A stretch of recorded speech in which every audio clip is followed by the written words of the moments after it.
മക്കളെ good evening. അപ്പോൾ എല്ലാ കുട്ടികളും വേഗം വീഡിയോ ഓൺ ചെയ്ത് പ്രോപ്പറായിട്ട് വന്നിരിക്കുക. അപ്പോൾ നമ്മുടെ ബിസിനസ് സ്റ്റഡീസിന്റെ ക്ലാസ്സിന്റെ സെക്കൻഡ് ഡേ നമ്മൾ ഓൾറെഡി പറഞ്ഞു. നമ്മൾ കഴിഞ്ഞ ക്ലാസ്സിൽ പ്രീവിയസ് ക്ലാസ്സിൽ നമ്മൾ ഓൾറെഡി ഫസ്റ്റ് 7 ചാപ്റ്റേഴ്സ് ആണ് ഡിസ്കസ് ചെയ്തത്. അപ്പോൾ ഈ ചാപ്റ്ററൊക്കെ നിങ്ങൾ നോക്കിയിട്ടാണോ വന്നേക്കുന്നത്? ആ ചാപ്റ്ററൊക്കെ നിങ്ങൾ കറക്റ്റായിട്ട് വായിച്ച് പഠിച്ചു സെറ്റാണ്. ഓക്കെ, ഡൗട്ടൊന്നും ഇല്ലല്ലോ? ചോദിക്കട്ടെ തന്നെ, ഡൗട്ടൊന്നുമില്ല. അപ്പോൾ ഡൗട്ട് ഉണ്ടെങ്കിൽ നമുക്ക് ഈ ക്ലാസ് കഴിഞ്ഞിട്ട് ബാക്കി പോർഷൻസ് കഴിഞ്ഞിട്ട് നമുക്ക് ഡൗട്ട് ക്ലിയർ ചെയ്യാം. ഓക്കെ, അപ്പോൾ നമ്മളിന്ന് ഡിസ്കസ് ചെയ്യാൻ പോകുന്നത്, അപ്പോൾ അതിന് മുൻപ് നിങ്ങളോട് ഒരു കാര്യം പറയാൻ പോവുകയാണ്. നിങ്ങളുടെ എക്സാമിന്റെ പാറ്റേൺ ഒക്കെ നിങ്ങൾക്ക് അറിയാമെന്ന് കൈവശം കാണിച്ച് എക്സാമിന്റെ പാറ്റേൺ ഒക്കെ അറിയാമെന്നുണ്ടെങ്കിൽ, ക്വസ്റ്റ്യൻസ് ഒക്കെ എങ്ങനെയാണ് വരുന്നത് അറിയാമെന്നുണ്ടെങ്കിൽ, ഓക്കെ, നമുക്ക് ഐറീനോടൊന്ന് ചോദിക്കാം. സാർ എങ്ങനെയായിരിക്കും ക്വസ്റ്റ്യന്റെ പാറ്റേൺ എന്ന്? ഐറീൻ, ക്വസ്റ്റ്യന്റെ പാറ്റേൺ അറിയാമോ?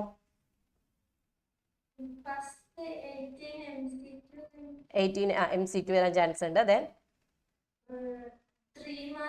3 മാർക്ക് ക്വസ്റ്റ്യൻസ് വരാൻ ചാൻസ് ഉണ്ട്. ദെൻ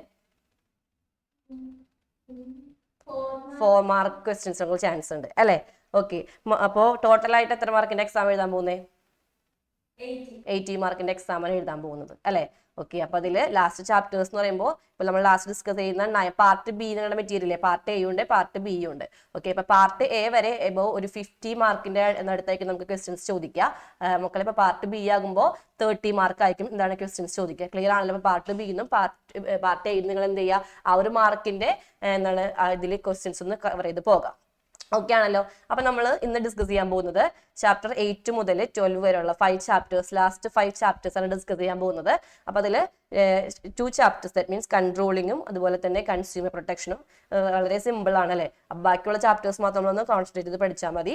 അപ്പോൾ വേഗം തന്നെ നമ്മൾ ചാപ്റ്ററിലേക്ക് പോവുകയാണ്. ദെൻ നമ്മൾ കൺട്രോളിങ്ങിലേക്ക് മൂവ് ചെയ്യാം. കൺട്രോളിംഗ് എന്ന് പറയുമ്പോൾ നിങ്ങൾ അതിന്റെ മീനിങ് കൃത്യമായിട്ട് നിങ്ങൾ ഓർത്ത് വെച്ചേക്കുക, ഫോക്കസ് ചെയ്ത് പഠിക്കാം. ഓക്കെ, അപ്പൊ കൺട്രോളിംഗ് എന്താണെന്ന് നോക്കാം. കൺട്രോളിംഗ് എന്ന് പറയുമ്പോൾ എന്താണ്? നമ്മൾ ഓൾറെഡി കുറെ കാര്യങ്ങൾ പ്ലാൻ ചെയ്ത് വെക്കും അല്ലെ? അപ്പോൾ ഈ പ്ലാനിങ്ങിനനുസരിച്ചാണോ നമ്മുടെ ആക്ച്വൽ പെർഫോമൻസ് നമ്മൾ കൺഫേം ചെയ്യും അല്ലെ? അതിനെയാണ് എന്ത് പറയാ?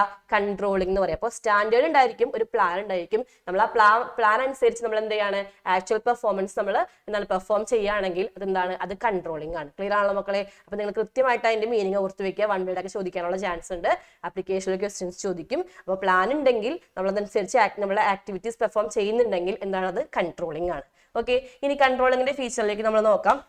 കൺട്രോളിന്റെ ഫീച്ചർ ഫോക്കസ് ചെയ്യുമ്പോൾ നമ്മൾ ഓൾറെഡി മാനേജ്മെന്റിന്റെ കുറച്ച് ഫീച്ചർ നമ്മൾ പഠിച്ചിട്ടുണ്ടായിരുന്നു അല്ലെ? അപ്പോൾ ആ ഫീച്ചറൊക്കെ തന്നെയാണ് ബാക്കിയുള്ള നമ്മുടെ മാനേജ്മെന്റിന്റെ ഫംഗ്ഷൻസിൽ വരുന്ന ഫീച്ചേഴ്സും. അപ്പൊ എന്തൊക്കെയാണ്? ഫസ്റ്റ് വൺ ഗോൾ ഓറിയന്റഡ് ആണ്. നമുക്ക് കൺട്രോൾ എന്ന് പറയുമ്പോൾ ഒരു ഗോൾ ഉണ്ടായിരിക്കും അച്ചീവ് ചെയ്യാനായിട്ട്. ദെൻ കൺട്രോളിംഗ് എന്ന് പറയുമ്പോൾ എവരി ഓർഗനൈസേഷൻ, ഏതൊരു ഓർഗനൈസേഷൻ ആയിക്കോട്ടെ, എഡ്യൂക്കേഷൻ ആയിക്കോട്ടെ, ഹോസ്പിറ്റൽ ആയിക്കോട്ടെ, നേരത്തെ പറഞ്ഞു അല്ലെ? അപ്പൊ എല്ലാ ഓർഗനൈസേഷനിലും എന്തുണ്ട്? കൺട്രോളിംഗ് ഈസ് എന്താണ്? കമ്പൽസറി ആണ്. ഓക്കെ, ഇനി കൺട്രോളിംഗ് എന്ന് പറയുമ്പോൾ അതിന്റെ ഏറ്റവും വലിയൊരു ഫീച്ചർ ആണ് ഇറ്റ് ഈസ് എന്താണ്? ബാക്ക്വേർഡ് ലുക്കിംഗ് ഫംഗ്ഷൻ അല്ലെങ്കിൽ പോസ്റ്റ് മോർട്ടം എന്നൊക്കെ പറയാം. കാരണം എന്താണ്? ഓൾറെഡി നമ്മളൊരു സ്റ്റാൻഡേർഡ് ഫിക്സ് ചെയ്യും, ദെൻ നമ്മൾ ആക്ച്വൽ പെർഫോമൻസിലേക്ക് വരും, ദെൻ നമ്മൾ എന്ത് ചെയ്യും? നമ്മളുടെ പെർഫോമൻസും സ്റ്റാൻഡേർഡും തമ്മിൽ കമ്പയർ ചെയ്യും അല്ലെ? സോ എന്താണ്? അതൊരു ഫോർവേഡ് ലുക്കിംഗ് ഫംഗ്ഷൻ എന്ന് പറയാൻ പറ്റില്ല.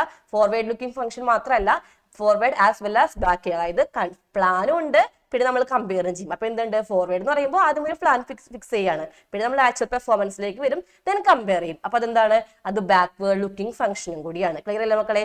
പ്ലാനിങ് ആണെങ്കിൽ എന്താണ്? പ്ലാനിങ് ഫോർവേഡ് ലുക്കിംഗ് ഫംഗ്ഷൻസ് മാത്രമാണ്. പക്ഷെ കൺട്രോളിംഗിൽ എന്തുണ്ട്? കറക്റ്റ് ആയിട്ട് ഒരു ഫോളോ അപ്പ് ഉണ്ട്. അപ്പൊ നമുക്ക് എന്ത് പറയാം? കൺട്രോളിംഗ് എന്ന് പറയുന്നത് forward as well as backward looking function ആണ്. ചോദിക്കാൻ ചാൻസ് ഉണ്ട് കേട്ടോ. നെക്സ്റ്റ് അടുത്തതാണ് കൺട്രോളിംഗ് എന്ന് പറയുന്നത് ഒരു ഓർഗനൈസേഷൻ എത്ര ലൈഫ് ഉണ്ടോ അത്രയും നാളെന്നുണ്ടായിരിക്കും അതിന്റെ കൺട്രോളിംഗ് എന്താണ്? ഇങ്ങനെ പോയിക്കൊണ്ടിരിക്കും. ഓൺ ഗോയിങ് ആണ്. കൺട്രോളിംഗ് ഈസ് എ കണ്ടിന്യൂസ് അല്ലെങ്കിൽ എന്താണ്? ഓൺ ഗോയിങ് പ്രോസസ് ആണ്. ക്ലിയർ അല്ലേ മക്കളെ പറഞ്ഞത്? ഓക്കെ അല്ലേ? ഇപ്പൊ എന്റെ ഫീച്ചർ ഒന്ന് നോട്ട് ചെയ്യുക. ദെൻ നമ്മൾ കൺട്രോളിംഗിന്റെ ഇമ്പോർട്ടൻസ് ആണ് ക്വസ്റ്റ്യൻ പേപ്പറിൽ റിപ്പീറ്റ് ആയിട്ട് കണ്ടേക്കുന്നത്. ഓക്കെ, അപ്പൊ കൺട്രോളിംഗിന്റെ ഇമ്പോർട്ടൻസ് നിങ്ങളൊന്ന് ക്ലിയർ ആയിട്ട് ഫോക്കസ് ചെയ്ത് പഠിക്കുക. അപ്പൊ എന്താണ് കൺട്രോളിംഗിന്റെ ഇമ്പോർട്ടൻസ് പറയുമ്പോൾ, കൺട്രോളിംഗ് ഉണ്ടെങ്കിൽ നമുക്ക് എന്ത് ചെയ്യാൻ പറ്റും? ഓർഗനൈസേഷന്റെ ഗോളുകൾ അറ്റൈൻ ചെയ്യാൻ പറ്റും. ദെൻ കൺട്രോളിംഗ് ഉണ്ടെങ്കിൽ നമുക്ക് സ്റ്റാൻഡേർഡ് കറക്റ്റ് ആയിട്ട് ഫിക്സ് ചെയ്യാൻ പറ്റും. കൺട്രോളിംഗ് ഉണ്ടെങ്കിൽ റിസോഴ്സസ് നമുക്ക് എഫക്റ്റീവ് ആയിട്ട് യൂസ് ചെയ്യാൻ പറ്റും. എംപ്ലോയിക്ക് മോട്ടിവേഷൻ ഉണ്ടാകും. ഓർഗനൈസേഷനിൽ ഡിസിപ്ലിൻഡ് ആയിരിക്കും. പിന്നെ നമുക്ക് കോർഡിനേഷൻ കുറച്ചും കൂടി എളുപ്പമായിരിക്കും, ഈസി ആയിരിക്കും. കാരണം എന്താ വെച്ചിട്ടുണ്ടെങ്കിൽ ഓൾറെഡി ഒരു സ്റ്റാൻഡേർഡ് ഉണ്ട്, അതനുസരിച്ച് അങ്ങോട്ട് മൂവ് ചെയ്താൽ മതി അല്ലെ? അപ്പൊ കൺട്രോളിംഗ് ഉണ്ടെങ്കിൽ കുറച്ചും കൂടി കോർഡിനേഷൻ ഈസി ആയിരിക്കും. ഇതിനെന്താണ്? കൺട്രോളിംഗ് ഉണ്ടെങ്കിൽ ഡിസിഷൻ മേക്കിംഗ് കുറച്ചും കൂടി എന്താണ്? ഈസി ആയിരിക്കും. ക്ലിയർ ആണല്ലോ? അപ്പൊ ഇതൊക്കെയാണ് കൺട്രോളിംഗിന്റെ ഇമ്പോർട്ടൻസ്. നമ്മൾ ഓൾറെഡി ക്വസ്റ്റ്യൻസിൽ കണ്ടിട്ടുണ്ടായിരുന്നു. എടുത്ത് ചോദിക്കും, ഓരോ പോയിന്റ്സ് എടുത്ത് ചോദിക്കും, നമ്മളോട് എന്ത് പറയും? ആ ക്വസ്റ്റ്യൻസ് ആൻസർ ചെയ്യാൻ പറയും. ക്ലിയർ അല്ലേ? അപ്പൊ അതുകൊണ്ട് ഓരോ ഹെഡിങ്സും അതിൽ വരുന്ന എക്സ്പ്ലനേഷനുകൾ എന്ത് ചെയ്യുക? കറക്റ്റ് ആയിട്ട് ഫോക്കസ് ചെയ്ത് പഠിക്കാം. ഓക്കെ, നമ്മളിനി പോകുന്നത് കൺട്രോളിംഗിന്റെ ലിമിറ്റേഷനിലേക്കാണ്. അല്ലെങ്കിൽ കൺട്രോളിംഗിന്റെ എന്താണ് ലിമിറ്റേഷൻ എന്ന് പറയുമ്പോൾ ചിലപ്പോൾ ഡിമെറിറ്റ് ഒക്കെ ആയിട്ട് ചോദിക്കാൻ ചാൻസ് ഉണ്ട്. ഓക്കെ, അപ്പൊ കൺട്രോളിങ് ഉണ്ടെന്ന് പറഞ്ഞിട്ട് നമുക്ക് എന്ത് ചെയ്യാൻ പറ്റില്ല, കറക്റ്റ് ആയിട്ട് കൺട്രോളിങ് ഉണ്ടെന്ന് പറയുന്നത് നമുക്കൊരു എന്താണ് ഒരു എക്സ് ആക്സസ് പ്രതീക്ഷിക്കാനൊന്നും പറ്റത്തില്ല അല്ലെ. അപ്പൊ ഫസ്റ്റ് ആണെങ്കിൽ കൺട്രോളിങ് നമ്മൾ ഫിക്സ് ചെയ്യുമ്പോൾ എന്താണ് സ്റ്റാൻഡേർഡ് ഫിക്സ് ചെയ്യുമ്പോൾ എങ്ങനെ വേണം, ക്വാണ്ടിറ്റേറ്റീവ് സ്റ്റാൻഡേർഡിൽ ഫിക്സ് ചെയ്യണം. അപ്പൊ എപ്പോഴും ഒരു സ്റ്റാൻഡേർഡ് അല്ലെങ്കിൽ ഒരു പ്ലാൻ ക്വാണ്ടിറ്റേറ്റീവ്ലി ഫിക്സ് ചെയ്യാൻ കുറച്ച് ടാസ്ക് ആയിരിക്കും അല്ലെ. കാരണം നമ്മൾ ആ ഒരു പ്ലാൻ വെച്ചിട്ട് എല്ലാ എംപ്ലോയീസും വർക്ക് ചെയ്യണം. സോ എല്ലാ എംപ്ലോയീസിനും അത് അഫോർഡബിൾ ആവണമെന്നില്ല അല്ലെ. അപ്പൊ കൺട്രോളും ചെയ്യാൻ വേണ്ടി നമ്മൾ ചെയ്യുന്ന ആ ഒരു സ്റ്റാൻഡേർഡ് കറക്റ്റ് ആവണമെന്നില്ല. മിക്കപ്പോഴും എന്താണ് റോങ് ആയി പോകാനുണ്ട്. അത് കുറച്ച് ഡിഫിക്കൽട്ട് ആണ്. ഇനി നമ്മൾ ഓർഗനൈസേഷന്റെ എന്താണ് സ്പെസിഫിക് ആയ കുറെ ഫോഴ്സസ് ഉണ്ട്, നമ്മൾ പഠിച്ചിട്ടുണ്ട്, എക്സ്റ്റേണൽ ഫോഴ്സസ് ഉണ്ട്. അപ്പൊ ഓർഗനൈസേഷന്റെ ഇന്റേണൽ ഫോഴ്സസ് കൺട്രോൾ ചെയ്യാൻ കുറച്ച് ഈസിയാണ്. പക്ഷെ ഓർഗനൈസേഷന്റെ എക്സ്റ്റേണൽ ഫോഴ്സസ് കൺട്രോൾ ചെയ്യാൻ കുറച്ച് ഡിഫിക്കൽട്ട് ആയിരിക്കും. ക്ലിയർ ആണല്ലോ? ഫോർ എക്സാമ്പിൾ നമ്മൾ നേരത്തെ പഠിച്ചിട്ടുള്ള എന്തൊക്കെയാണ്, ടെക്നോളജിക്കൽ എൻവയോൺമെന്റ്, പൊളിറ്റിക്കൽ എൻവയോൺമെന്റ്, ഇതൊന്നും കൺട്രോൾ ചെയ്യാൻ പറ്റുമോ? ഇല്ല.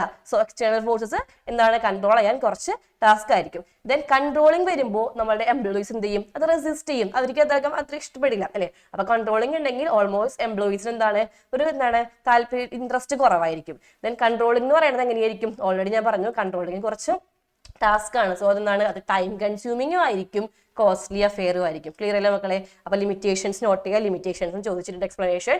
നമ്മൾ കൺട്രോളിങ്ങിന്റെയും പ്ലാനിങ്ങിന്റെയും എന്താണ് റിലേഷൻഷിപ്പിലേക്ക് പോവാണ്. അത് എഡിറ്റ് ചെയ്താൽ സാറേ, എഡിറ്റ് ചെയ്യാൻ പറ്റില്ലായിരുന്നു.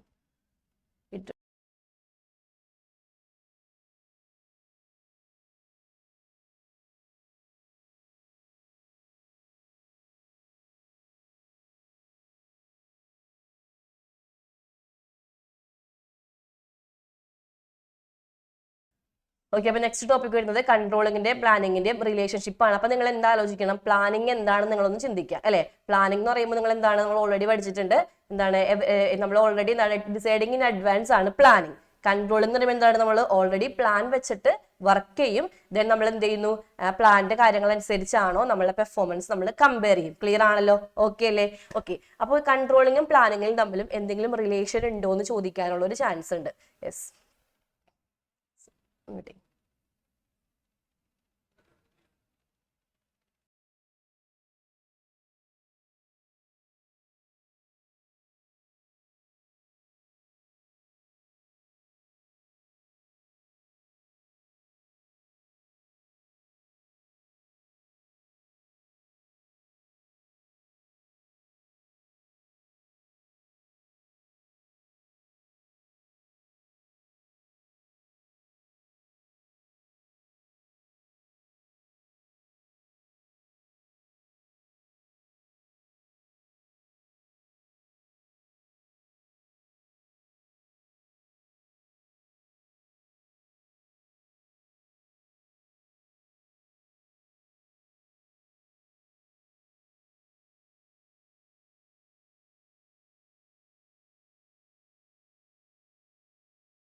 ഓക്കെ, അപ്പൊ കൺട്രോളിങ്ങിന്റെ റിലേഷൻഷിപ്പ് ചോദിക്കാൻ ചാൻസ് ഉള്ളപ്പോൾ നിങ്ങൾ നോട്ട് ചെയ്യാം മക്കളെ. കൺട്രോളിങ്ങും പ്ലാനിങ്ങും തമ്മിൽ എന്താണ്, ഇന്റർ റിലേറ്റഡ് ആണ്. നോട്ട് ചെയ്യാട്ടോ മക്കളെ, അത് ചിലപ്പോൾ അസെഷനിൽ ചോദിക്കാൻ ചാൻസ് ഉണ്ട്. കൺട്രോളിങ്ങും പ്ലാനിങ്ങും എങ്ങനെയാണ്, ഇന്റർ റിലേറ്റഡ് ആണ്. നമുക്കത് സെപ്പറേറ്റ് ചെയ്യാൻ പറ്റത്തില്ല. ഓക്കെ, കാരണം എന്ന് വെച്ചിട്ടുണ്ടെങ്കിൽ പ്ലാനിങ് ഉണ്ടെങ്കിലേ നമുക്ക് എന്ത് ചെയ്യാൻ പറ്റുള്ളൂ, കൺട്രോൾ ചെയ്യാൻ പറ്റുള്ളൂ. ആദ്യം നമുക്ക് എന്താ വേണ്ടത്, ഒരു സ്റ്റാൻഡേർഡ് ആണ് വേണ്ടത് അല്ലെ. അപ്പൊ സ്റ്റാൻഡേർഡ് എന്ന് പറയുന്നത് പ്ലാൻ ആണ്. സോ പ്ലാനിങ് ഉണ്ടെങ്കിൽ നമുക്ക് എന്താണ്, കൺട്രോളിങ് ഈസി ആയിട്ട് ചെയ്യാം. സോ കൺട്രോളിങ്ങിന്റെ ബേസസ് ആണ് പ്ലാൻ. ക്ലിയർ അല്ലേ? കൺട്രോളിങ്ങിന്റെ ബേസസ് ആണ് പ്ലാൻ. ഇനി പ്ലാനിങ് ഉണ്ടെങ്കിൽ കൺട്രോളിങ് കുറച്ചും കൂടി ഈസി ആയിട്ടും എഫക്റ്റീവ് ആയിട്ടും ചെയ്യാൻ പറ്റും. അതുപോലെ തന്നെ കൺട്രോളിങ് ഉണ്ടെങ്കിലാണ് നമ്മുടെ പ്ലാനിങ്ങിന്റെ ഷോർട്ട് കമ്മിങ്സ് അല്ലെങ്കിൽ പ്ലാനിങ്ങിന്റെ എന്താണ് ഫെയിലിയേഴ്സ് നമുക്ക് എന്താണ് റിവീൽ ചെയ്യാൻ പറ്റുള്ളൂ. അപ്പൊ ക്ലിയർ ആണല്ലോ? അപ്പൊ ഇതേപോലെ പ്ലാനിങ്ങും കൺട്രോളിങ്ങും സെപ്പറേറ്റഡ് അല്ല. അതെന്താണ്, അത് കറക്റ്റ് ആയിട്ട് ഇൻസെപ്പറബിൾ ആണ്, അത് ഇന്റർഡിപെൻഡന്റ് ആണ്. നിങ്ങൾ എന്ത് ചെയ്യുക, കറക്റ്റ് ആയിട്ട് നോക്കി വെച്ചേക്കുക. ക്ലിയർ ആണല്ലോ? അപ്പൊ ഇവിടെ റിലേഷൻ ഉണ്ടെന്നാണ് പറഞ്ഞേക്കുന്നത്. ഓക്കെ, ഇനി നമ്മൾ നോക്കുന്നത് കൺട്രോളിങ്ങിന്റെ പ്രോസസ്സിലേക്കാണ്. വളരെ ഇമ്പോർട്ടൻറ്റ് ക്വസ്റ്റൻ ആണ്. ഇതാണ് ഒരു 3 മാർക്കിനൊക്കെ ചോദിക്കാൻ, 3 മാർക്കിന് ചോദിക്കാൻ ചാൻസ് ഉള്ള ക്വസ്റ്റൻ കൺട്രോളിങ്ങിന്റെ പ്രോസസ് ആണ്. നമുക്ക് കൺട്രോളിങ്ങിന്റെ പ്രോസസ് ആയിട്ടും കൺട്രോളിങ്ങിന്റെ സ്റ്റെപ്സ് ആയിട്ടൊക്കെ ക്വസ്റ്റ്യൻ ചോദിക്കാനുള്ള ഒരു ചാൻസ് ഉണ്ട്. അപ്പൊ കൺട്രോളിങ്ങിന്റെ പ്രോസസ് എന്ന് പറയുമ്പോൾ ഫസ്റ്റ് എന്താണ്, നമ്മൾ ഏതൊരു ആക്ടിവിറ്റി കൺട്രോൾ ചെയ്യുമ്പോഴും ഫസ്റ്റ് നമ്മൾ എന്ത് ചെയ്യണം, ഒരു സ്റ്റാൻഡേർഡ്, ഒരു പ്ലാൻ ഫിക്സ് ചെയ്യണം. ക്ലിയർ ആണല്ലോ? അപ്പോൾ ഓർഗനൈസേഷനിൽ നമ്മൾ എന്ത് പെർഫോമൻസ് ആണോ അല്ലെങ്കിൽ എന്ത് ആക്ടിവിറ്റി ആണോ നമ്മൾ കൺട്രോൾ ചെയ്യാൻ പോകുന്നത്, അപ്പോൾ നമുക്ക് എന്താ വേണ്ടത്, ഫസ്റ്റ് ഒരു സ്റ്റാൻഡേർഡ് നമ്മൾ ഫിക്സ് ചെയ്യാം. ഓക്കെ, ഈ സ്റ്റാൻഡേർഡ് എന്ന് പറയുന്നത് നമ്മൾ എങ്ങനെ ഫിക്സ് ചെയ്യണം, ക്വാണ്ടിറ്റേറ്റീവിലും ആകാം ആകാം, ക്വാളിറ്റേറ്റീവിലും ആകാം. പക്ഷെ നമ്മൾ എപ്പോഴും സ്റ്റാൻഡേർഡ് ഫിക്സ് ചെയ്യേണ്ടത് കുറച്ചും കൂടി കമ്പയർ ചെയ്യാൻ എളുപ്പം എങ്ങനെയായിരിക്കും, ക്വാണ്ടിറ്റേറ്റീവിലായിരിക്കും. ക്ലിയർ അല്ലേ? ക്ലിയർ ആണല്ലോ? ഓക്കെ ആണല്ലോ? ഇനി നമ്മൾ കൺട്രോളിൽ സ്റ്റാൻഡേർഡ് ഫിക്സ് ചെയ്തു, പ്ലാൻ ഫിക്സ് ചെയ്തു, ദെൻ നമ്മൾ എന്ത് ചെയ്യും, നമ്മുടെ പെർഫോമൻസിലേക്ക് വരും. നമ്മൾ വർക്ക് ചെയ്യും. എന്നിട്ട് നമ്മൾ എന്ത് ചെയ്യുന്നു വെച്ചിട്ടുണ്ടെങ്കിൽ നമ്മുടെ പെർഫോമൻസ്, ഫോർ എക്സാമ്പിൾ ഇപ്പോൾ നമ്മൾ ഈ ഒരു ഇയറിൽ നമ്മൾ ഇത്രയും പ്രൊഡക്റ്റ് പ്രൊഡ്യൂസ് ചെയ്യാൻ വേണ്ടി ഡിസൈഡ് ചെയ്തൊക്കെയാണ്. എന്നിട്ട് നമ്മൾ എന്ത് ചെയ്യാണ്, ഈ വർഷം മൊത്തം നമ്മൾ പ്രൊഡക്റ്റ് പ്രൊഡ്യൂസ് ചെയ്യും. അതാണ് നമ്മളുടെ എന്ത്, ആക്ച്വൽ പെർഫോമൻസ്. നമ്മളിത് കൗണ്ട് ചെയ്യും, എത്രത്തോളം പ്രൊഡക്റ്റ് നമ്മൾ പ്രൊഡ്യൂസ് ചെയ്തു. ക്ലിയർ ആയില്ലേ? അപ്പൊ അതിനാണ് പറയാ measurement of actual performance. Then നമ്മൾ എന്ത് ചെയ്യും, അടുത്ത സ്റ്റെപ്പിലേക്ക് പോകും. നെക്സ്റ്റ് സ്റ്റെപ്പ് വരുന്നതാണ് then comparing actual performance with the എന്താണ് സ്റ്റാൻഡേർഡ് എന്ന് പറയുക. സാർ നെക്സ്റ്റ് ആണ് കമ്പയറിംഗ് ആക്ച്വൽ പെർഫോമൻസ് വിത്ത് സ്റ്റാൻഡേർഡ്സ്. നമ്മൾ എന്താ ചെയ്തിട്ടുണ്ടെങ്കിൽ ആക്ച്വൽ പെർഫോമൻസും നമ്മൾ ചെയ്ത ആ ഒരു പെർഫോമൻസും നമ്മുടെ സ്റ്റാൻഡേർഡ് നമ്മൾ എന്ത് ചെയ്യുക, കമ്പയർ ചെയ്യും. ഫോർ എക്സാമ്പിൾ നമ്മൾ ഡിസൈഡ് ചെയ്തേക്കുന്നത് ഈ വർഷം ഇങ്ങനത്തെ ഒരു പെൻ പ്രൊഡ്യൂസ് ചെയ്യാനായിട്ട് നമ്മൾ ഡിസൈഡ് ചെയ്തേക്കുന്നത്, പ്ലാൻ എന്ന് പറയുന്നത് ഒരു 1000 പെൻസ് പ്രൊഡ്യൂസ് ചെയ്യാനാണ് പ്ലാൻ ചെയ്തേക്കെന്ന് വിചാരിക്കാം ഒരു മന്തിൽ. ദെൻ നമ്മളുടെ പ്രൊഡക്ഷൻ എന്ന് പറയുന്നത് ഒരു 900 വരെ ആയിട്ടുള്ളൂ. അപ്പൊ എത്രയാണ്, ഒരു 100 നമുക്ക് പ്രൊഡ്യൂസ് ചെയ്യാൻ പറ്റിയിട്ടില്ല. അപ്പൊ നോക്കിയേ, നമ്മുടെ പ്ലാൻ 1000 പെൻസ് പ്രൊഡ്യൂസ് ചെയ്യാനായിരുന്നു, നമ്മൾ 900 പെൻസ് എന്ത് ചെയ്തോളൂ, പ്ലാൻ അനുസരിച്ച് പോയില്ല, 900 നമുക്ക് പ്രൊഡ്യൂസ് ചെയ്യാൻ പറ്റുള്ളൂ. സെറ്റാണെങ്കിൽ കൈ വീശിക്കാൻ ഓക്കെ ആണെങ്കിൽ ഓക്കെ അല്ലേ? ദെൻ നമ്മൾ കമ്പയർ ചെയ്യും. എന്തുകൊണ്ടാണ് വൈ ദിസ് ഡീവിയേഷൻസ് കമ്പയർ, എന്തുകൊണ്ട് നമുക്ക് ഡീവിയേഷൻ നമ്മൾ കമ്പയർ ചെയ്യും അല്ലേ? അപ്പൊ അതിനാണ് പറയാ അനലൈസിങ് ഡീവിയേഷൻ. അപ്പൊ നമുക്ക് ഡീവിയേഷൻ കാണുമ്പോൾ നമുക്ക് മനസ്സിലാകും, ചിലപ്പോൾ ഓർഗനൈസേഷനിൽ ഒരു എംപ്ലോയി ലീവ് ആയതുകൊണ്ടാകാം, ചിലപ്പോൾ എല്ലാവർക്കും അതുപോലെ പ്രൊഡക്ഷൻ ചെയ്യാൻ പറ്റുന്നുണ്ടായിരിക്കാം, ചിലപ്പോൾ മെറ്റീരിയൽസ് കുറവായതുകൊണ്ടായിരിക്കാം. അപ്പൊ എന്തായാലും നമ്മൾ അനലൈസ് ചെയ്യുമ്പോൾ ഈ ഒരു ഡീവിയേഷന്റെ കാരണം, ഡീവിയേഷന്റെ കോസ് നമുക്ക് എന്ത് ചെയ്യാൻ പറ്റും, റിവീൽ ചെയ്യാൻ പറ്റും. ക്ലിയർ ആണല്ലോ? അപ്പൊ അങ്ങനെ നമ്മൾ അനലൈസ് ചെയ്യുമ്പോൾ ഡീവിയേഷന്റെ കോസ് നമ്മൾ റിയലൈസ് ചെയ്യുമ്പോൾ എന്താണ്, ആ കോസ്, ഡീവിയേഷന്റെ കോസ് എന്ന് പറയുന്നത് എന്താണ്, നമ്മുടെ ഓർഗനൈസേഷന്റെ സക്സസിനെ എഫക്ട് ചെയ്യുന്ന കാര്യമാണെങ്കിൽ അതെന്താണ്, അത് ക്രിട്ടിക്കൽ പോയിന്റ് കൺട്രോൾ എന്ന് പറയും. ക്ലിയർ അല്ലേ? അതെന്താണ്, ക്രിട്ടിക്കൽ പോയിന്റ് കൺട്രോൾ ആണ്. ഓക്കെ, അപ്പൊ നമ്മുടെ ഓർഗനൈസേഷന്റെ സക്സസിനെ എഫക്ട് ചെയ്യുന്ന കാര്യത്തിലാണ് ഡീവിയേഷൻ എങ്കിൽ നമ്മൾ ക്രിട്ടിക്കൽ പോയിന്റ് കൺട്രോൾ ഉപയോഗിച്ച് നമ്മൾ സോൾവ് ചെയ്യണം. ഓക്കെ, ഇനി നമ്മൾ ഓൾറെഡി ഈ പെൻ പ്രൊഡ്യൂസ് ചെയ്യുമ്പോൾ തീരുമാനിച്ചിട്ടുണ്ട്, നമുക്ക് ചിലപ്പോൾ എന്താണ് 800 വരെ പ്രൊഡ്യൂസ് ചെയ്യാൻ പറ്റത്തുള്ളൂ, ഒരു 200 ഡീവിയേഷൻ വരാൻ നമ്മൾ ഫിക്സ് ചെയ്യും. ഓക്കെ, നമുക്ക് പോസിബിൾ ആണ് ഡീവിയേഷൻ വരാൻ ഫിക്സ് ചെയ്യും. അപ്പൊ നമുക്ക് നോക്കിയപ്പോൾ മനസ്സിലായി നമ്മുടെ പെർമിസിബിൾ ലിമിറ്റിന് എന്താണ് ഇൻക്ലൂഡഡ് ആണ് നമ്മളുടെ ഈ പറഞ്ഞ ഡീവിയേഷൻ അല്ലെ? അപ്പൊ നമ്മൾ എന്ന് വെച്ചിട്ടുണ്ടെങ്കിൽ ഡീവിയേഷൻ നമ്മുടെ പെർമിസിബിൾ ലിമിറ്റിനുള്ളിലാണെങ്കിൽ നമ്മൾ എന്ത് ചെയ്യേണ്ട ആവശ്യമില്ല, ആ ഡീവിയേഷന്റെ എന്താണ് ആ ഒരു കാരണങ്ങൾ മാനേജ്മെന്റിനെ അറിയിക്കേണ്ട ആവശ്യമില്ല. ക്ലിയർ ആയില്ലേ? അതിനെ പറയുന്ന പേരാണ് management by exception. That means നമ്മൾ കൺട്രോൾ ചെയ്യുമ്പോൾ എന്തായാലും ഒരു ഡീവിയേഷൻ ഉണ്ടായിരിക്കും. ആ ഡീവിയേഷൻ എന്തും ആയിക്കോട്ടെ, നമ്മൾ എന്ത് ചെയ്യണം, ആ ഡീവിയേഷന്റെ ആ ഒരു എന്താണ് എമൗണ്ട് എന്ന് പറയുന്നത് നമ്മൾ നേരത്തെ ഫിക്സ് ചെയ്ത എമൗണ്ടിനുള്ളിലാണെങ്കിൽ നമ്മൾ എന്ത് ചെയ്യേണ്ട ആവശ്യമില്ല. അല്ലെങ്കിൽ സിഗ്നിഫിക്കന്റ് ഡീവിയേഷൻ അല്ലെങ്കിൽ, എങ്ങനെ മക്കളെ പറഞ്ഞേക്കുന്നത്, സിഗ്നിഫിക്കന്റ് ഡീവിയേഷൻ അല്ലെങ്കിൽ നമ്മൾ എന്ത് ചെയ്യേണ്ട ആവശ്യമില്ല, മാനേജ്മെന്റിനെ അറിയിക്കേണ്ട ആവശ്യമില്ല. ക്ലിയർ ആണല്ലോ? സിഗ്നിഫിക്കന്റ് മോസ്റ്റ് ഇമ്പോർട്ടന്റ് ഡീവിയേഷൻ ആണ്, അല്ലെങ്കിൽ ഭയങ്കര ഡീവിയേഷൻ നമ്മൾ എന്ത് ചെയ്യണം, അത് കറക്റ്റ് ആയിട്ട് മാനേജ്മെന്റിനെ അറിയിക്കണം. ഓക്കെ, അപ്പൊ അതാണ് ഈ അനലൈസിങ് ഡീവിയേഷനിൽ 2 മെത്തേഡ് പറയുന്നത്. ദെൻ നമ്മൾ എന്ത് ചെയ്യും, ഡീവിയേഷൻ കണ്ടുപിടിച്ചിട്ട് ഡീവിയേഷൻ ഫൈൻഡ് ചെയ്ത് നമ്മൾ എന്ത് ചെയ്യുക, ഡീവിയേഷൻ എങ്ങനെ സോൾവ് ചെയ്യാന്നുള്ള സ്റ്റെപ്പിലേക്ക് പോകും. അതിന് പറയുന്ന പേരാണ് correcting taking action, taking corrective action അല്ലെ? കറക്റ്റീവുള്ള ആക്ഷൻസ് നമ്മൾ എടുത്ത് എന്ത് ചെയ്യുക, ആ ഡീവിയേഷൻസ് സോൾവ് ചെയ്യാം. ഓക്കെ അല്ലേ? അപ്പൊ 5 സ്റ്റെപ്സ് ഉണ്ട്. ഫസ്റ്റ് സ്റ്റാൻഡേർഡ് ഫിക്സ് ചെയ്യുക, ദെൻ ആക്ച്വൽ പെർഫോമൻസ്, സ്റ്റാൻഡേർഡും പെർഫോമൻസും കമ്പയർ ചെയ്യുക, അനലൈസിങ് ഡീവിയേഷൻ, പിന്നെ നമ്മൾ എന്ത് ചെയ്യുക, ഡീവിയേഷൻ അനലൈസ് ചെയ്യുമ്പോൾ 2 മെത്തേഡ് ഉണ്ട്. പിന്നെ എന്താണ്, ടേക്കിംഗ് കറക്റ്റീവ് ആക്ഷൻ. സെറ്റ് ആണല്ലോ? ഓക്കെ അല്ലേ പറഞ്ഞത്? ഓക്കെ അല്ലേ? അപ്പൊ ഇത്രയും പോർഷൻസ് ആണ് നമുക്ക് എന്തുള്ളത് ഈ ഫസ്റ്റ് 8 ചാപ്റ്റേഴ്സിൽ നോക്കാനുള്ളത്. ദെൻ നമുക്ക് അതിന്റെ ക്വസ്റ്റ്യൻസിലേക്ക് മൂവ് ചെയ്യാലോ സാർ? നെക്സ്റ്റ് അല്ല, next question ഉണ്ടായല്ലോ.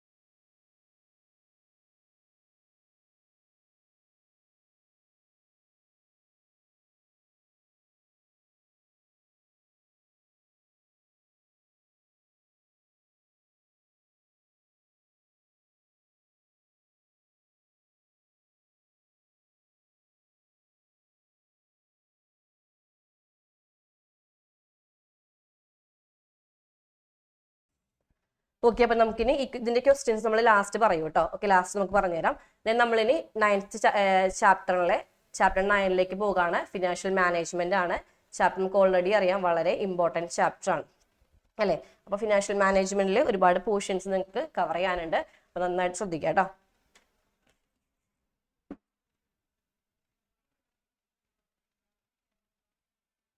Okay, financial management എന്ന് പറയുമ്പോൾ നമുക്കറിയാം ബിസിനസ്സിൽ ഫിനാൻസ് ഇല്ലാണ്ട് നമുക്ക് ഒന്നും ചെയ്യാൻ പറ്റത്തില്ല അല്ലേ. Finance is life blood of business നമ്മൾ ഓൾറെഡി പഠിച്ചിട്ടുണ്ട്. അപ്പോൾ ഇതിൽ നമ്മൾ പഠിക്കുന്നത് എങ്ങനെയാണ് ഫിനാൻസ് ഒരു ഓർഗനൈസേഷനിൽ മാനേജ് ചെയ്യാമെന്നാണ്. സോ ഫിനാൻസ് മാനേജ് ചെയ്യാന്നാണ്. അപ്പൊ നോക്കാം, ഫിനാൻഷ്യൽ മാനേജ്മെന്റ് എന്ന് പറയുമ്പോൾ എന്താണ്, നമ്മൾ ആദ്യം എന്ത് ചെയ്യുക, ഫണ്ട് നമ്മൾ പ്രൊക്യൂർ ചെയ്യുക, അതിന് നമ്മൾ എഫക്റ്റീവ് ആയിട്ട് യൂസ് ചെയ്യുക. അതിനെന്ന് പറയുന്നത് ഫിനാൻഷ്യൽ മാനേജ്മെന്റ് എന്ന് പറയുന്നത്.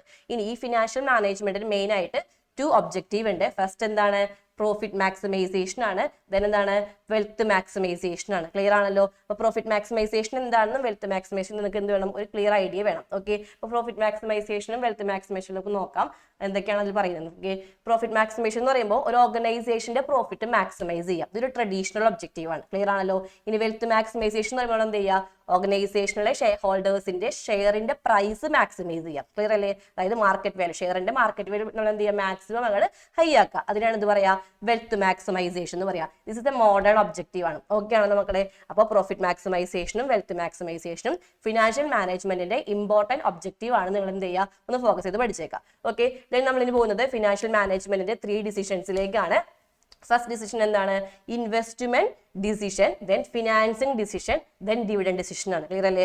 ഇൻവെസ്റ്റ്മെന്റ് എന്ന് പറയുമ്പോൾ നമ്മൾ ഓൾറെഡി നമ്മൾ കിട്ടുന്ന ആ ഒരു ക്യാപിറ്റൽ നമ്മൾ എന്ത് ചെയ്യും, കറക്റ്റ് ആയിട്ട് ഓരോ സെറ്റിലേക്ക് നമ്മൾ ഇൻവെസ്റ്റ് ചെയ്യും. സോ നമ്മൾ എന്ത് ചെയ്യണം, കിട്ടുന്ന ആ ഒരു ക്യാപിറ്റൽ എത്രത്തോളം നമ്മൾ എന്ത് ചെയ്യുക, ലോങ് ടേമിലേക്കും ഷോർട്ട് ടേമിലേക്കും നമ്മൾ എത്ര എമൗണ്ട് വെച്ച് നമ്മൾ ലോങ് ടേമിലേക്കും ഷോർട്ട് ടേമിലേക്കും ഇൻവെസ്റ്റ് ചെയ്ത് നമ്മൾ ഡിസൈഡ് ചെയ്യുക. അപ്പൊ അതിന് പറയുന്ന പേരാണ് ഇൻവെസ്റ്റ്മെന്റ് ഡിസിഷൻ. ഓക്കെ ആണല്ലോ.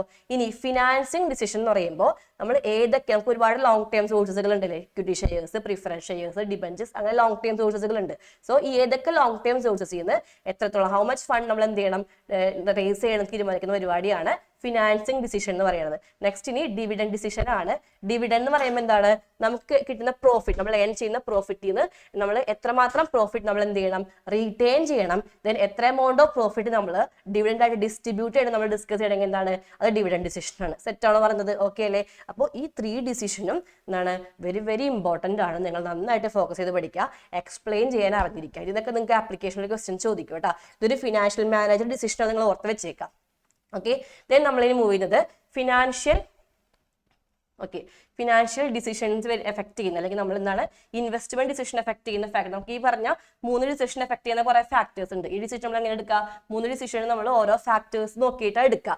ഫസ്റ്റ് നമ്മൾ കൺസിഡർ ചെയ്യാൻ പോകുന്നത് ഇൻവെസ്റ്റ്മെന്റ് ഡിസിഷൻ എടുക്കുമ്പോൾ നമ്മൾ കൺസിഡർ ചെയ്യേണ്ട ഫാക്ടേഴ്സ് എന്തൊക്കെയാണ്. ഫസ്റ്റ് ക്യാഷ് ഫ്ലോസ് നോക്കാം. സെറ്റ് അല്ലേ. നമ്മൾ എന്ത് ചെയ്യുക, റേറ്റ് ഓഫ് റിട്ടേൺ നോക്കാം. നമ്മൾ എന്താ ചെയ്യുക, ഇൻവെസ്റ്റ്മെന്റ് ക്രൈറ്റീരിയാസ് നോക്കാം. സെറ്റ് ആണോ പറഞ്ഞത്. ഓക്കെ അല്ലേ. അപ്പൊ ഇത്രയും കാര്യങ്ങൾ നോക്കിയാലേ നമുക്ക് പ്രോപ്പർ ആയിട്ട് ഒരു ഇൻവെസ്റ്റ്മെന്റ് ഡിസിഷൻ, എത്ര ഫണ്ട് നമ്മൾ ലോങ് ടേമിലേക്ക് ഇൻവെസ്റ്റ് ചെയ്യണം, എത്ര ഫണ്ട് നമുക്ക് ഷോർട്ട് ടേമിലേക്ക് ഇൻവെസ്റ്റ് ചെയ്യണം, നമുക്ക് ഡിസൈഡ് ചെയ്യാൻ പറ്റത്തുള്ളൂ. ഓക്കെ, അപ്പോൾ ഈ ക്രൈറ്റീരിയാസ് നന്നായിട്ട് നോക്കി വെച്ചേക്കാം കേട്ടോ. ഇനി നമ്മൾ ഫിനാൻസിങ്, അതായത് എത്രത്തോളം ഫണ്ട്, ഏതൊക്കെ ലോങ് ടേം സോഴ്സസ് ചെയ്യുന്നത്, അതായത് ഡിബഞ്ചറിന് എത്ര എടുക്കണം, ഇക്വിറ്റിന് എത്ര എടുക്കണം, പ്രിഫറൻസ് എത്ര എടുക്കണം തീരുമാനിക്കുന്നത് എങ്ങനെയാണ്, ഈ ഫിനാൻസിങ് ഡിസിഷൻ എടുക്കുന്നത് വേറെ കുറച്ച് ഫാക്ടേഴ്സിന്റെ അടിസ്ഥാനത്തിലാണ്. സോ നമുക്ക് നോക്കാം ഏതൊക്കെ ഫാക്ടേഴ്സ് ആണ് ഫിനാൻസിങ് ഡിസിഷനെ എഫക്ട് ചെയ്യണം നോക്കാം കേട്ടോ. അപ്പോൾ ഫിനാൻസിങ് ഡിസിഷനെ എഫക്ട് ചെയ്യുന്ന ഫാക്ടേഴ്സ്, കോസ്റ്റ്. ഫണ്ട് എന്ന് പറയുമ്പോൾ നമുക്ക് ഓൾറെഡി അറിയാം, ഡെറ്റ് ഫണ്ടും ഉണ്ട്, ഇക്വിറ്റി ഫണ്ട്സ് ഉണ്ട് അല്ലെ. ഇക്വിറ്റി ഫണ്ട് എന്ന് പറയുമ്പോൾ മെയിൻ ആയിട്ട് നമ്മൾ എന്താ ഓർക്കുക, പ്രിഫറൻസ് ഷെയർസും ഇക്വിറ്റി ഷെയർസ് ആണ് ഉപയോഗിക്കുക. ഇനി ഡെപ്റ്റ് എന്ന് പറയുമ്പോൾ നമ്മൾ ലോണും ഡിബഞ്ചറാണ് നോട്ട് ചെയ്യുക. അപ്പൊ കോസ്റ്റ് എന്ന് പറയുമ്പോൾ മെയിൻ ആയിട്ട് നമ്മൾ എന്ത് ചെയ്യുക, cheaper source of fund, means cost. ശരിക്കും പറയുകയാണെങ്കിൽ ഡെപ്റ്റ് ആണ് ചീപ്പർ സോഴ്സ് ഓഫ് ഫണ്ട് എന്ന് പറയുന്നത് അല്ലെ. അപ്പൊ നമ്മൾ എന്താ ചെയ്യേണ്ടത്, മാക്സിമം കോസ്റ്റ് കുറവുള്ള ഫണ്ട് നമ്മൾ സെലക്ട് ചെയ്യുക. സെറ്റ് ആണല്ലോ. ഓക്കെ അല്ലേ. മാക്സിമം കോസ്റ്റ് കുറവുള്ള ഫണ്ട് നമ്മൾ സെലക്ട് ചെയ്യുക. ദെൻ നമ്മൾ അടുത്തൊരു കൺസിഡറേഷൻ ആണ് റിസ്ക്.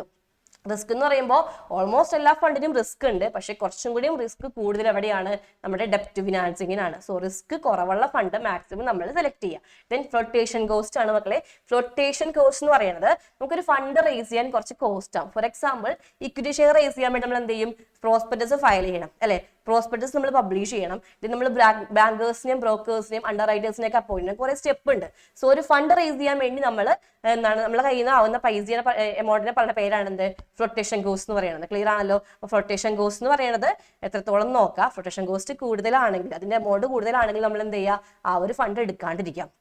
എപ്പോഴും ഫ്ലക്ച്വേഷൻ കോസ്റ്റ് കൂടുതൽ എവിടെയാണ്? ഇക്വിറ്റി ഷെയർസിനാണ്. ഓക്കെ, ഇനി ക്യാഷ് ഫ്ലോ പൊസിഷൻ നോക്കാം. നമുക്ക് large amount of cash inflows ഉണ്ട്. എന്താ ക്യാഷ് ഇൻഫ്ലോസ്? റെസീപ്റ്റ് ആണ് ക്യാഷ് ഇൻഫ്ലോസ്. എന്താ ക്യാഷ് ഔട്ട്ഫ്ലോസ്? പേയ്മെന്റ്, നമ്മളുടെ കയ്യിൽ നിന്ന് പോകുന്ന പൈസ അല്ലെ, പേയ്മെന്റ് ആണ് ക്യാഷ് ഔട്ട്ഫ്ലോസ്. അപ്പൊ നമ്മൾ എപ്പോഴും എന്താ ചെയ്യേണ്ടത്? ക്യാഷ് ഇൻഫ്ലോസ് നോക്കിയിട്ട് മാക്സിമം ക്യാഷ് ഇൻഫ്ലോസ് ഉള്ള എന്താണ് ക്യാഷ്, അതായത് അധികം ക്യാഷ് ഫ്ലോസ് ഇല്ലെങ്കിൽ, നമുക്ക് അധികം ക്യാഷ് ഇൻഫ്ലോ ഇല്ല, നമുക്ക് പ്രോഫിറ്റ് കുറവാണ്, നമ്മൾ എന്ത് ചെയ്യണം?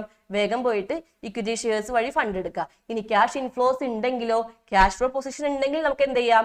ഡെറ്റ് ഫണ്ട് യൂസ് ചെയ്യാൻ പറ്റും. ക്ലിയർ ആണല്ലോ? എന്താണ് ഫിക്സഡ് ഓപ്പറേറ്റിംഗ് കോസ്റ്റ്?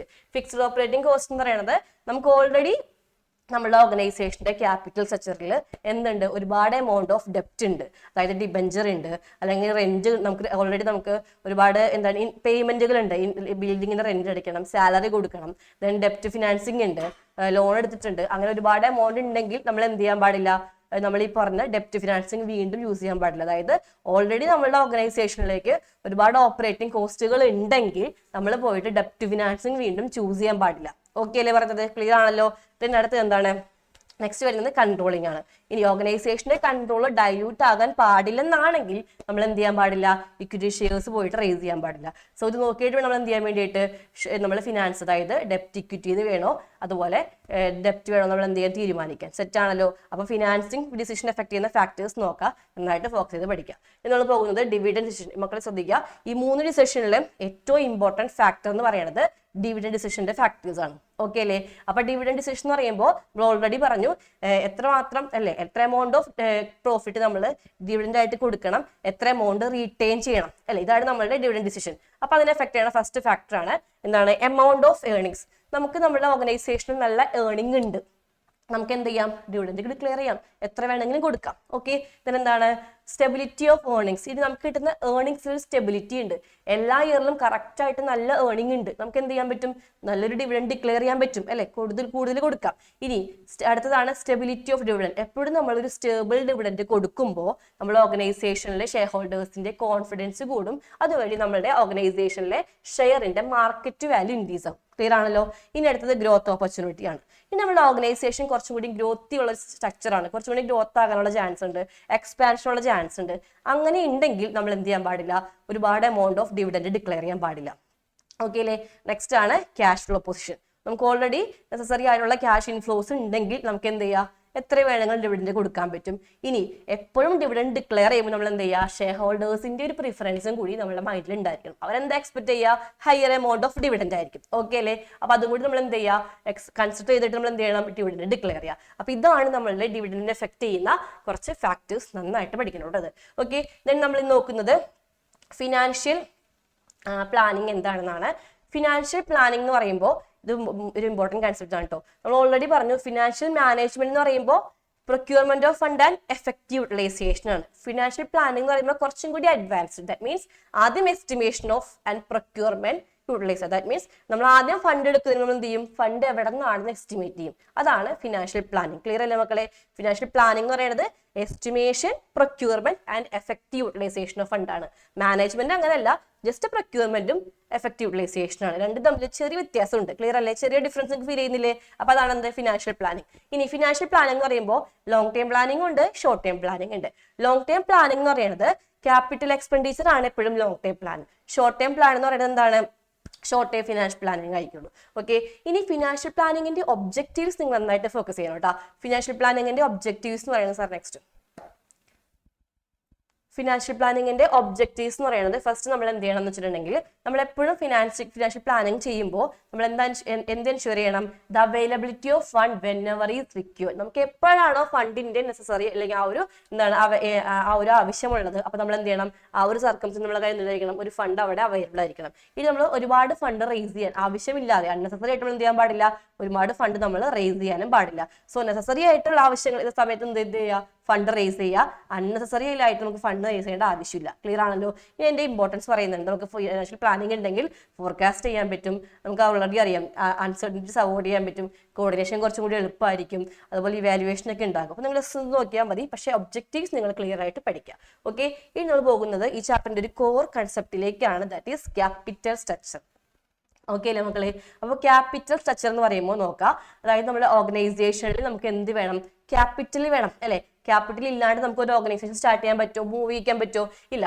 സോ ഒരു ഓർഗനൈസേഷനിൽ നമ്മളൊരു ക്യാപിറ്റൽ ഫോം ചെയ്യുമ്പോൾ നമ്മൾ അതിലേക്ക് എന്ത് ആഡ് ചെയ്യും? ഒരുപാട് ഡെപ്റ്റും ഒരുപാട് എന്താണ് ഇക്വിറ്റി ഓൺഡ് ഫണ്ടും ആഡ് ചെയ്യും. സോ ഈ ഡെപ്റ്റിന്റെയും ഈ ഒരു ഇക്വിറ്റിയുടെയും ബോറോഡ് ഫണ്ടിന്റെയും ഓൺഡ് ഫണ്ടിന്റെയും മിക്സിനെയാണ് നമ്മൾ എന്ത് പറയാ? ക്യാപിറ്റൽ സ്ട്രക്ചർ എന്ന് പറയാം. സെറ്റ് അല്ലേ? അപ്പൊ ഓൺഡ് ഫണ്ടിന്റെയും ബോറോഡ് ഫണ്ടിന്റെയും മിക്സ് ആണ് എന്ത്? Capital structure. ഓക്കെ, ഒരു ഇത്ര എമൗണ്ട് ഓഫ് അല്ലെങ്കിൽ പ്രൊപ്പോർഷനറ്റ് എമൗണ്ട് ഓഫ് ഓൺഡ് ഫണ്ട് ഉണ്ടായിരിക്കും, അതുപോലെ തന്നെ എന്താണ് ഇക്വിറ്റി ഫണ്ട് ഉണ്ടായിരിക്കും. ഡെപ്റ്റ് ഫണ്ട് എന്ന് പറയുമ്പോൾ ബോറോഡ് ഫണ്ട് ആണ്, ഇക്വിറ്റി എന്ന് പറയുമ്പോൾ ഓണേഴ്സിന്റെ ഫണ്ടാണ്. സെറ്റ് ആണല്ലോ. ഇനി നെക്സ്റ്റ് കൺസെപ്റ്റ് ആണ് optimum capital structure. Optimum capital structure means നമ്മുടെ ക്യാപിറ്റൽ സ്ട്രക്ചറിൽ നമ്മൾ മോർ ഡെപ്റ്റ് ആകാൻ പാടില്ല, ലെസ് ഇക്വിറ്റി ആകാൻ പാടില്ല. ഈ ഡെപ്റ്റിനും ഇക്വിറ്റിക്കും എന്ത് വേണം? ചെറിയൊരു പ്രപ്പോർഷൻ വേണം. എപ്പോഴും ഡെപ്റ്റ് എന്ന് പറയുമ്പോൾ ഇക്വിറ്റീനെ എന്താണ് ഹേർട്ട് ചെയ്തിരിക്കുന്നത്. ദാറ്റ് മീൻസ് ഇക്വിറ്റിക്ക് ഒരു ഡാമേജ് ഉണ്ടാക്കാൻ പാടില്ല. ഇക്വിറ്റി ഇങ്ങനെ പ്രോപ്പറായിട്ട് പോയിക്കൊണ്ടിരിക്കണം. അപ്പൊ അതേപോലെ ഇക്വിറ്റിക്ക് ഒരു ബുദ്ധിമുട്ടില്ലാണ്ടിരിക്കാൻ, ഡിഫിക്കൽട്ടി ഇല്ലാണ്ടിരിക്കാൻ നമ്മൾ എന്ത് ചെയ്യുക? കറക്റ്റ് ആയിട്ട് ഡെപ്റ്റ് മാനേജ് ചെയ്യുക. സോ ഡെപ്റ്റും ഇക്വിറ്റിയും തമ്മിൽ ഓർഗനൈസേഷനിൽ എന്ത് വേണം? ഇക്വിറ്റിയുടെ വാല്യൂ ഇൻക്രീസ് ചെയ്യുന്ന ഒരു പ്രപ്പോർഷൻ വേണം. അതായത് ഒരിക്കലും ആ ഒരു ഓർഗനൈസേഷൻ ഡെപ്റ്റ് കൂടുതലാണെന്ന് നമ്മുടെ ഷെയർ ഹോൾഡേഴ്സ് പറയാൻ പാടില്ല. ഓക്കെ അല്ലേ? അപ്പൊ എന്താ വേണ്ടത്? ഒപ്റ്റിമം ക്യാപിറ്റൽ സ്ട്രക്ചർ എന്ന് പറയുന്നത് ഡെപ്റ്റും ഇക്വിറ്റിയും ഒരു പ്രപ്പോർഷനിൽ പോവുക. അതെന്ത് ചെയ്യണം? എപ്പോഴും ഇക്വിറ്റിയുടെ വാല്യൂ ഇൻക്രീസിങ് ചെയ്യുന്ന മെത്തേഡിലായിരിക്കണം. ഓക്കെ അല്ലേ? ഇനി ഈ പറഞ്ഞ ഒപ്റ്റിമം ക്യാപിറ്റൽ സ്ട്രക്ചറിലെ ഒരു ടേം ആണ് ഫിനാൻഷ്യൽ ലിവറേജ്. മക്കളെ ഇപ്പൊ പറയാവുന്ന ടേംസുകൾ ചിലപ്പോൾ 1 മാർക്കിന്റെ ക്വസ്റ്റ്യൻസിന് ചാൻസ് ഉള്ള ക്വസ്റ്റ്യൻസ് ആണ് കേട്ടോ. Financial leverage. Next financial leverage എന്ന് പറയുന്നത് നമ്മുടെ ഓർഗനൈസേഷനിൽ, ശ്രദ്ധിക്കേണ്ട മക്കളെ, നമ്മുടെ ഓർഗനൈസേഷനിൽ എന്തുണ്ട്? ക്യാപിറ്റൽ സ്ട്രക്ചർ ഉണ്ട്. ഈ ക്യാപിറ്റൽ സ്ട്രക്ചറിൽ നമുക്ക് ഓൾറെഡി നമ്മൾ പറഞ്ഞു ഡെപ്റ്റ് ഫണ്ടും ഉണ്ട്, ഇക്വിറ്റി ഫണ്ട് ഉണ്ട്. അപ്പൊ നമ്മുടെ ഓർഗനൈസേഷന്റെ ക്യാപിറ്റൽ സ്ട്രക്ചറിൽ എത്ര എമൗണ്ട് ഓഫ് ഡെപ്റ്റ് ഉണ്ടോ അതിനെയാണ് നമ്മൾ എന്ത് പറയാ? Financial leverage. ക്ലിയർ അല്ലേ? നമ്മുടെ ഓർഗനൈസേഷന്റെ ക്യാപിറ്റൽ സ്ട്രക്ചറിൽ എത്ര എമൗണ്ട് ഓഫ് ഡെപ്റ്റ് ഉണ്ടോ ദാറ്റ് ഈസ് എന്താണ്? Financial leverage. ഓക്കെ അല്ലേ? ഓക്കെ ആണല്ലോ. അപ്പൊ നമ്മൾ എന്തൊക്കെ പറയും? അതിന് ക്യാപിറ്റൽ ഗിയറിംഗ് എന്ന് പറയും, ട്രേഡിംഗ് ഓൺ ഇക്വിറ്റി എന്ന് പറയും. ഓക്കെ, അപ്പോൾ ഓർഗനൈസേഷനിലെ ക്യാപിറ്റൽ സ്ട്രക്ചറിലുള്ള എമൗണ്ട് ഓഫ് ഡെപ്റ്റിന്റെ പ്രപ്പോർഷനെയാണ് നമ്മൾ എന്ത് പറയാ? Financial leverage or capital gearing, trading on equity എന്നൊക്കെ പറയാം. നോട്ട് വെച്ചേക്കാം കേട്ടോ. ഇനി നെക്സ്റ്റ് നോക്കാം, factors affecting choice of capital structure. നമ്മൾ ഈ പറഞ്ഞ ഫാക്ടേഴ്സ്, അതായത് ഡെപ്റ്റ് ഫണ്ട് വേണോ, ഇക്വിറ്റി ഫണ്ട് വേണോ, ഇത് നമ്മൾ കൺസിഡർ ചെയ്യണത് ഈ പറയുന്ന ഫാക്ടേഴ്സിന്റെ അണ്ടറിലാണ്. ഓക്കെ, ഫസ്റ്റ് ഫാക്ടർ ആണ് ക്യാഷ് ഫ്ലോ പൊസിഷൻ. നമ്മൾ എന്ത് ചെയ്യുക? നമ്മുടെ കയ്യിലുള്ള ക്യാഷ് ഫ്ലോസ് നോക്കാം. നമുക്ക് നല്ല ക്യാഷ് ഇൻഫ്ലോസ് ഉണ്ടെങ്കിൽ നമുക്ക് എന്ത് ചെയ്യാം? ഡെപ്റ്റിൽ നിന്ന് പോയി ഫണ്ട് എടുക്കാം. ഇത് ഏകദേശം നമ്മുടെ ഫിനാൻഷ്യൽ ഡിസിഷനായിട്ട് മാച്ച് ചെയ്യുന്ന പോയിന്റ്സ് ആയിട്ടോ. ഇനി നെക്സ്റ്റ് എന്താണ്? കോസ്റ്റ് ഓഫ് ഡെപ്റ്റ്. നമ്മുടെ ഓർഗനൈസേഷനിൽ ഡെപ്റ്റ് കുറച്ച് ഇക്വിറ്റിനെക്കാട്ടും കുറച്ചും കൂടി കോസ്റ്റ് കുറവിൽ കിട്ടുന്നുണ്ട്. അല്ലെങ്കിൽ നമ്മൾ ഓർഗനൈസേഷനിൽ കമ്പയർ ചെയ്യുമ്പോൾ ഡെപ്റ്റിനാണ് കുറച്ചും കൂടി കോസ്റ്റ് കൂടുതൽ, അതുപോലെ ഡെപ്റ്റിനാണ് കുറച്ചും കൂടി കോസ്റ്റ് കുറവ്, ഇക്വിറ്റിക്കാണ് കോസ്റ്റ് കൂടുതൽ. എന്താ കോസ്റ്റ് എന്ന് പറയുന്നത്? കോസ്റ്റ് എന്ന് പറയുന്നത് നമ്മളൊരു ഫണ്ട് റേസ് ചെയ്യുമ്പോൾ നമ്മൾ ആ ഫണ്ട് തരുന്ന പേഴ്സണിന് കൊടുക്കേണ്ട എമൗണ്ട് ആണ് കോസ്റ്റ്. ഫോർ എക്സാമ്പിൾ, നമ്മളിപ്പോൾ ഒരു ഡിബഞ്ചർ വഴി ഫണ്ട് എടുക്കുകയാണെങ്കിൽ ഡിബഞ്ചർ ഹോൾഡർക്ക് എന്ത് കൊടുക്കണം? ഇൻട്രസ്റ്റ് കൊടുക്കണം. അത് കമ്പനിയുടെ കോസ്റ്റ് ആണ്. ഇനി ഇക്വിറ്റി ഷെയർ ഹോൾഡേഴ്സ് വഴി നമ്മൾ എന്താണ്? ഇക്വിറ്റി വഴി ഫണ്ട് എടുക്കുകയാണെങ്കിൽ ഇക്വിറ്റി ഷെയർ ഹോൾഡേഴ്സ് എന്ത് കൊടുക്കേണ്ടി വരും? നമ്മൾ ഡിവിഡൻഡ് കൊടുക്കേണ്ടി വരും. അത് കമ്പനിയുടെ കോസ്റ്റ് ആണ്. ലോൺ നമ്മൾ എടുക്കുകയാണെങ്കിലോ ലോണിന് നമ്മൾ ഇൻട്രസ്റ്റ് പ്രൊവൈഡ് ചെയ്യും, അത് നമ്മുടെ കമ്പനിയുടെ കോസ്റ്റ് ആണ്. സോ ഒരു ഫണ്ടിന് വേണ്ടി കമ്പനി സ്പെൻഡ് ചെയ്യേണ്ട എമൗണ്ട് ആണ് കോസ്റ്റ്. സോ യൂഷ്വലി ഡെപ്റ്റിന്റെ കോസ്റ്റ് ആണ് ഒരു കമ്പനിയിൽ ലെസ് ആയിട്ട് വരാം. ഇനി കമ്പനിയിൽ ഏതാ ലാർജ് ആയിട്ട് വരാം? ഇക്വിറ്റിയുടെ കോസ്റ്റ് ആണ് കമ്പനിയിൽ ലാർജ് ആയിട്ട് വരാം. അപ്പൊ എപ്പോഴും കമ്പനിക്ക് ഡെപ്റ്റ് കുറച്ചും കൂടി കോസ്റ്റ് കുറവിൽ കിട്ടുന്നുണ്ടെങ്കിൽ കമ്പനി എന്ത് ചെയ്യുക? ഡെപ്റ്റിൽ നിന്ന് പോയിട്ട് ക്യാപിറ്റലിലേക്ക് ഫണ്ട് എടുക്കാം. ഓക്കെ, ഇനി ടാക്സ് റേറ്റ്. നമുക്ക് ടാക്സ് കുറയ്ക്കണം എന്നുണ്ടെങ്കിൽ നമ്മൾ എന്ത് യൂസ് ചെയ്യണം? കൂടുതലായിട്ട് ഡെപ്റ്റ് യൂസ് ചെയ്യുക. കാരണം ഡെപ്റ്റിന് കൊടുക്കുന്ന ഇൻട്രസ്റ്റ് നമുക്ക് എന്ത് ചെയ്യാൻ പറ്റും? ടാക്സ് റെഡ്യൂസ് ചെയ്യാൻ വേണ്ടി യൂസ് ചെയ്യാൻ പറ്റും. നെക്സ്റ്റ് എന്താ അടുത്തത്? നെക്സ്റ്റ് വരുന്നത് കൺട്രോൾ ആണ്. അല്ലെ, ഓൾറെഡി നമുക്കറിയാം കൺട്രോൾ നമുക്ക് ലോസ് ആകാണ്ടിരിക്കാൻ വേണ്ടി നമ്മൾ എന്ത് ചെയ്യണം? ഡെപ്റ്റ് ഫിനാൻസ് ഇങ്ങനെ യൂസ് ചെയ്യണം. കാരണം ഇക്വിറ്റി ആകുമ്പോൾ ഷെയർ ഹോൾഡേഴ്സിന്റെ നമ്പേഴ്സ് കൂടും, കൺട്രോളിൽ പോകും. ഓക്കെ, നെക്സ്റ്റ് എന്താണ്? Risk consideration. അതായത് റിസ്ക് നമ്മൾ എപ്പോഴും നോക്കുമ്പോൾ നമുക്കറിയാം റിസ്ക് എന്ന് പറയുന്നത് പോസിബിലിറ്റി ഓഫ് ഇൻആഡിക്വേറ്റ് പ്രോഫിറ്റ് ആണെങ്കിൽ നമുക്ക് പ്രോഫിറ്റ് കറക്റ്റ് ആയിട്ട് കിട്ടത്തില്ല, റിസ്ക്. അപ്പോൾ റിസ്ക് ഉണ്ടെങ്കിൽ നമുക്ക് ഓർഗനൈസേഷൻ ഓൾറെഡി റിസ്ക് ഉണ്ട്, അല്ലെങ്കിൽ നമുക്ക് റിസ്ക് എടുക്കാൻ നമ്മൾ റെഡി അല്ലെങ്കിൽ നമ്മൾ എന്ത് ചെയ്യാൻ പാടില്ല? ഡെറ്റ് ഫിനാൻസിങ് ഒരിക്കലും യൂസ് ചെയ്യാൻ പാടില്ല. ഓക്കെ അല്ലേ? അപ്പോൾ ഒരുപാട് ഫാക്ടേഴ്സ് ഉണ്ട്, നിങ്ങൾക്ക് ഇഷ്ടപ്പെട്ട ഏതെങ്കിലും പഠിച്ചു വെച്ചാൽ മതി, ഇമ്പോർട്ടൻ്റ് ആണ് എന്തായാലും. ഓക്കെ, ഇനി നമ്മളിനി പോകുന്നത് ക്യാപിറ്റൽ ബഡ്ജറ്റിംഗിലേക്കാണ്. ക്യാപിറ്റൽ ബഡ്ജറ്റിംഗ് എന്ന് പറയുമ്പോൾ എന്താണ്? നമ്മൾ ഓൾറെഡി നമ്മളുടെ കയ്യിലുള്ള ക്യാപിറ്റലിൽ നിന്ന് കുറച്ച് പോർഷൻ എടുത്തിട്ട് ഓക്കെ, കുറച്ച് ഒരു സ്മോൾ പാർട്ട് എടുത്ത് നമ്മൾ എന്ത് ചെയ്യണം, ഒരു ചെറിയ പോർഷൻ എടുത്തിട്ട് നമ്മൾ ലോങ് ടേം അസറ്റിലേക്ക് ഇൻവെസ്റ്റ് ചെയ്യണം. ക്ലിയർ ആണല്ലോ? ഫോർ എക്സാമ്പിൾ നമ്മൾ ഏതെങ്കിലും ഒരു മെഷീനറി ബൈ ചെയ്യുന്നു, അല്ലെങ്കിൽ ഒരു പ്ലാന്റ് ബൈ ചെയ്യുന്നു. അപ്പോൾ ഇതേപോലെ നമ്മൾ ലോങ് ടേം അസറ്റിലേക്ക് നമ്മൾ ഇൻവെസ്റ്റ് ചെയ്യുകയാണെങ്കിൽ ദാറ്റ് ഈസ് ക്യാപിറ്റൽ ബഡ്ജറ്റിംഗ്. ഇതിനെ ഫിക്സഡ് ക്യാപിറ്റൽ മാനേജ്മെന്റ് എന്നും പറയും, അല്ലെങ്കിൽ ഫിക്സഡ് ക്യാപിറ്റൽ എന്നും പറയും. സെറ്റ് ആണല്ലോ? ഓക്കെ അല്ലേ? സോ അങ്ങനെയാണെങ്കിൽ ഈ ക്യാപിറ്റൽ ബഡ്ജറ്റിന് അല്ലെങ്കിൽ ഫിക്സഡ് ക്യാപിറ്റൽ മാനേജ്മെന്റിന് കുറച്ച് ഇമ്പോർട്ടൻസ് ഉണ്ട്. നമ്മൾ ക്യാപിറ്റൽ ബഡ്ജറ്റിംഗ് ഡിസിഷൻ എടുക്കുമ്പോൾ ഈ പറയുന്ന ഇമ്പോർട്ടൻസ് ഒന്ന് കൺസിഡർ ചെയ്യാം. ഫസ്റ്റ്, ക്യാപിറ്റൽ ബഡ്ജറ്റിംഗ് ഡിസിഷൻ എന്ന് പറയുന്നത്, അതായത് നമ്മൾ ലോങ് ടേമിലേക്ക് ഇൻവെസ്റ്റ് ചെയ്യുക എന്ന് പറയുന്നത് എന്താണ്, അവിടെ ലോങ്ങർ ടേം ഗ്രോത്ത് ആണ്. അതായത് ഫണ്ട് നമ്മൾ ലോങ് ടേമിലേക്ക് ഇൻവെസ്റ്റ് ചെയ്യുമ്പോൾ നമുക്ക് ആ ഒരു ടൈം സഡൻ ആയിട്ട് നമുക്ക് എന്ത് കിട്ടില്ല, നമുക്ക് അതിന്റെ റിട്ടേൺ കിട്ടില്ല, നമുക്ക് ഫ്യൂച്ചറിൽ റിട്ടേൺ കിട്ടുള്ളൂ അല്ലെ. അപ്പൊ അത് ലോങ് ടൈം ഗ്രോത്തിനെ എഫക്ട് ചെയ്യും. ക്ലിയർ ആണല്ലോ? അപ്പൊ അത് നമ്മൾ കൺസിഡർ ചെയ്യാം. ഇതെന്താണ്, നമുക്ക് ഇങ്ങനത്തെ ക്യാപിറ്റൽ ബഡ്ജറ്റിലേക്ക് ഇൻവെസ്റ്റ് ചെയ്യാൻ വേണ്ടി നമുക്ക് എങ്ങനത്തെ ഫണ്ടാണ് വേണ്ടത്, ലാർജ് എമൗണ്ട് ഓഫ് ഫണ്ട് വേണം, ചെറിയ ഫണ്ട് പോരാ. ഇനി ക്യാപിറ്റൽ ബഡ്ജറ്റിംഗ് എന്ന് പറയുമ്പോൾ ഓൾറെഡി നമുക്ക് ഫ്യൂച്ചറിലാണ് അതിന്റെ റിട്ടേൺ കിട്ടുക, ലാർജ് എമൗണ്ട് ഓഫ് ഫണ്ട് വേണം. സോ അതെന്തായിരിക്കും, റിസ്ക് ആയിരിക്കും ആണല്ലോ.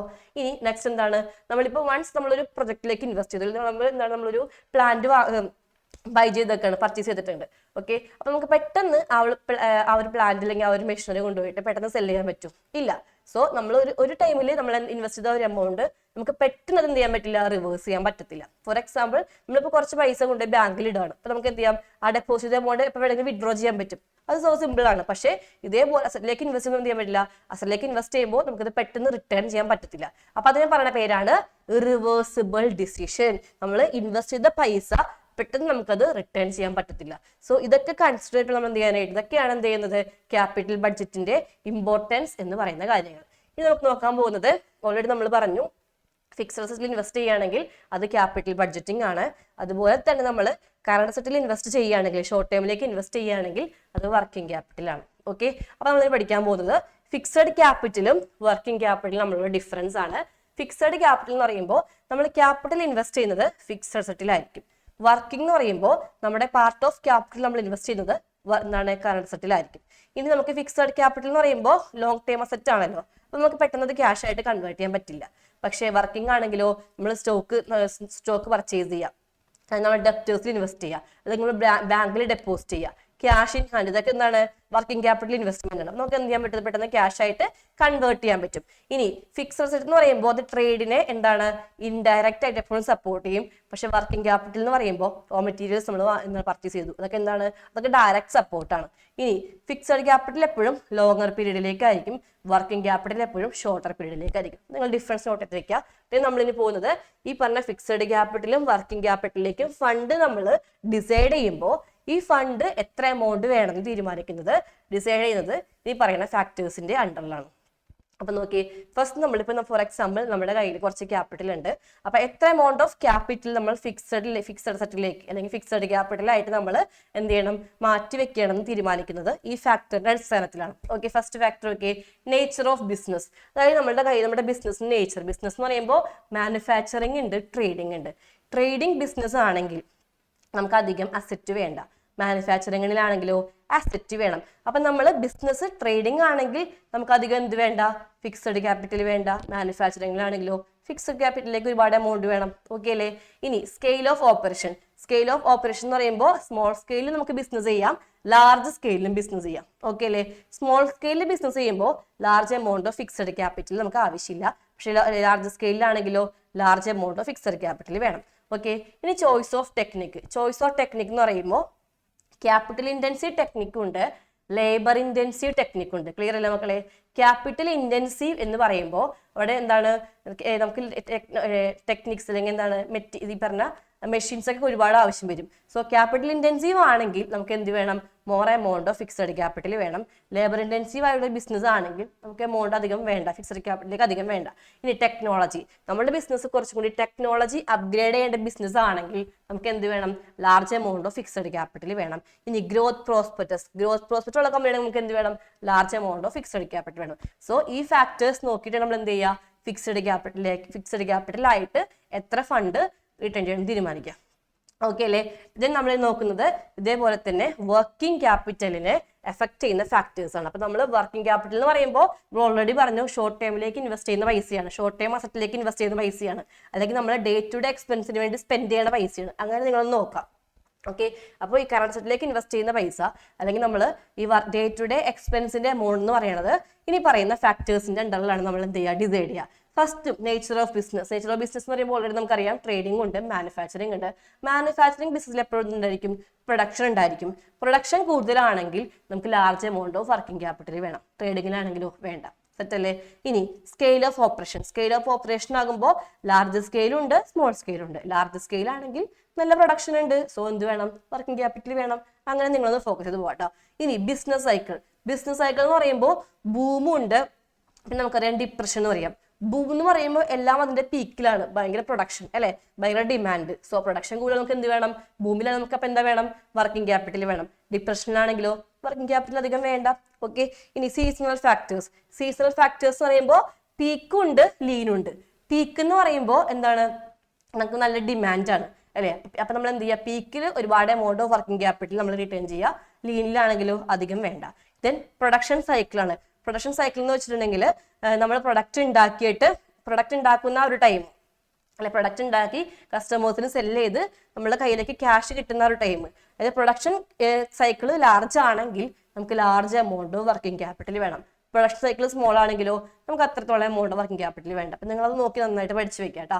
ഇനി നമ്മൾ പോകുന്നത് വർക്കിംഗ് ക്യാപിറ്റലിൽ തന്നെ 2 ഡിവിഷൻ ഉണ്ട്, ഗ്രോസ് വർക്കിംഗ് ക്യാപിറ്റലും നെറ്റ് വർക്കിംഗ് ക്യാപിറ്റലും. ഓക്കെ അല്ലേ, ഇതാണല്ലോ.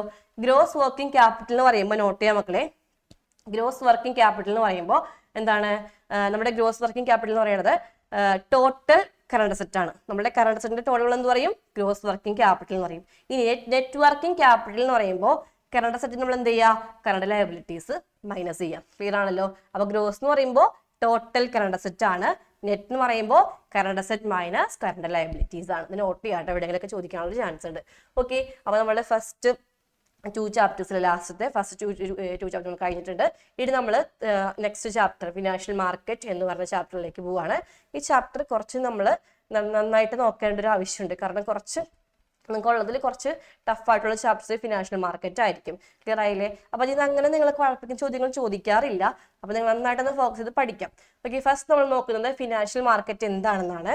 ഫിനാൻഷ്യൽ മാർക്കറ്റ് എന്ന് പറയുമ്പോൾ നമ്മൾ ഓൾറെഡി ഫിനാൻഷ്യൽ മാർക്കറ്റ് നമ്മൾ ഓൾറെഡി നമുക്ക് അറിയാം അല്ലെ. നമ്മൾ എന്താണ്, സെക്യൂരിറ്റീസ്, ഫിനാൻഷ്യൽ അസറ്റുകളായ ഡിബഞ്ചേഴ്സും ബോൺസും ഗവൺമെന്റ് സെക്യൂരിറ്റീസും നമ്മൾ ട്രേഡ് ചെയ്യുന്ന പ്ലേസ് ആണ് ഫിനാൻഷ്യൽ മാർക്കറ്റ് അല്ലെ. എന്തൊക്കെയാണ്, ഫിനാൻഷ്യൽ അസറ്റുകളായ ഷെയർസും ഡിബഞ്ചേഴ്സും ബോൺസുകളും നമ്മൾ ട്രേഡ് ചെയ്യുന്ന അല്ലെ. അവിടെ ഒരുപാട് ഇൻസ്റ്റിറ്റ്യൂഷൻസ് ഉണ്ട്, അവർ ഷോർട്ട് ടേമിലേക്കും ലോങ് ടേമിലേക്കും മീഡിയം ടേമിലേക്കൊക്കെ ഫണ്ട് ജനറേറ്റ് ചെയ്യും. സോ ഇതിനാണ് നമ്മൾ എന്ത് പറയുക, ഫിനാൻഷ്യൽ മാർക്കറ്റ് എന്ന് പറയാം. ഇനി ഫിനാൻഷ്യൽ മാർക്കറ്റിന്റെ ഫംഗ്ഷൻ നന്നായിട്ട് നോക്കാം കേട്ടോ. ഫിനാൻഷ്യൽ മാർക്കറ്റ് എന്ന് പറയുമ്പോൾ നമുക്കറിയാം അവിടെ ഹൗസ് ഹോൾഡ് ഉണ്ട്, ബിസിനസ് ഉണ്ട് എന്നൊക്കെ നമുക്കറിയാലോ, അറിയാം. ഓക്കെ. അപ്പൊ ഫിനാൻഷ്യൽ മാർക്കറ്റിലെ ഫംഗ്ഷൻ ആണ് ഫസ്റ്റ് എന്താ ചെയ്യുക, നമ്മൾ ഇൻവെസ്റ്റേഴ്സിന്റെ കയ്യിൽ നിന്ന് ഫണ്ട് മൊബൈലൈസ് ചെയ്യാം. ദെൻ എന്താണ്, നമ്മൾ ആ ഫണ്ടുകൾ ഫോർ എക്സാമ്പിൾ ഫിനാൻഷ്യൽ മാർക്കറ്റിൽ നമ്മൾ ഷെയർസ് ട്രേഡ് ചെയ്യും അല്ലെ, ഇക്വിറ്റി ഡിബഞ്ചർ ഒക്കെ ട്രേഡ് ചെയ്യും. അപ്പോൾ ഈ ഡിബഞ്ചർ ഇക്വിറ്റിയുടെ എന്താണ് പ്രൈസ് നമ്മൾ ഫിക്സ് ചെയ്ത്, അതായത് ഡിമാൻഡിന്റെയും സപ്ലൈയുടെയും ഒരു അണ്ടറിൽ നമ്മൾ എന്ത് ചെയ്യുക, ഈ പറഞ്ഞ സെക്യൂരിറ്റീസിന്റെ പ്രൈസ് ഫിക്സ് ചെയ്യാം. പിന്നെ നമ്മൾ എന്ത് ചെയ്യും, ഈ അസറ്റുകൾ അതായത് ഇക്വിറ്റി, പ്രിഫറൻസ് ഷെയർസ് അല്ലെങ്കിൽ ഡിബഞ്ചർ, അതായത് നമ്മുടെ ഗവൺമെന്റ് സെക്യൂരിറ്റീസ് ഒക്കെ നമ്മൾ എന്ത് ചെയ്യും, കറക്റ്റായിട്ട് നമ്മുടെ ഫിനാൻഷ്യൽ മാർക്കറ്റിൽ പർച്ചേസ് ചെയ്യുകയും ചെയ്യും, സെല് ചെയ്യുകയും ചെയ്യും. അതിനാണ് പറയുക പ്രൊവൈഡിങ് ലിക്വിഡിറ്റി. നമ്മൾ എന്താ ചെയ്യുക, ഈ പറഞ്ഞ ഫിനാൻഷ്യൽ മാർക്കറ്റിലേക്ക് ഇൻവെസ്റ്റ് ചെയ്യാൻ വരുന്ന ആളുകൾക്ക് എന്ത് കൊടുക്കും, കറക്റ്റായിട്ട് സെക്യൂരിറ്റീസിന്റെ എല്ലാ ഇൻഫർമേഷൻസ് കൊടുക്കും. അതിനെ പറയുന്ന പേരാണ് റെഡ്യൂസിങ് കോസ്റ്റ് ഓഫ് ട്രാൻസാക്ഷൻ. അപ്പൊ ഇതൊക്കെയാണ് ഫിനാൻഷ്യൽ മാർക്കറ്റിന്റെ ഫംഗ്ഷൻസ് എന്ന് പറയുന്നത്. ഇനി ഫിനാൻഷ്യൽ മാർക്കറ്റ് എന്ന് പറയുമ്പോൾ മെയിൻ ആയിട്ട് 2 ടൈപ്പ് മാർക്കറ്റ് ഉണ്ട്. First one is capital market, second one is money market. മക്കളെ നന്നായിട്ട് അറിയണം കേട്ടോ. മണി മാർക്കറ്റ് നമുക്ക് ആദ്യം ഡിസ്കസ് ചെയ്യാം. മണി മാർക്കറ്റ് എന്ന് പറയുമ്പോൾ മണി ഷോർട്ട് ടേം മാർക്കറ്റ് ആണ്. നോക്കാം, ഈ ഡയഗ്രാം നോക്കിയേക്കുക. ഇതിന് മണി മാർക്കറ്റിലേക്ക് പോവാം. നെക്സ്റ്റ്. ഓക്കെ. മണി മാർക്കറ്റ് എന്ന് പറയുമ്പോൾ it is a market for short term funds അല്ലേ. Short term funds that means അതിന്റെ മെച്യൂരിറ്റി പീരീഡ് എന്ന് പറയുന്നത് അപ് ടു 1 ഇയർ ആയിരിക്കും. ക്ലിയർ അല്ലേ? അപ്പോൾ അപ് ടു 1 ഇയറിലേക്കുള്ള എന്താണ് മെച്യൂരിറ്റി പീരീഡ് ഉള്ള ഫണ്ടുകളുടെ ഒരു മാർക്കറ്റ് ആണ് ഈ പറഞ്ഞ മണി മാർക്കറ്റ്. ക്ലിയർ അല്ലേ മക്കളെ? ഓക്കെ ആണല്ലോ. അപ്പോൾ ഇത് day to day activities meet ചെയ്യാനായിരിക്കും നമ്മൾ ഇങ്ങനത്തെ സെക്യൂരിറ്റീസ് ട്രേഡ് ചെയ്യാം. ഓക്കെ. ഇനി മണി മാർക്കറ്റിലെ പാർട്ടിസിപ്പൻസ് നോക്കി ആരൊക്കെ വരിക, Reserve Bank of India, commercial banks, non banking institutions, governments ഒക്കെ ആയിരിക്കും ഇവിടുത്തെ പാർട്ടിസിപ്പൻസ് ആയിട്ട് വരുന്ന ആളുകൾ. Okay. Then money market instruments ഒന്നായിട്ട് നോക്കാം. മണി മാർക്കറ്റ് ഇൻസ്ട്രുമെന്റ്സ് ആണ് ട്രഷറി ബിൽസ്, ടി ബിൽസ് എന്നൊക്കെ പറയും കേട്ടോ. ഓക്കെ, അതായത് ഗവൺമെന്റ് ശ്രദ്ധിക്കുക, ട്രഷറി ബിൽസ് എന്നൊക്കെ പറയുമ്പോൾ RBI ആയിരിക്കും ഈ ഇൻസ്ട്രുമെന്റ്സ് ഇഷ്യൂ ചെയ്യാം. അതിന്റെ മെച്യൂരിറ്റി പീരീഡ് എന്ന് പറയുന്നത് 1 ഇയറിന് അണ്ടറിലായിരിക്കും. ഓക്കെ ആണല്ലോ, അത് ഷോർട്ട് ടൈം ഇൻസ്ട്രുമെന്റ് ആണെന്ന് ഓർത്ത് വയ്ക്കുക. ദെൻ കൊമേഴ്ഷ്യൽ പേപ്പർ എന്ന് പറയുന്നത് മെച്യൂരിറ്റി പീരീഡ് എന്ന് പറയുന്നത് കൊമേഴ്ഷ്യൽ പേപ്പറിന്റെ 15 days to 1 year ആണ് വരിക. ഇനി അതും എന്താണ്, നമുക്ക് നെഗോഷ്യബിൾ ആണ്, അതൊരു അൺസെക്യൂർഡ് പ്രോമിസ് നോട്ടാണ്, നമുക്ക് എന്ത് ചെയ്യാൻ പറ്റും, ട്രാൻസ്ഫർ ചെയ്യാനൊക്കെ പറ്റും. അതൊരു ഫേം ആയിരിക്കും അത് എന്ത് ചെയ്യാം, മാക്സിമം ഇഷ്യൂ ചെയ്യുക. എന്താണ് കോൾ മണി എന്ന് പറയുമ്പോൾ 1 to 15 days മെച്യൂരിറ്റി പീരീഡ് ഉള്ള ഒരു ഡോക്യുമെന്റ് ആണ് കോൾ മണി. ഇത് ഇന്റർ ബാങ്കിങ് ട്രാൻസാക്ഷൻസിന് വേണ്ടിയാണ് യൂസ് ചെയ്യുക. നോട്ട് ചെയ്ത് വെക്കുക കേട്ടോ, inter banking transaction, that means ബാങ്കുകളാണ് അത് എന്ത് ചെയ്യുക, ട്രേഡ് ചെയ്യുന്നത്. ഓക്കെ, ഇതിനടുത്തതാണ് സർട്ടിഫിക്കറ്റ് ഓഫ് ഡെപ്പോസിറ്റ്. നമുക്ക് ഓൾറെഡി അറിയാം, ഏതെങ്കിലും കോർപ്പറേഷൻസ് അവർക്ക് ഫണ്ടിന് ആവശ്യമുള്ളപ്പോൾ എന്ത് ചെയ്യും, ഡെപ്പോസിറ്റുകൾ സെല് ചെയ്യും അല്ലെ. സർട്ടിഫിക്കറ്റ് ഡെപ്പോസിറ്റ് എന്ന് പറയുന്നത് ഷോർട്ട് ടേമിലേക്ക് ഏതെങ്കിലും കൊമേഴ്ഷ്യൽ ബാങ്കുകളോ ഏതെങ്കിലും ഇൻസ്റ്റിറ്റ്യൂഷൻസോ ഏതെങ്കിലും കോർപ്പറേഷനോ ഫണ്ട് റേസ് ചെയ്യാൻ വേണ്ടി സെല് ചെയ്യുന്ന ഡോക്യുമെന്റ് ആണ് സർട്ടിഫിക്കറ്റ് ഓഫ് ഡെപ്പോസിറ്റ്. അടുത്തത് കൊമേഴ്ഷ്യൽ ബില്ലാണ്. കൊമേഴ്ഷ്യൽ ബിൽ എന്ന് പറയുമ്പോൾ ക്രെഡിറ്റ് സെയിൽ നടത്തിയിട്ട് നമ്മളുടെ കയ്യിലുള്ള ഡോക്യുമെന്റ് ആണ് കൊമേഴ്ഷ്യൽ ബില്ല്. നമുക്ക് എന്ത് ചെയ്യാൻ പറ്റും, ഇത് ട്രേഡ് നമുക്ക് എന്ത് ചെയ്യാൻ പറ്റും, ഫണ്ട് ജനറേറ്റ് ചെയ്യാൻ പറ്റും. അപ്പോൾ ജസ്റ്റ് ആ ഡോക്യുമെന്റ്സ് അല്ലെങ്കിൽ ആ ഒരു ഇൻസ്ട്രുമെന്റ്സ് നോക്കി വെച്ചേക്കാം. ഇനി നമ്മൾ പോകുന്നത് ക്യാപിറ്റൽ മാർക്കറ്റിലേക്കാണ്. മക്കളെ നോട്ട് ചെയ്യാം, മണി മാർക്കറ്റ് ഷോർട്ട് ടൈം ആണെങ്കിൽ ക്യാപിറ്റൽ മാർക്കറ്റ് ഡീൽ ചെയ്യുന്നത് എങ്ങനത്തെ സെക്യൂരിറ്റീസ് ആ, long term securities. That means നിങ്ങൾ പഠിക്കുന്ന ഡെപ്റ്റ്, ഇക്വിറ്റി, ഇതൊക്കെ എവിടെ ട്രേഡ് ചെയ്യുക, ഇതൊക്കെ ട്രേഡ് ചെയ്യുന്നത് ക്യാപിറ്റൽ മാർക്കറ്റിലാണ്. ക്ലിയർ അല്ലേ? ഇനി ക്യാപിറ്റൽ മാർക്കറ്റ് എന്ന് പറയുമ്പോൾ അവിടെ ആരൊക്കെയുണ്ട്, കൊമേഴ്ഷ്യൽ ബാങ്കുകളും സ്റ്റോക്ക് എക്സ്ചേഞ്ചസുകളും വരുന്നുണ്ട്. ഇനി ക്യാപിറ്റൽ മാർക്കറ്റ് ഡിവൈഡഡ് ഇൻടു 2 കാറ്റഗറിയാണ്, പ്രൈമറി മാർക്കറ്റും സെക്കൻഡറി മാർക്കറ്റും. ക്ലിയർ അല്ലേ? ഇനി പ്രൈമറി മാർക്കറ്റ് എന്ന് പറയുമ്പോൾ പ്രൈമറി ഫസ്റ്റ് ടൈം അല്ലെ. സോ പ്രൈമറി എന്ന് പറഞ്ഞാൽ ഫസ്റ്റ് ടൈം അല്ലേ, അതായത് ന്യൂ ഇഷ്യൂ, ഫസ്റ്റ് ഇഷ്യൂ ചെയ്യുന്നത്. അതായത് നമ്മളിപ്പോൾ ഓൾറെഡി ബിസിനസ്സിലേക്ക്, ഞാനിപ്പോൾ ഒരു ബിസിനസ് സ്റ്റാർട്ട് ചെയ്തു, ഫസ്റ്റ് ടൈം ഞാനൊരു ഷെയർ ഇഷ്യൂ ചെയ്യാൻ പോവുകയാണ്. അപ്പോൾ ഫസ്റ്റ് ടൈമിലേക്ക് ഇഷ്യൂ ചെയ്യുന്ന അവർ സെക്യൂരിറ്റീസ് സെല്ല് ചെയ്യുന്ന മാർക്കറ്റാണ് primary market. That means new issue. Clear ആയില്ല മക്കളെ? ന്യൂ ഇഷ്യൂ സെക്യൂരിറ്റീസ് ട്രേഡ് ചെയ്യുന്ന എവിടെയാണ്, പ്രൈമറി മാർക്കറ്റിലാണ്. ഓക്കെ അല്ലേ? ഓക്കെ, അപ്പോൾ ന്യൂ ഇഷ്യൂ ആണ് അവിടെ ഉള്ളത്, പ്രൈമറി മാർക്കറ്റിലുള്ളത്. പുതിയ ഷെയർസ് മാത്രം അല്ലേ, ന്യൂ ആയിട്ടുള്ള ഷെയർസ് മാത്രമേ ട്രേഡ് ചെയ്യുള്ളൂ, നമ്മുടെ പ്രൈമറി മാർക്കറ്റിൽ ട്രേഡ് ചെയ്യുള്ളൂ. ഓക്കെ, ഇനി പ്രൈമറി മാർക്കറ്റിൽ എങ്ങനെയാണ് ഈ ഷെയർസ് ട്രേഡ് ചെയ്യണമെന്ന് നോക്കാം കേട്ടോ. അപ്പോൾ അതിന് കുറച്ച് ഫ്ലോട്ടേഷൻ മെത്തേഡ്സുകൾ ഉണ്ട്. ഫസ്റ്റ് എന്താണ്, പ്രോസ്പെക്ടസ് നമുക്ക് ട്രേഡ് ചെയ്യാൻ പറ്റും. അതുപോലെ ഓഫർ ടു സെയിൽ ഉണ്ട്, പ്രൈവറ്റ് പ്ലേസ്മെന്റ് ഉണ്ട്, റൈറ്റ് ഇഷ്യൂ ഉണ്ട്, IPO ഉണ്ട്. അപ്പൊ നോക്കാം എന്തൊക്കെയാണെന്ന്. First offer through prospectus. Sir വിട്ടെ.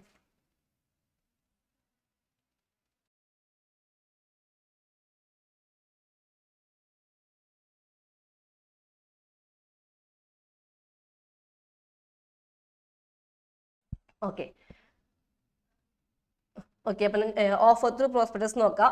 Offer through prospectus എന്ന് പറയുമ്പോൾ നമ്മൾ ഷെയർസ് നമുക്ക് ട്രേഡ് ചെയ്യാനുണ്ടെങ്കിൽ, ഡിബഞ്ചർ നമുക്ക് ട്രേഡ് ചെയ്യാൻ നമ്മൾ എന്ത് ചെയ്യുക, പബ്ലിക്കിന് നമ്മൾ ഇൻവിറ്റേഷൻസ് സെൻഡ് ചെയ്യും.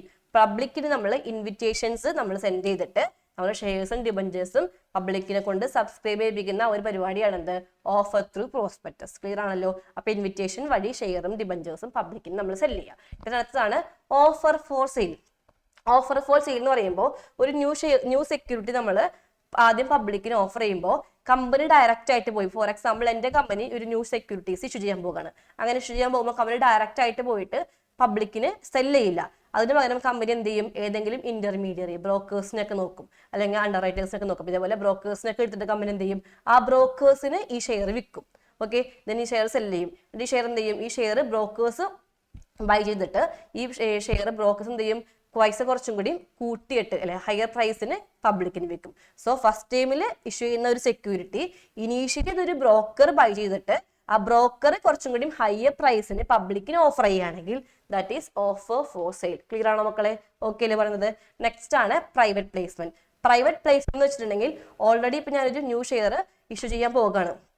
ഓക്കെ, അപ്പൊ ഇഷ്യൂ ചെയ്യുന്ന സമയത്ത് ഞാൻ ഓൾറെഡി കുറച്ച് ഇൻസ്റ്റിറ്റ്യൂഷണൽ ഇൻവെസ്റ്റേഴ്സിനെ അല്ലെങ്കിൽ കുറച്ച് ഇൻവെസ്റ്റേഴ്സിനെ നേരത്തെ ഞാൻ ഇങ്ങനെ നോക്കി വെക്കും. എന്നിട്ട് നമ്മൾ അവർക്ക് മാത്രം സ്പെസിഫിക് ആയിട്ട് അവർക്ക് മാത്രം സെല് ചെയ്യുകയാണെങ്കിൽ that is private placement. Okay അല്ലേ? നെക്സ്റ്റ് അടുത്ത് നോക്കാം. അടുത്ത് വരുന്നത് നെക്സ്റ്റ്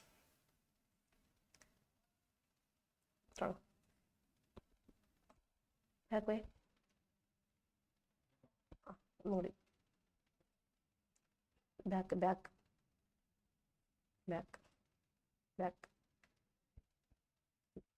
ഓക്കെ, രണ്ടെണ്ണം കൂടി നോക്കാം മക്കളെ. നെക്സ്റ്റ് ആണ് ഇനി റൈറ്റ് ഇഷ്യൂ, അതുപോലെ തന്നെ electronic initial public offer. Electronic initial public offer എന്ന് പറയുമ്പോൾ നമ്മൾ ഇനീഷ്യൽ ഇഷ്യൂ ചെയ്ത ഷെയർ നമ്മൾ എന്ത് ചെയ്യാണ്, ഇലക്ട്രോണിക് ഫോർമാറ്റിൽ നമ്മൾ ഇൻവെസ്റ്റേഴ്സിന് സെല് ചെയ്യാണ്. ഇനി റൈറ്റ് ഇഷ്യൂ എന്ന് പറയുമ്പോൾ സിമ്പിൾ ആണ്. ഓൾറെഡി നമുക്ക് എക്സിസ്റ്റിംഗ് ഷെയർ ഹോൾഡേഴ്സ് ഉണ്ട്. ഓൾറെഡി ഇപ്പൊ നിങ്ങൾ രണ്ടുപേരും എന്റെ കമ്പനിയിൽ ഓണർ ആണെന്ന് വിചാരിക്കുക, ഷെയർ ഹോൾഡർ ആണെന്ന് വിചാരിക്കുക. എന്നിട്ട് എനിക്ക് വീണ്ടും അഡീഷണൽ ഷെയർസ് ഇഷ്യൂ ചെയ്യേണ്ട ആവശ്യമുണ്ട്. എനിക്ക് ഓൾറെഡി ക്യാപിറ്റൽ റൈസ് ചെയ്യേണ്ട ആവശ്യമുണ്ട്. അപ്പൊ ഞാൻ വീണ്ടും അഡീഷണൽ ഷെയർസ് ഇഷ്യൂ ചെയ്യുമ്പോൾ ഞാൻ എന്ത് ചെയ്യും, എന്റെ കമ്പനിയിലെ എക്സിസ്റ്റിംഗ് ഷെയർ ഹോൾഡേഴ്സിന് എന്ത് ചെയ്യും, ആ ഷെയർസ് സെല് ചെയ്യും. അതിനാണ് പറയാ റൈറ്റ് ഇഷ്യൂ. ക്ലിയർ അല്ലേ? അതിന്റെ പല പേരാണ് പ്രീഎംപ്റ്റീവ് റൈറ്റ്. എന്താണ് പ്രീഎംപ്റ്റീവ് റൈറ്റ് കേട്ടോ? ഓക്കെ ആണല്ലോ? ക്ലിയർ അല്ലേ പറഞ്ഞത്? അപ്പൊ ഇതൊരു 5 മെത്തേഡുകളുണ്ട്, നന്നായിട്ട് നോക്കി വെച്ചേക്കാം കേട്ടോ. ഓക്കെ, അപ്പൊ നമ്മൾ ഇന്ന് നോക്കാൻ പോകുന്നത് നെക്സ്റ്റ് നമ്മളിപ്പോ പഠിച്ച ക്യാപിറ്റൽ മാർക്കറ്റിന്റെയും മണി മാർക്കറ്റിന്റെയും ഡിഫറൻസിലേക്ക് പോകാണ്. നമുക്ക് ഓൾറെഡി അറിയാം, ക്യാപിറ്റൽ മാർക്കറ്റ് എന്ന് പറയുമ്പോൾ ലോങ് ടൈം ഫണ്ട്സ് റേസ് ചെയ്യും. മണി മാർക്കറ്റ് എന്ന് പറയുമ്പോൾ ഷോർട്ട് ടൈം ഫണ്ട്സ് ആയിരിക്കും റേസ് ചെയ്യുക.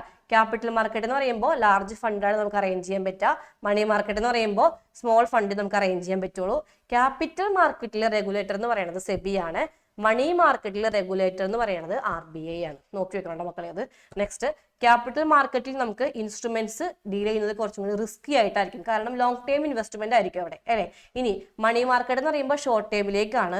സോ ഇൻസ്ട്രുമെന്റ്സ് കുറച്ചും കൂടി സേഫ് ആണ്, പെട്ടെന്ന് ക്യാഷ് ആയിട്ട് നമുക്ക് കൺവേർട്ട് ചെയ്യാൻ പറ്റുന്നുണ്ട്, അല്ലേ? ഇനി ക്യാപിറ്റൽ മാർക്കറ്റിലെ റിട്ടേൺ എന്ന് പറയുന്നത് ഹൈ ആയിരിക്കും, കാരണം ലോങ് ടൈം സെക്യൂരിറ്റി ആണ്. മണി മാർക്കറ്റിൽ റിട്ടേൺ എന്ന് പറയുന്നത് ലോ ആയിരിക്കും. ഓക്കെ, ഇനി ക്യാപിറ്റൽ മാർക്കറ്റ് ഇൻസ്ട്രുമെന്റ്സ് നോക്കിയതൊക്കെയാണ് ഇക്വിറ്റി ഷെയർസ്, പ്രിഫറൻസ് ഷെയർസ്, ഡിബഞ്ചറും ബോണ്ടുകളാണെങ്കിൽ മണി മാർക്കറ്റ് ഇൻസ്ട്രുമെന്റ്സ് എന്ന് പറയുന്നതൊക്കെയാണ് നേരത്തെ പറഞ്ഞ call money, treasury bill, trade bills, commercial paper, certificate of deposit ആണ്. നിങ്ങളുടെ ഡിഫറൻസ് നിങ്ങളുടെ മനസ്സിലൊരു ഐഡിയ വേണം കേട്ടോ. ഇതിന് നമ്മളിനി പോകുന്നത് സെക്കൻഡറി മാർക്കറ്റ് ആണ്. ഓൾറെഡി പ്രൈമറി മാർക്കറ്റ് പറഞ്ഞു. അപ്പൊ സെക്കൻഡറി മാർക്കറ്റ് എന്തായിരിക്കും? സെക്കൻഡറി മാർക്കറ്റ് എന്ന് പറയുമ്പോൾ എക്സിസ്റ്റിംഗ് സെക്യൂരിറ്റീസ്, ഓൾറെഡി നമ്മളുടെ കമ്പനിയിൽ ഇഷ്യൂ ചെയ്തേക്കുന്ന സെക്യൂരിറ്റീസ്, അല്ലെ? അപ്പൊ എക്സിസ്റ്റിംഗ് സെക്യൂരിറ്റീസ് വീണ്ടും പർച്ചേസ് ചെയ്യുക, വീണ്ടും സെല് ചെയ്യുക, അത് എവിടെയായിരിക്കും? ഈ പറഞ്ഞ സെക്കൻഡറി മാർക്കറ്റിലായിരിക്കും. ക്ലിയർ ആണല്ലോ? അപ്പൊ ഫസ്റ്റ് ഇഷ്യൂ ആണെങ്കിൽ പ്രൈമറി മാർക്കറ്റ്, എക്സിസ്റ്റിംഗ് ഓൾറെഡി ഉള്ള സെക്യൂരിറ്റീസ് നമ്മൾ അഗെയിൻ സെല് ചെയ്യുക, അഗെയിൻ പർച്ചേസ് ചെയ്യുകയാണെങ്കിൽ അത് സെക്കൻഡറി മാർക്കറ്റിലായിരിക്കും. സെറ്റ് ആണല്ലോ മക്കളെ? ഓക്കെ ആണല്ലോ? ഇത് നമ്മളിനി പോകുന്നത് പ്രൈമറിയുടെ സെക്കൻഡറിയുടെ ഒരു ഡിഫറൻസിലേക്കാണ്. പ്രൈമറി എന്ന് പറയുമ്പോൾ ന്യൂ സെക്യൂരിറ്റീസ് ആണ് ഡീൽ ചെയ്യുക. സെക്കൻഡറി എന്ന് പറയുമ്പോൾ നമ്മൾ ഓൾറെഡി പറഞ്ഞു എക്സിസ്റ്റിംഗ് സെക്യൂരിറ്റി ആയിരിക്കും. പ്രൈമറി എന്ന് പറയുമ്പോൾ ക്യാപിറ്റൽ ഫോർമേഷൻ ചെയ്യുക ഡയറക്റ്റ് ആയിട്ടായിരിക്കും. സെക്കൻഡറി എന്ന് പറയുമ്പോൾ ക്യാപിറ്റൽ ഫോർമേഷൻ ചെയ്യുന്നത് ഇൻഡയറക്റ്റ് ആയിട്ടായിരിക്കും. ഇനി പ്രൈമറിയിൽ ഇൻവെസ്റ്റേഴ്സിന് ഷെയർസ് ബൈ ചെയ്യാൻ മാത്രമേ പറ്റത്തുള്ളൂ, അത് നമുക്ക് സെല് ചെയ്യാൻ പറ്റത്തില്ല. പക്ഷേ സെക്കൻഡറിയിൽ നമുക്ക് എന്ത് ചെയ്യാൻ പറ്റും? സെക്കൻഡറിയിൽ നമുക്ക് എക്സിസ്റ്റിംഗ് ഷെയർസ് ആണ്, സോ നമുക്കത് ബൈ ചെയ്യാനും സെല് ചെയ്യാനും പറ്റും. ഇനി പ്രൈമറിയിൽ നമ്മൾ കുറച്ചും കൂടി എന്ത് ചെയ്യുക, പ്രൈസസ് ഫിക്സ് ചെയ്യുന്നത് മാനേജ്മെന്റ് ആയിരിക്കും. സെക്കൻഡറിയിൽ പ്രൈസ് ഫിക്സ് ചെയ്യുന്നത് ഡിമാൻഡും സപ്ലൈയും ആയിരിക്കും. പ്രൈമറിയിൽ സെക്യൂരിറ്റീസ് ട്രേഡ് ചെയ്യുന്നത് കമ്പനി ആയിരിക്കും, സെക്കൻഡറിയിലാണെങ്കിലോ ഇൻവെസ്റ്റേഴ്സ് തന്നെയായിരിക്കും. ക്ലിയർ ആണല്ലോ? അപ്പൊ ഈ ഡിഫറൻസ് കൂടി നിങ്ങൾ നോട്ട് ചെയ്ത് പഠിക്കണം കേട്ടോ. ഇനി നമ്മൾ നെക്സ്റ്റ് ടോപ്പിലേക്കാണ് പോകുന്നത്.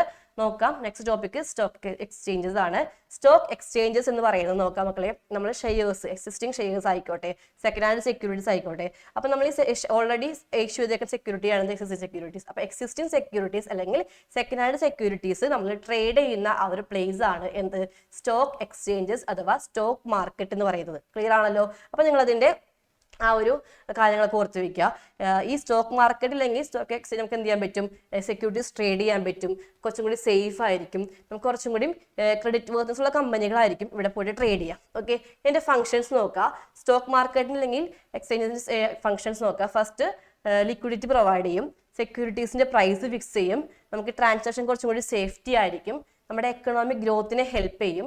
അതുപോലെ ഇതാണ് സ്പെക്കുലേഷൻ. നമ്മൾ പ്രൈസ് കൂടുമ്പോൾ സെക്യൂരിറ്റീസ് സെല് ചെയ്യുക, കുറയുമ്പോൾ നമ്മൾ എന്ത് ചെയ്യുക? സെക്യൂരിറ്റീസ് നമ്മൾ ബൈ ചെയ്യുക. ഇതാണ് സ്പെക്കുലേഷൻ. അതിനെ പ്രൊമോട്ട് ചെയ്യും. നമ്മൾ എന്താണ് ഈ പറഞ്ഞ എക്സ്ചേഞ്ചസിൽ നല്ല ട്രേഡിംഗ് ഉണ്ടെങ്കിൽ നമുക്ക് എന്ത് പറയാൻ പറ്റും? എക്കോണമി ബൂമിലാണെന്ന് പറയാൻ പറ്റും. ട്രേഡിംഗ് കുറവാണെങ്കിലോ എക്കോണമി ഡിപ്രഷനിലാണെന്ന് പറയാൻ പറ്റും. അപ്പോൾ ഈ പറഞ്ഞ എക്കണോമിക് പാരാമീറ്റർ ആണ് ഈ പറഞ്ഞ എക്സ്ചേഞ്ച്. ക്ലിയർ ആണല്ലോ? അപ്പോൾ അതിന്റെ ഫംഗ്ഷൻ ജസ്റ്റ് നോട്ട് ചെയ്ത് വെക്കുക. ഇനി ഇങ്ങനത്തെ ഒരു സ്റ്റോക്ക് എക്സ്ചേഞ്ചസിലെ ട്രേഡിങ്ങിന്റെ പ്രൊസീജിയർ നോക്കുക. അതിനുവേണ്ടി നമ്മൾ എന്ത് ചെയ്യണം? ആദ്യം തന്നെ നമ്മൾ ട്രേഡ് ചെയ്യാൻ വേണ്ടിയിട്ട് ഒരു ബ്രോക്കറെ നമ്മൾ സെലക്ട് ചെയ്യുക. നമ്മൾ എന്ത് ചെയ്യണം? ഈ ഷെയർ ട്രേഡ് ചെയ്യുന്നത് ഇപ്പോൾ എങ്ങനെയാണ്? ഇലക്ട്രോണിക് ഫോർമാറ്റിലാണ്. അത് നമ്മൾ എന്ത് ചെയ്യണമെന്ന് വെച്ചിട്ടുണ്ടെങ്കിൽ ഒരു ഡിമാറ്റ് അക്കൗണ്ട്, ഡെപ്പോസിറ്ററി ആയിട്ട് ഒരു ഡിമാറ്റ് അക്കൗണ്ട് ഓപ്പൺ ചെയ്യുക. ഓക്കെ, ദെൻ നമ്മൾ എന്ത് ചെയ്യുക, നമുക്ക് വേണ്ട ഇപ്പൊ നമ്മൾ ഷെയർ ബൈ ചെയ്യാനാണെങ്കിൽ അതിന്റെ ഓർഡർ കൊടുക്കുക, സെല് ചെയ്യാനാണെങ്കിൽ അതിന്റെ ഓർഡർ കൊടുക്കുക. അതാണ് എന്ത് പറയുക, ഓർഡർ പ്ലേസ് എന്ന് പറയുക.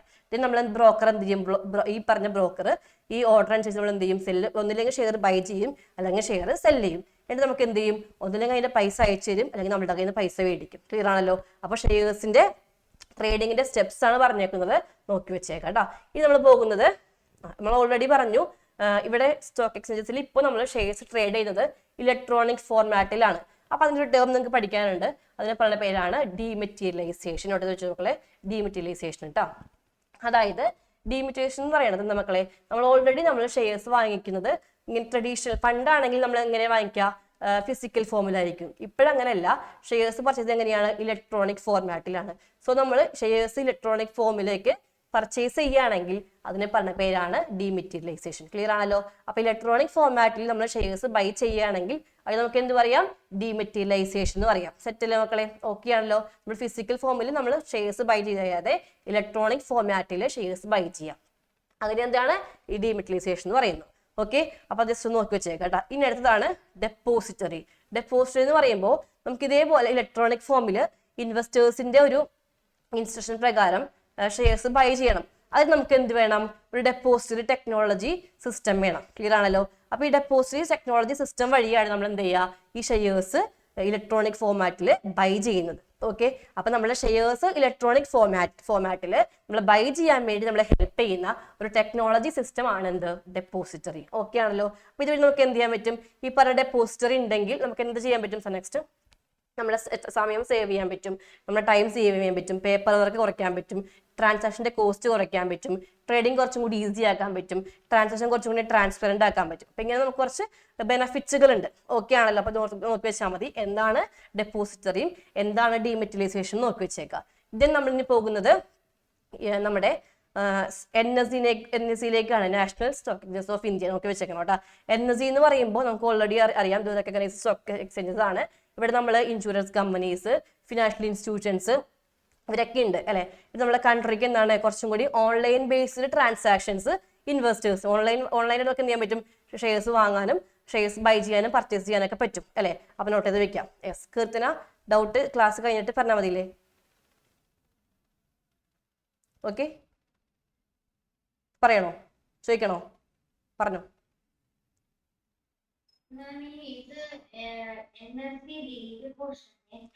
NSE ലിറ്റർ പോർഷൻ ആണ്, പക്ഷെ നമ്മൾ ജസ്റ്റ് പറഞ്ഞു എന്നുള്ളൂ. NS നിങ്ങൾക്ക് ഇല്ല, മറ്റേ സെബി ആണ് നിങ്ങൾക്ക് പഠിക്കേണ്ടത് കേട്ടോ. അതെ, നിങ്ങൾ നോക്കിയാൽ മതി. എങ്ങാനും നമുക്ക് ഒരു ഓവറായിട്ട് ക്വസ്റ്റ്യൻ ചോദിക്കുകയാണെങ്കിൽ പറഞ്ഞുള്ളൂ. NSEയും BSc ശരിക്കും നിങ്ങൾക്ക് സിലബസിൽ അങ്ങനെ കവർ ചെയ്യുന്നില്ല, പക്ഷെ ഒരു ക്വസ്റ്റ്യൻ പേപ്പറിൽ കണ്ടു എന്താ സംഭവം, അതുകൊണ്ട് ഇട്ടുന്നുള്ളൂ കേട്ടോ. സെറ്റ് ആയില്ലേ? ഓക്കെ, അപ്പൊ ജസ്റ്റ് നോക്കി വെക്കുക. നമ്മുടെ കുറച്ചും കൂടി ഓൺലൈൻ ബേസ്ഡ് ആയിട്ട് കസ്റ്റമേഴ്സിന് അല്ലെങ്കിൽ നമ്മുടെ ഇൻവെസ്റ്റേഴ്സിന് ട്രേഡ് ചെയ്യാൻ വേണ്ടി ഒരു എന്താണ് ഇൻസ്റ്റിറ്റ്യൂഷനാണ് NSE എന്ന് പറയുന്നത്. അതുപോലെ തന്നെ BSc ജസ്റ്റ് നിങ്ങൾ അതിന്റെ ഫുൾ ഫോം ഒന്ന് നോക്കി വെച്ചേക്കാം കേട്ടോ. National stock exchange of India അല്ലെങ്കിൽ BSc ആണെങ്കിലോ ബോംബെ സ്റ്റോക്ക് എക്സ്ചേഞ്ച് ആണ്. ക്ലിയർ ആണ്. അപ്പൊ അതിന്റെ ആ ഒരു എക്സ്പ്ലനേഷൻസ് ഒന്ന് നോക്കി വെച്ചേക്കാം, അത്രേ ഉള്ളൂ. ഓക്കെ, then നമുക്കിനി സെബി ആണ് ഈ പോർഷനിൽ നോക്കാനുള്ളത്. നെക്സ്റ്റ് ഓക്കെ, സെബിയുടെ പോർഷൻ നന്നായിട്ട് പഠിക്കണം കേട്ടോ, വളരെ ഇമ്പോർട്ടന്റ് ആണ് സെബി. സെബി എന്ന് പറയുമ്പോൾ നമുക്ക് ഓൾറെഡി അറിയാം, സെബി എസ്റ്റാബ്ലിഷ് ചെയ്തേക്കുന്നതാണ്, സെബി സ്റ്റാർട്ട് ചെയ്തേക്കുന്നത് 1988 ബട്ട് അതെന്താണ് 1992 ആയപ്പോൾ സംഭവിച്ചു. അത് സ്പെഷ്യൽ ആക്ട് പ്രകാരം പാർലമെന്റിന്റെ സ്പെഷ്യൽ ആക്ട് അനുസരിച്ച് അതൊരു സൂപ്പർവൈസറി അല്ലെങ്കിൽ ഒരു സ്റ്റാറ്റ്യൂട്ടറി ബോഡി ആയിട്ട് മാറിയിട്ടുണ്ട്. ക്ലിയർ അല്ലേ? അപ്പോൾ നമ്മുടെ മൊത്തം ഈ പറഞ്ഞ സ്റ്റോക്ക് മാർക്കറ്റിന്റെ നമ്മുടെ മൊത്തം ഇന്ത്യയുടെ എന്താണ് ഒരു സെക്യൂരിറ്റി, ഈ പറഞ്ഞ സ്റ്റാറ്റ്യൂട്ടറി അല്ലെങ്കിൽ റെഗുലേറ്ററി ബോഡിയാണ് നമ്മുടെ സെബി. ക്ലിയർ ആണല്ലോ? അപ്പൊ അതിന്റെ ഫുൾ ഫോം പഠിച്ചു വെക്കുക. Securities exchange board of India നമ്മുടെ ഇന്ത്യയുടെ സെക്യൂരിറ്റീസിന്റെ ഒരു സ്റ്റാറ്റ്യൂട്ടറി ബോഡിയാണ്. സെറ്റ് അല്ലേ? ഇതെന്ത് ചെയ്യുന്നത്, മെയിൻ ആയിട്ട് നമ്മുടെ സെക്യൂരിറ്റീസ് മാർക്കറ്റിന്റെ, സ്റ്റോക്ക് മാർക്കറ്റിന്റെ റെഗുലേഷനും അതുപോലെ തന്നെ അവിടെ വരുന്ന ഇൻവെസ്റ്റേഴ്സിന്റെ എന്താണ് പ്രൊട്ടക്ഷനുമാണ് സെബി എൻഷ്യൂർ ചെയ്യുന്നത്. ക്ലിയർ അല്ലേ? അപ്പൊ അതിന്റെ ഹെഡ് ഓഫീസ് വരുന്ന മുമ്പേ ആണ് ഓർത്ത് വെക്കുക. ഇനി സെബിയുടെ ഒബ്ജക്റ്റീവ്സിലേക്ക് പോകാം. സെബിയുടെ ഒബ്ജക്റ്റീവ്സ് എന്ന് പറയുമ്പോൾ ഓക്കെ മക്കളെ ബ്രേക്ക് തരാട്ടത് കഴിഞ്ഞിട്ട്. ഓക്കെ, സെബിയുടെ ഒബ്ജക്റ്റീവ്സ് എന്ന് പറയുമ്പോൾ ഫസ്റ്റ് എന്താണ്, ഫസ്റ്റ് ഒബ്ജക്റ്റീവ് ആണ് നമ്മുടെ സെക്യൂരിറ്റീസ് മാർക്കറ്റ് കുറച്ചും കൂടി റെഗുലേറ്റ് ചെയ്യുക, സ്മൂത്ത് ആയിട്ട് ഫങ്ഷൻസ് ഉണ്ടാവുക. നെക്സ്റ്റ് എന്താണ്, അവിടെ വരുന്ന ഇൻവെസ്റ്റേഴ്സിന്റെ റൈറ്റുകൾ പ്രൊട്ടക്ട് ചെയ്യുക. ഇൻവെസ്റ്റേഴ്സിന് മാക്സിമം നമ്മൾ എക്സ്പ്ലോയിറ്റ് ചെയ്യാണ്ട് അല്ലെങ്കിൽ അവരെന്താണ് മിസ്ലീഡ് ചെയ്യാണ്ട് ട്രേഡ് ചെയ്യിപ്പിക്കുക. നെക്സ്റ്റ് എന്താ പറഞ്ഞേക്കുന്നത്, നമ്മുടെ മൊത്തം സ്റ്റോക്ക് എക്സ്ചേഞ്ചസിന് വേണ്ടിയിട്ട് അല്ലെങ്കിൽ സ്റ്റോക്ക് മാർക്കറ്റിന് വേണ്ടിയിട്ട് ഒരു കോഡ് ഓഫ് കണ്ടക്ട്, റൂൾസും റെഗുലേഷൻസും ഡെവലപ്പ് ചെയ്യുക. ഇതാണ് സെബിയുടെ മെയിൻ ഒബ്ജക്റ്റീവ് എന്ന് പറയുന്നത്. ഇനി സെബിക്ക് 3 ഫങ്ഷൻസ് ഉണ്ട്, നന്നായിട്ട് ഫോക്കസ് ചെയ്യുക. ഫസ്റ്റ് ആണ് protective function, then regulatory function, then development function.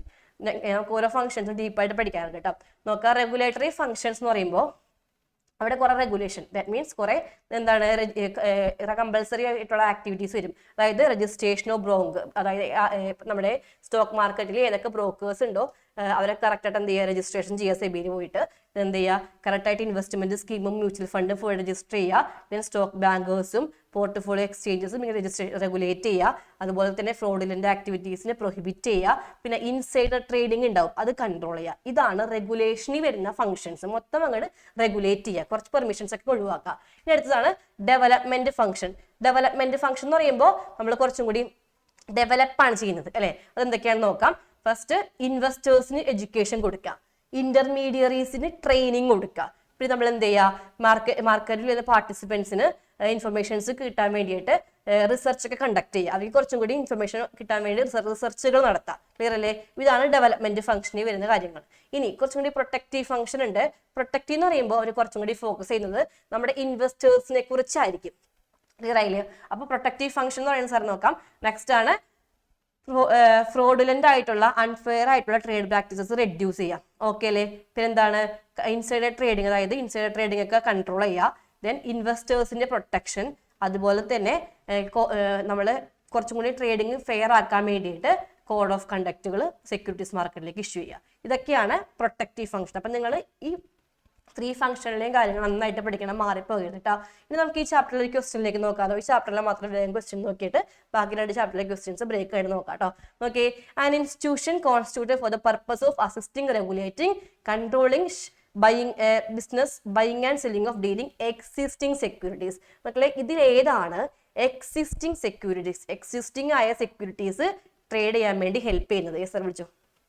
Existing, Keerthana പറഞ്ഞോളൂ. വെരി ഗുഡ്, സ്റ്റോക്ക് എക്സ്ചേഞ്ച് ആണ് കറക്റ്റ് ആൻസർ വരുന്നത്. കറക്റ്റ് ആണ് കേട്ടോ. നെക്സ്റ്റ് അടുത്തത് നോക്കാം, അടുത്ത ക്വസ്റ്റ്യൻ നോക്കാം. പ്രീവിയസ് ഇയർ ക്വസ്റ്റ്യൻ ഉണ്ടോ മക്കൾ? ഇതൊക്കെ കഴിഞ്ഞ വർഷത്തെ ക്വസ്റ്റ്യൻ ആയിരുന്നു. ഈ ചാപ്റ്ററിൽ നിന്ന് മിസ് കുറച്ചും കൂടി 1 വേർഡ് ക്വസ്റ്റ്യൻസ് കൊടുത്തേക്കുന്നത്, ബാക്കിയെല്ലാം ഡയറക്റ്റ് ആയിട്ട് ചോദിച്ചിട്ടുണ്ട്, അതുകൊണ്ടാണ് പറയാത്തത് കേട്ടോ. ഓക്കെ, നെക്സ്റ്റ് നോക്കാം. Which of the following is not a protective function of securities exchange board of India? സെബിയുടെ പ്രൊട്ടക്റ്റീവ് ഫംഗ്ഷൻ അല്ലാത്തത് ഏത്? യെസ്, കൺട്രോളിംഗ് ഇൻസൈഡർ ട്രേഡിംഗ് ഉണ്ട്, ട്രെയിനിങ് ടു ഇന്റർമീഡിയറീസ് ഉണ്ട്, prohibition of fraudulent and unfair trade practices ഉണ്ട്, promotion and unfair trade practice ഇതാണ് promotion of unfair trade practices and code of conduct for the securities market. നോക്കിയ മക്കളെ, ഇതിൽ ഏതാണ് സെബിയുടെ protective function അല്ലാത്തത്? പ്രൊട്ടക്റ്റീവ് എന്ന് പറയുമ്പോൾ നമുക്ക് ഓൾറെഡി അറിയാം, പ്രൊട്ടക്ട് ചെയ്യാം, ഇൻസൈഡർ ട്രേഡിംഗ് ഒഴിവാക്കാം, ഇത് പ്രൊട്ടക്ഷൻ ആണ് അല്ലേ? അതുപോലെ ആൻസർ കിട്ടി, കീർത്തനയ്ക്ക് വീണ്ടും കിട്ടി, ഞാൻ പറയേണ്ട കാര്യമില്ല. ഓക്കെ, കീർത്തന പറഞ്ഞോളൂ.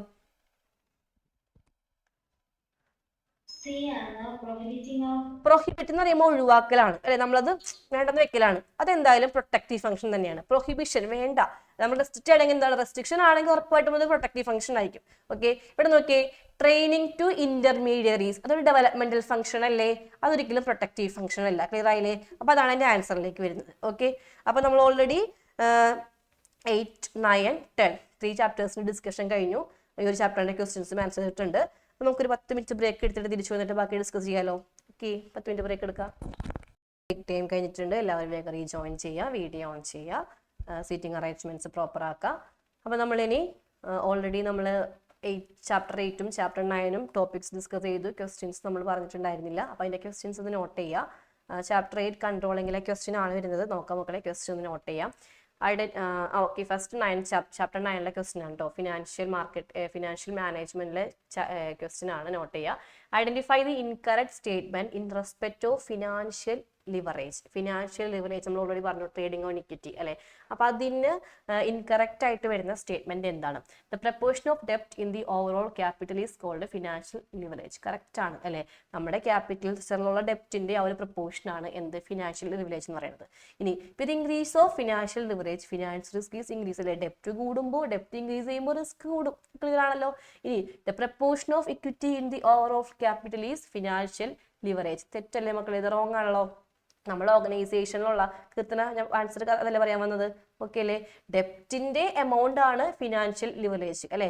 ഒരിക്കലും നമ്മളുടെ ഇക്വിറ്റിയുടെ എന്താണ് എമൗണ്ട് അല്ല. അപ്പോൾ അത് ഏതാണ് ഇൻകറക്റ്റ് ആൻസർ? ഓപ്ഷൻ സി ആണ് ഇൻകറക്റ്റ് ആൻസർ വരുന്നത്. ബാക്കി നമുക്കറിയാം ഓൾറെഡി ഫിനാൻഷ്യൽ ലിവറേജ് ഇൻക്രീസ് ചെയ്യുമ്പോൾ എന്താണ് കോസ്റ്റ് ഓഫ് ഫണ്ട്സ് നമ്മൾ ഡിക്ലൈൻ ചെയ്യാൻ ചാൻസ് ഉണ്ട്. അപ്പോൾ തേർഡ് പോയിന്റ് ആണ് എന്ത് വരാം ആൻസർ ആയിട്ട് വരാം. നോട്ട് ചെയ്യണം കേട്ടോ. നെക്സ്റ്റ് എടുത്ത് നോക്കാം.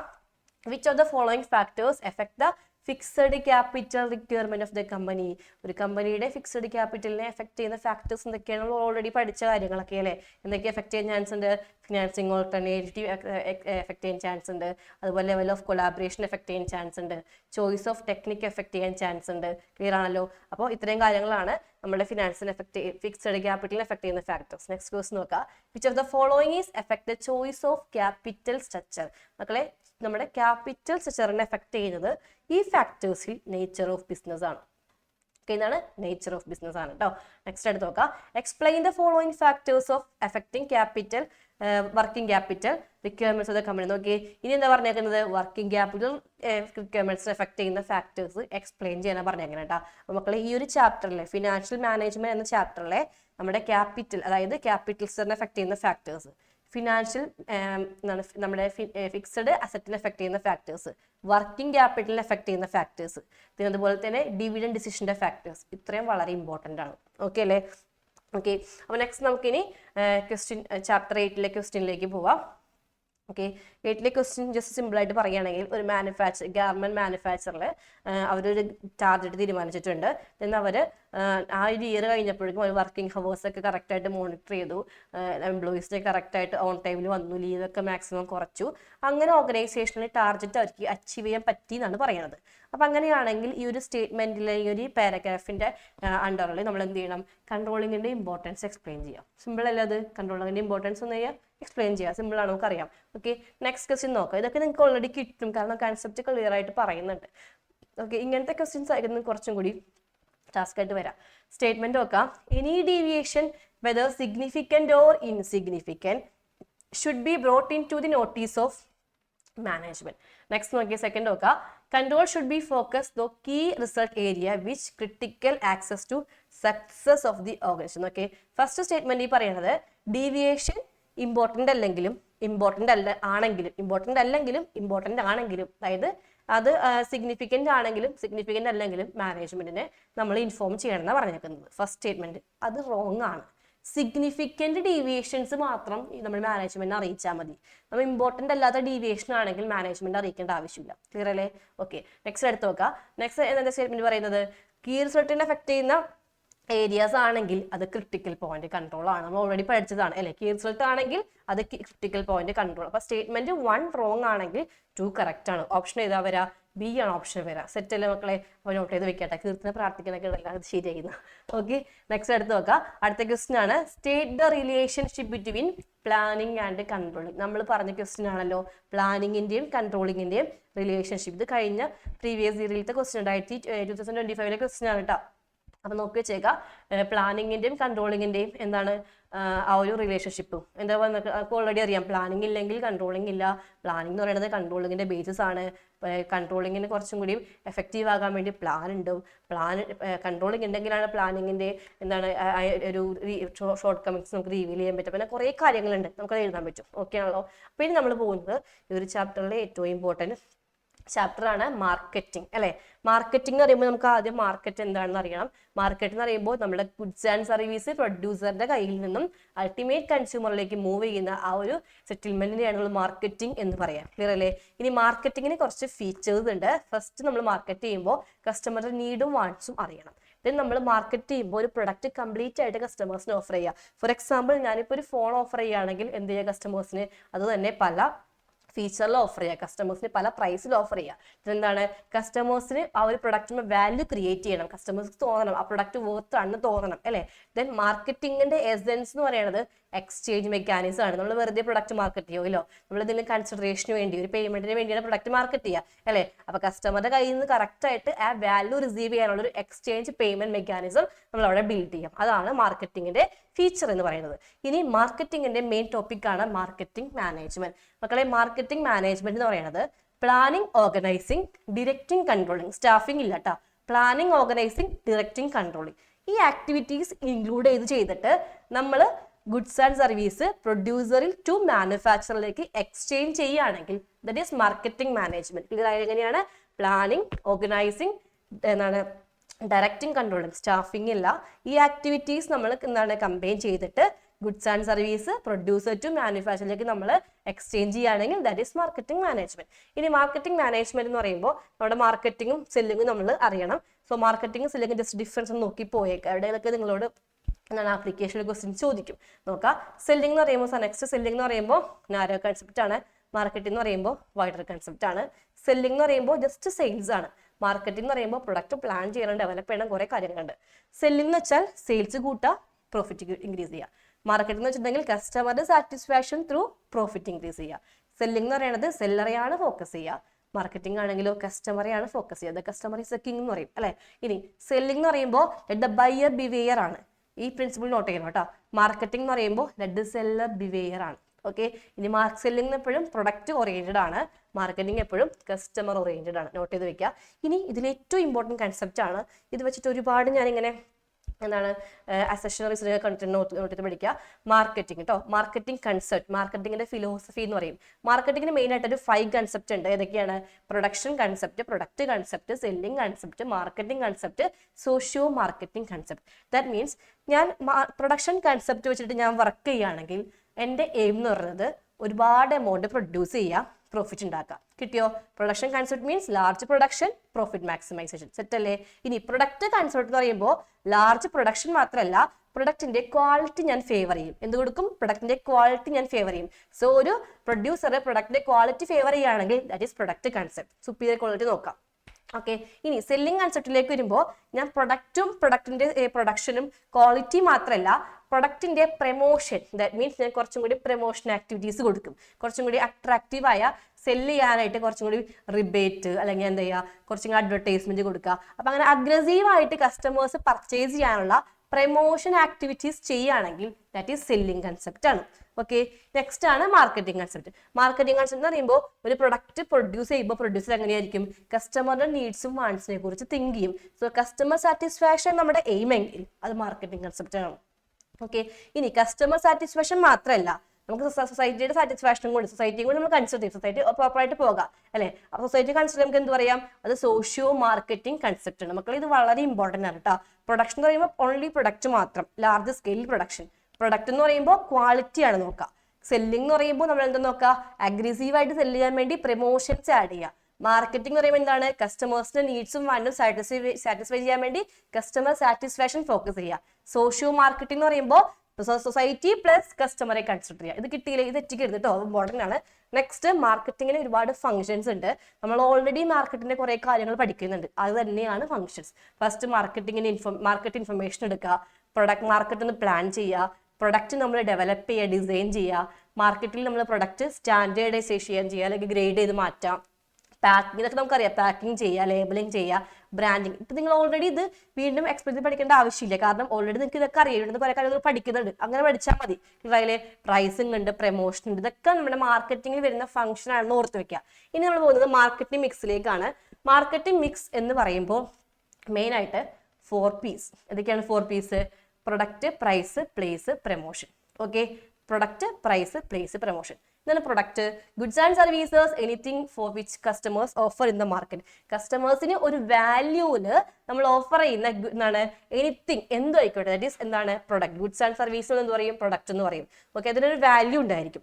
ദെൻ പ്രൈസ് എന്ന് പറയുന്നത് ഈ കസ്റ്റമേഴ്സ് ഈ ഗുഡ്സ് ആൻഡ് സർവീസ് എന്താണ് അവരുടെ ഓണർഷിപ്പിലേക്ക് വരുത്താൻ വേണ്ടിയിട്ട് അവർ പേ ചെയ്യേണ്ട എമൗണ്ട് ആണ് എന്ത്? പ്രൈസ്. അപ്പൊ നമ്മൾ കൺസിഡറേഷൻ കൊടുക്കേണ്ട ഒരു എമൗണ്ട് ആണ് എന്ത്? പ്രൈസ്. ഇനി പ്ലേസ് എന്ന് പറയുമ്പോൾ നമുക്ക് ഗുഡ്സ് ഡിസ്ട്രിബ്യൂട്ട് ചെയ്യുമ്പോൾ ഫിസിക്കൽ ഡിസ്ട്രിബ്യൂഷനും വരുന്നുണ്ട്, ചാനൽ ഓഫ് ഡിസ്ട്രിബ്യൂഷനും വരുന്നുണ്ട്. ഈ രണ്ടിന്റെയും കൂടി മെർജിങ് ആണ് പ്ലേസ് എന്ന് പറയുന്നത്. ഇനി അടുത്തതാണ് പ്രൊമോഷൻ. പ്രൊമോഷൻ എന്ന് പറയുമ്പോൾ ഒരു പ്രൊഡക്റ്റ് കസ്റ്റമറിലേക്ക് നമ്മൾ എന്താണ് എത്തിക്കാൻ വേണ്ടിയിട്ട് നമുക്ക് ഒരുപാട് അഡ്വർടൈസ്മെന്റ് വേണം, പേഴ്സണൽ സെല്ലിംഗ് വേണം, പബ്ലിസിറ്റി വേണം, സെയിൽസ് പ്രൊമോഷൻ ആക്ടിവിറ്റീസ് വരും. അതിന് പറയുന്ന പേരാണ് പ്രൊമോഷൻ എന്ന് പറയുന്നത്. ഓക്കെ ആണല്ലോ. അപ്പൊ ഇത് നിങ്ങൾ നന്നായിട്ട് നോക്കി വെക്കുക. ഇനി നമ്മൾ ഓരോ ഐറ്റംസും സ്പെസിഫിക് ആയിട്ട് പഠിക്കാൻ പോവാണ്. പ്രൊഡക്റ്റ് എന്ന് പറയുമ്പോൾ നോക്കാം മക്കളെ. പ്രൊഡക്റ്റ് എന്ന് പറയുമ്പോൾ മെയിൻ ആയിട്ട് നമുക്ക് 2 ടൈപ്പ് പ്രൊഡക്റ്റ് ഉണ്ട്. കൺസ്യൂമർ പ്രൊഡക്റ്റും ഇൻഡസ്ട്രിയൽ പ്രൊഡക്റ്റും. ഓക്കെ. കൺസ്യൂമറും ഇൻഡസ്ട്രിയലും. ഇനി കൺസ്യൂമർ പ്രൊഡക്റ്റ് നന്നായിട്ട് നോക്കാം. കൺസ്യൂമർ എന്ന് പറയുമ്പോൾ ഡ്യൂറബിലിറ്റി ബേസിസിലുണ്ട്, അതുപോലെ ഷോപ്പിംഗ് എഫോർട്ട് ബേസിസിലുണ്ട്. ക്ലിയർ അല്ലേ? അപ്പൊ നമുക്ക് ഒന്ന് 1 by 1 നോക്കിയിട്ട് പോകാം. ഫസ്റ്റ് കൺസ്യൂമർ പ്രൊഡക്ട്സ് ആണ്. Next consumer product. കൺസ്യൂമർ എന്ന് പറയുമ്പോൾ അൾട്ടിമേറ്റ് കൺസ്യൂമർ ഫോർ ഞാൻ എൻ്റെ പേഴ്സണൽ നീഡ് സാറ്റിസ്ഫൈ ചെയ്യാൻ വേണ്ടിയിട്ട് ഞാനൊരു പ്രൊഡക്റ്റ് മാർക്കറ്റിൽ നിന്ന് ഞാൻ ബൈ ചെയ്ത് വെക്കാണ്. ക്ലിയർ ആയില്ല? ഇപ്പൊ ഞാനൊരു പെൻ വാങ്ങിച്ചു, ഇവിടെ ഞാൻ എന്ത് ചെയ്തു, എഴുതി അല്ലെ? അപ്പൊ ഇതേപോലെ എന്റെ പേഴ്സണൽ നീഡ് സാറ്റിസ്ഫൈ ചെയ്യാൻ വേണ്ടി ഞാൻ ബൈ ചെയ്യുന്ന ആ ഒരു പ്രൊഡക്റ്റ് ആണെന്ത്? Consumer product. So it is used by the ultimate consumer.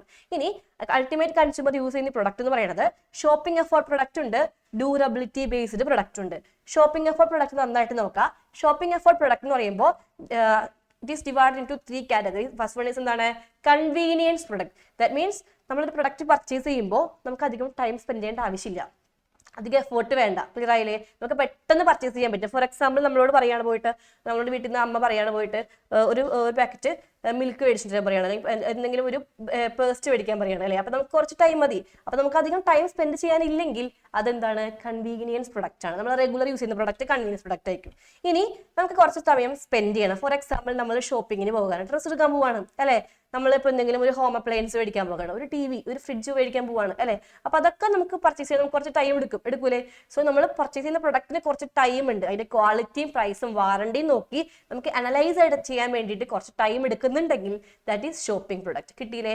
ഇനി അടുത്തതാണ് സ്പെഷ്യാലിറ്റി പ്രൊഡക്റ്റ്. സ്പെഷ്യാലിറ്റി എന്ന് പറയുമ്പോൾ നമുക്ക് ആ പ്രൊഡക്റ്റ് എല്ലാവരും വാങ്ങണമെന്നില്ല, അത് ഇൻട്രസ്റ്റ് ഉള്ള ആളുകൾ മാത്രം വാങ്ങുള്ളൂ. ഫോർ എക്സാമ്പിൾ ഇപ്പൊ നമ്മൾ പോയിട്ട് കുറച്ച് പെയിന്റിങ്സ് വാങ്ങുക, കുറച്ച് ആർട്ട് വർക്ക് നമ്മൾ പർച്ചേസ് ചെയ്യാം.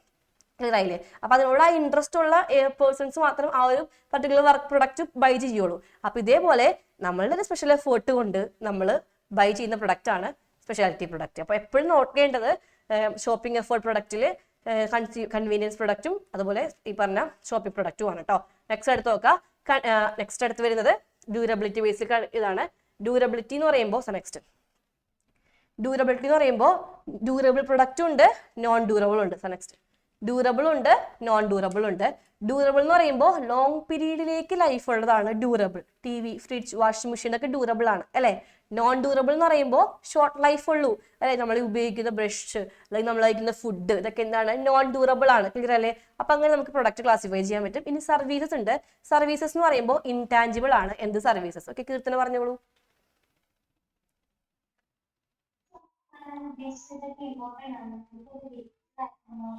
ഇതിന്നൊക്കെ നമുക്ക് 1 വേർഡ് ചോദിക്കാൻ ചാൻസ് ഉണ്ട്.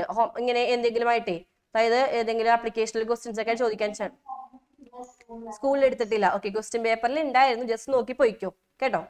ആ വരുന്ന അതായത് എക്സാമ്പിൾ വെച്ചിട്ട് നമ്മുടെ ഷോപ്പിംഗ് എഫേർട്ട് പ്രൊഡക്റ്റുകൾ അതുപോലെ തന്നെ കൺവീനിയൻസ് പ്രൊഡക്റ്റ് ജസ്റ്റ് നോക്കി പോയിക്കോ എക്സാമ്പിൾ വെച്ചിട്ട് കേട്ടോ. കാരണം നമ്മൾ ബൈഹാർട്ട് ചെയ്തില്ലെങ്കിലും അത് ഏതൊക്കെ പ്രൊഡക്റ്റ് ആണ് നിങ്ങൾക്ക് ജസ്റ്റ് ഒന്ന് എവിടെയെങ്കിലും ചോദിക്കാൻ ചാൻസ് ഉണ്ട് കേട്ടോ. അപ്പൊ ഒന്ന് നോക്കി വെച്ച് ജസ്റ്റ് ഓക്കെ. ലാസ്റ്റ് നോക്കിയാൽ മതി കേട്ടോ. റിലേറ്റഡ് പോർഷൻസ് പറയുമ്പോൾ നമ്മൾ ലാസ്റ്റ് നോക്കിയാൽ മതി. ക്ലിയർ ആയില്ലേ? യെസ്. നിങ്ങൾക്ക് ക്വസ്റ്റ്യൻ പേപ്പർ പല പല കമ്പാർട്ട്മെന്റ്സ് ഉള്ളതുകൊണ്ട് നിങ്ങൾക്ക് അങ്ങനെ ചോദിക്കാനുള്ള ഒരു ചാൻസ് ഉള്ളതാണ് പറയണേ കേട്ടോ. ഓക്കെ, നെക്സ്റ്റ് അടുത്തത് ഡ്യൂറബിൾ, നോൺ ഡ്യൂറബിൾ കഴിഞ്ഞു. നെക്സ്റ്റ് അടുത്ത് ഇൻഡസ്ട്രി പ്രൊഡക്റ്റ് ആണ്. ഇൻഡസ്ട്രി എന്ന് പറയുമ്പോൾ നമുക്കറിയാം ഓൾറെഡി ഇൻഡസ്ട്രി നമ്മുടെ ഓർഗനൈസേഷൻ യൂസ് ചെയ്യുന്ന പ്രൊഡക്റ്റ് ആണ്. മെറ്റീരിയൽസ്, പാർട്ട്, ക്യാപിറ്റൽ ഐറ്റംസ് നോക്കിയാൽ മതി, നമുക്ക് പഠിച്ചില്ലെങ്കിൽ കുഴപ്പമില്ല കേട്ടോ. അത് നിങ്ങൾ ആകെ ഒന്ന് കൺസിഡർ ചെയ്യേണ്ടത് കൺസ്യൂമർ പ്രൊഡക്റ്റ് മാത്രമാണ്. ഇനി നമ്മൾ നോക്കേണ്ട ഒരു പോർഷനാണ് ബ്രാൻഡിങ്. ബ്രാൻഡ് നിങ്ങൾക്ക് ഓൾറെഡി അറിയാം. അതായത് കൈവശം കാണിച്ചേ എന്താ ബ്രാൻഡിങ്? നമ്മളൊരു കസ്റ്റമേഴ്സിന്റെ ഇടയിൽ ഒരു പ്രൊഡക്റ്റ് ഐഡന്റിഫൈ ചെയ്യാൻ വേണ്ടി നമ്മൾ ഉപയോഗിക്കുന്ന ടെക്നിക്ക് അല്ലെങ്കിൽ നമ്മൾ പ്രൊഡ്യൂസർ ഉപയോഗിക്കുന്ന ടെക്നിക്ക്, ഒരു സൈൻ, സിമ്പിൾ എന്തൊക്കെയാണ്? ഇത് ബ്രാൻഡിങ് ആണ്. ബ്രാൻഡിങ്ങിൽ വരുന്ന 3 ടേംസ് ഉണ്ട്. ഏതൊക്കെയാണ്? Brand name, brand mark, trade mark. നിങ്ങൾക്ക് പഠിക്കാനുണ്ടല്ലോ, ഇമ്പോർട്ടൻ്റ് ആണല്ലോ ഇത് അല്ലേ? ഓക്കെ, അത് നിങ്ങൾ നന്നായിട്ട് നോക്കാം. Brand name, brand mark, trade mark. Next brand name എന്ന് പറയുമ്പോൾ നോട്ട് ചെയ്യാം മക്കളെ. ബ്രാൻഡ് നെയിം എന്ന് പറയുമ്പോൾ നമ്മൾ ബ്രാൻഡിലുള്ള വോക്കലൈസ് ചെയ്യാൻ പറ്റുന്ന എന്താണ് ആ ഒരു പാർട്ട്. ഫോർ എക്സാമ്പിൾ അമൂലിന്റെ ബ്രാൻഡ് എടുക്കുകയാണെങ്കിൽ അമൂൽ നമുക്ക് വോക്കലൈസ് ചെയ്യാൻ പറ്റില്ലേ? അതാണ് ബ്രാൻഡ് നെയിം. ഇനി ബ്രാൻഡ് മാർക്ക് എന്ന് പറയുമ്പോൾ നിങ്ങൾ അമൂൽ എന്ന് പറഞ്ഞ ആ ഒരു ബ്രാൻഡ് ആലോചിക്കുക. അതിൽ നിങ്ങൾക്ക് ഒരു സിമ്പിൾ കാണാൻ പറ്റും അല്ലെ? ആ ഒരു ഗേളിന്റെ ഒരു പിക്ക് കാണാൻ പറ്റും. അത് നമുക്ക് വോക്കലൈസ് ചെയ്യാൻ പറ്റില്ല, പലരും പല രീതിക്കാണ് പറയാം അല്ലെ? അപ്പൊ അതിനാണ് എന്ത് പറയാ? ബ്രാൻഡ് മാർക്ക് എന്ന് പറയാം. ഇനി എന്താ ട്രേഡ് മാർക്ക്? ട്രേഡ് മാർക്ക് എന്ന് പറയുമ്പോൾ നമ്മളുടെ ബ്രാൻഡിന് നമ്മൾ ലീഗലി ഒരു രജിസ്ട്രേഷൻ എടുക്കുമ്പോൾ നമുക്ക് എന്ത് കിട്ടും? ഒരു പ്രൊട്ടക്ഷൻ കിട്ടും. അത് ആർക്കും പിന്നെ ആക്സസ് ചെയ്യാൻ പറ്റത്തില്ല. അപ്പൊ അതിനാണ് എന്ത് പറയാ? ട്രേഡ് മാർക്ക് എന്ന് പറയാം. ക്ലിയർ ആണല്ലോ? അപ്പോൾ ഈ 3 ടേംസ് നോട്ട് ചെയ്യുക. ഇനി ബ്രാൻഡിങ് കൊണ്ട് നമ്മുടെ ഓർഗനൈസേഷനും കസ്റ്റമേഴ്സിനൊക്കെ എന്തെല്ലാം ബെനിഫിറ്റ് ഉണ്ട്? സിമ്പിളായിട്ട് പറയുകയാണെങ്കിൽ നമുക്ക് കോമ്പറ്റീറ്റീവ്സിലേക്ക് പ്രൊഡക്റ്റ് ഡിസ്റ്റിങ്ഷ് ചെയ്യാൻ പറ്റും. അഡ്വർടൈസ്മെന്റ് കുറച്ചും കൂടി ഈസി ആയിരിക്കും. ന്യൂ പ്രൊഡക്റ്റ് ഇൻട്രൊഡ്യൂസ് ചെയ്യാൻ പറ്റും. കസ്റ്റമേഴ്സിനാണെങ്കിൽ പ്രൊഡക്റ്റ് ഐഡന്റിഫൈ ചെയ്യാൻ പറ്റും. പ്രൊഡക്റ്റിന്റെ ക്വാളിറ്റി മനസ്സിലാക്കാൻ പറ്റും. ഇപ്പം ബ്രാൻഡ് ആകുമ്പോൾ അപ്പോഴെന്താണ് കസ്റ്റമേഴ്സിൻ്റെ ഇടയിൽ ഒരു പ്രൗഡ് ഫീൽ അല്ലെങ്കിൽ എന്താണ് ഒരു കോൺഫിഡൻസ് ക്രിയേറ്റ് ചെയ്യും. ക്ലിയർ ആണല്ലോ? നോട്ട് ചെയ്ത് വയ്ക്കുക കേട്ടോ. ഇനി qualities of A good brand name. മക്കളെ, ഒരു ഗുഡ് ബ്രാൻഡ് നെയിം ആണെങ്കിൽ ഇത് എന്ത് ചെയ്യണം? കറക്റ്റായിട്ട് ഷോർട്ട് ആയിരിക്കണം, ഈസി ടു പ്രൊനൗൺസ് ആയിരിക്കണം. ദെൻ ബ്രാൻഡിന്റെ ബെനിഫിറ്റ്സ് പറയണം. ബ്രാൻഡിന്റെ നെയിം എപ്പോഴും ഡിഫറെൻ്റ് ആയിരിക്കണം. നമ്മുടെ പാക്കേജുമേ അഡാപ്റ്റബിൾ ആയിരിക്കണം. ഓക്കെ അല്ലേ? നെക്സ്റ്റ് ആണ് അടുത്തത് പാക്കേജിങ്. പാക്കേജിങ് വെച്ചിട്ട് ഒരുപാട് ക്വസ്റ്റ്യൻസ് നമ്മുടെ ക്വസ്റ്റ്യൻ പേപ്പറിൽ കണ്ടിട്ടുണ്ട്. സോ നിങ്ങൾ ഈ പിക്ചറൊക്കെ വെച്ച് ചോദിക്കാൻ ചാൻസ് ഉണ്ട്. ക്ലിയർ അല്ലേ? ഈ പിക്ചർ വെച്ചിട്ട് പാക്കേജിങ് ലേബലിംഗ് ആണ് ഈ ഒരു ചാപ്റ്ററിൽ ഒരുപാട് ഞാൻ കണ്ടേക്കുന്ന ക്വസ്റ്റ്യൻ. പാക്കേജിങ് ലേബലിംഗ് അതുപോലെ മാർക്കറ്റിംഗ് മിക്സും ക്വസ്റ്റ്യൻ കണ്ടിട്ടുണ്ട്. സെറ്റാണോ മക്കളെ? പിന്നെ പറഞ്ഞ concept, packaging, labelling, marketing mix, ഇത്രയും പോർഷനിൽ ഒരുപാട് ക്വസ്റ്റ്യൻസ് കണ്ടേക്കുന്നത്. ഓക്കെ, നോക്കാം. അപ്പോൾ പാക്കേജിംഗ് എന്ന് പറയുമ്പോൾ എന്താണ്? നമ്മളൊരു പ്രൊഡക്റ്റ് റാപ്പ് ചെയ്യുന്ന പരിപാടിയാണ്, ഒരു കണ്ടെയ്നറിലൊക്കെ ആക്കുക നമ്മൾ. അതാണ് എന്ത്? പാക്കേജിംഗ്. പാക്കേജ് എന്ന് പറയുമ്പോൾ മെയിൻ ആയിട്ട് 3 ടൈപ്പ് പാക്കേജിംഗ് ഉണ്ട്: പ്രൈമറി, സെക്കൻഡറി, ട്രാൻസ്പോർട്ടേഷൻ. പ്രൈമറി എന്ന് പറയുമ്പോൾ ഫോർ എക്സാമ്പിൾ ഈ പേസ്റ്റ് നമ്മൾ ഒരു ഇമ്മീഡിയറ്റ് കണ്ടെയ്നറിലേക്ക് നമ്മൾ ഫില്ല് ചെയ്യും. ആ പ്രൊഡക്റ്റ് നമ്മൾ കറക്റ്റ് ആയിട്ട് ഫില്ല് ചെയ്യും അല്ലേ? അപ്പോൾ പ്രൊഡക്റ്റ് ഫില്ല് ചെയ്യുന്ന ഫസ്റ്റത്തെ ഇമ്മീഡിയറ്റ് കണ്ടെയ്നർ ആണ് പ്രൈമറി പാക്കേജ്. ഇത് നമുക്ക് അഡീഷണൽ ആയിട്ട് ഒരു ബോക്സ് ഉണ്ട്. ഇതിനെന്ത് പറയാ? ഇതിനാണ് സെക്കൻഡറി പാക്കേജ് എന്ന് പറയാ. ഈ പറഞ്ഞ ട്യൂബിൽ പ്രൊട്ടക്ട് ചെയ്യും അല്ലേ? അപ്പോൾ അഡീഷണൽ ആയിട്ടുള്ളൊരു ലെയർ, പ്രൊട്ടക്ഷന് വേണ്ട ലെയർ ആണ് എന്ത്? Secondary package. ദെൻ ട്രാൻസ്പോർട്ടേഷന് വേണ്ടി ഒരു കേസ് ഉണ്ട്, അതിനാണ് എന്ത് പറയാ? ട്രാൻസ്പോർട്ടേഷൻ പാക്കേജ് എന്ന് പറയാം. അപ്പോൾ ഇതൊക്കെ തന്നെ ചോദിക്കാൻ ചാൻസ് ഉണ്ട്. വെക്കാം കേട്ടോ. നെക്സ്റ്റ് പറയുന്നത് പാക്കേജ് എന്ന് പറഞ്ഞാൽ ഒരു സൈലന്റ് സെയിൽസ്മാൻ എന്നാ പറയുന്നത്. നമുക്ക് പ്രൊഡക്റ്റ് കാണുമ്പോൾ അത് ആരും പറഞ്ഞു തരേണ്ട ആവശ്യമില്ല. അപ്പോൾ സൈലന്റ് സെയിൽസ്മാൻ ആണ്. അപ്പോൾ അങ്ങനെയാണെങ്കിൽ പാക്കേജിന്റെ ഫംഗ്ഷൻസ് നോക്കാം. പ്രൊഡക്റ്റ് ഐഡന്റിഫൈ ചെയ്യാൻ ഹെൽപ്പ് ചെയ്യും. ഇത് പാക്കേജിങ്ങിന്റെ ഇമ്പോർട്ടൻസ് ആയിട്ട് പറയാം കേട്ടോ. പ്രൊഡക്റ്റ് ഐഡന്റിഫൈ ചെയ്യാൻ ഹെൽപ്പ് ചെയ്യും. പ്രൊഡക്റ്റ് കറക്റ്റായിട്ട് ഡാമേജ് ഇല്ലാണ്ട് നോക്കും. പ്രൊഡക്റ്റ് കസ്റ്റമേഴ്സിന് പർച്ചേസ് ചെയ്യാൻ വേണ്ടി അട്രാക്ട് ചെയ്യും. കുറച്ചും കൂടി ഈസി ആയിട്ട് ട്രാൻസ്ഫർ ചെയ്യാൻ വേണ്ടി സഹായിക്കും. ക്ലിയർ ആണല്ലോ? ഇനി നെക്സ്റ്റ് വൺ ആണ് ലേബലിംഗ്. ഇത് ഇതേപോലെ തന്നെ പ്രീവിയസ് ഇയർ ക്വസ്റ്റ്യൻ പേപ്പർ ചോദിച്ചിട്ടുണ്ടായിരുന്നു. ഓക്കെ, അപ്പോൾ ലേബലിംഗ് എന്ന് പറയുമ്പോൾ നോട്ട് ചെയ്യാൻ മക്കളെ. ലേബലിംഗ് എന്ന് പറയുമ്പോൾ നമ്മളൊരു പാക്കേജുമേ, ഇതിപ്പോൾ ഓൾറെഡി ഒരു പാക്കേജിംഗ് ആണ് അല്ലേ? ആ പാക്കേജ് നമ്മൾ എന്താണ്? ഒരു ഐഡന്റിഫിക്കേഷൻ മാർക്ക് നമ്മൾ കൊടുക്കുകയാണ്. കുറേ അധികം നമ്മൾ കാര്യങ്ങൾ, സിമ്പിൾ അല്ലെങ്കിൽ കുറേ അധികം കാര്യങ്ങൾ നമ്മൾ അറ്റാച്ച് ചെയ്യാൻ നമുക്ക് എന്ത് പറയാം? അത് ലേബലിംഗ് എന്ന് പറയാം. ഓക്കെ, ലേബലിംഗിന്റെ ഫംഗ്ഷൻ നോക്കാം. ലേബലിംഗ് ഉണ്ടെങ്കിൽ നമുക്ക് എന്ത് ചെയ്യാൻ പറ്റും? ഒരു പ്രൊഡക്റ്റ് ഡിസ്ക്രൈബ് ചെയ്യാൻ പറ്റും. പ്രൊഡക്റ്റിന്റെ ക്വസ്റ്റ്യൻസ് ഒക്കെ നോക്കാൻ പറ്റും. അതുപോലെ പ്രൊഡക്റ്റ് ഐഡന്റിഫൈ ചെയ്യാൻ പറ്റും. പ്രൊഡക്റ്റ് പ്രൊമോട്ട് ചെയ്യാൻ പറ്റും. പ്രൊഡക്റ്റ് ഗ്രേഡ് ചെയ്യാൻ പറ്റും. ക്ലിയർ ആണല്ലോ? അപ്പോൾ ലേബലിംഗിന്റെ ഫംഗ്ഷൻസ് നോക്കി വെക്കുക കേട്ടോ. Next factors affecting price determination നമുക്ക് നോക്കാം. പ്രൈസ് തീരുമാനിക്കുന്നതോടെ എന്ത് ചെയ്യുക? എപ്പോഴും പോയിട്ട് പ്രൊഡക്റ്റിന്റെ കോസ്റ്റ് നോക്കുക, പ്രൊഡക്റ്റ് ഡിമാൻഡ് നോക്കുക, കോമ്പറ്റീഷൻ ഉണ്ടെങ്കിൽ അത് കൺസിഡർ ചെയ്യുക, ഗവൺമെന്റ് റെഗുലേഷനും കൺസിഡർ ചെയ്യുക. ഇത് നോക്കിയിട്ട് വേണം ഒരു പ്രൊഡക്റ്റിന്റെ പ്രൈസ് നമ്മൾ എന്ത് ചെയ്യാൻ? ഡിസൈഡ് ചെയ്യാനായിട്ട്. ഓക്കെ അല്ലേ? നെക്സ്റ്റ് ആണ് ചാനൽ ഓഫ് ഡിസ്ട്രിബ്യൂഷൻ.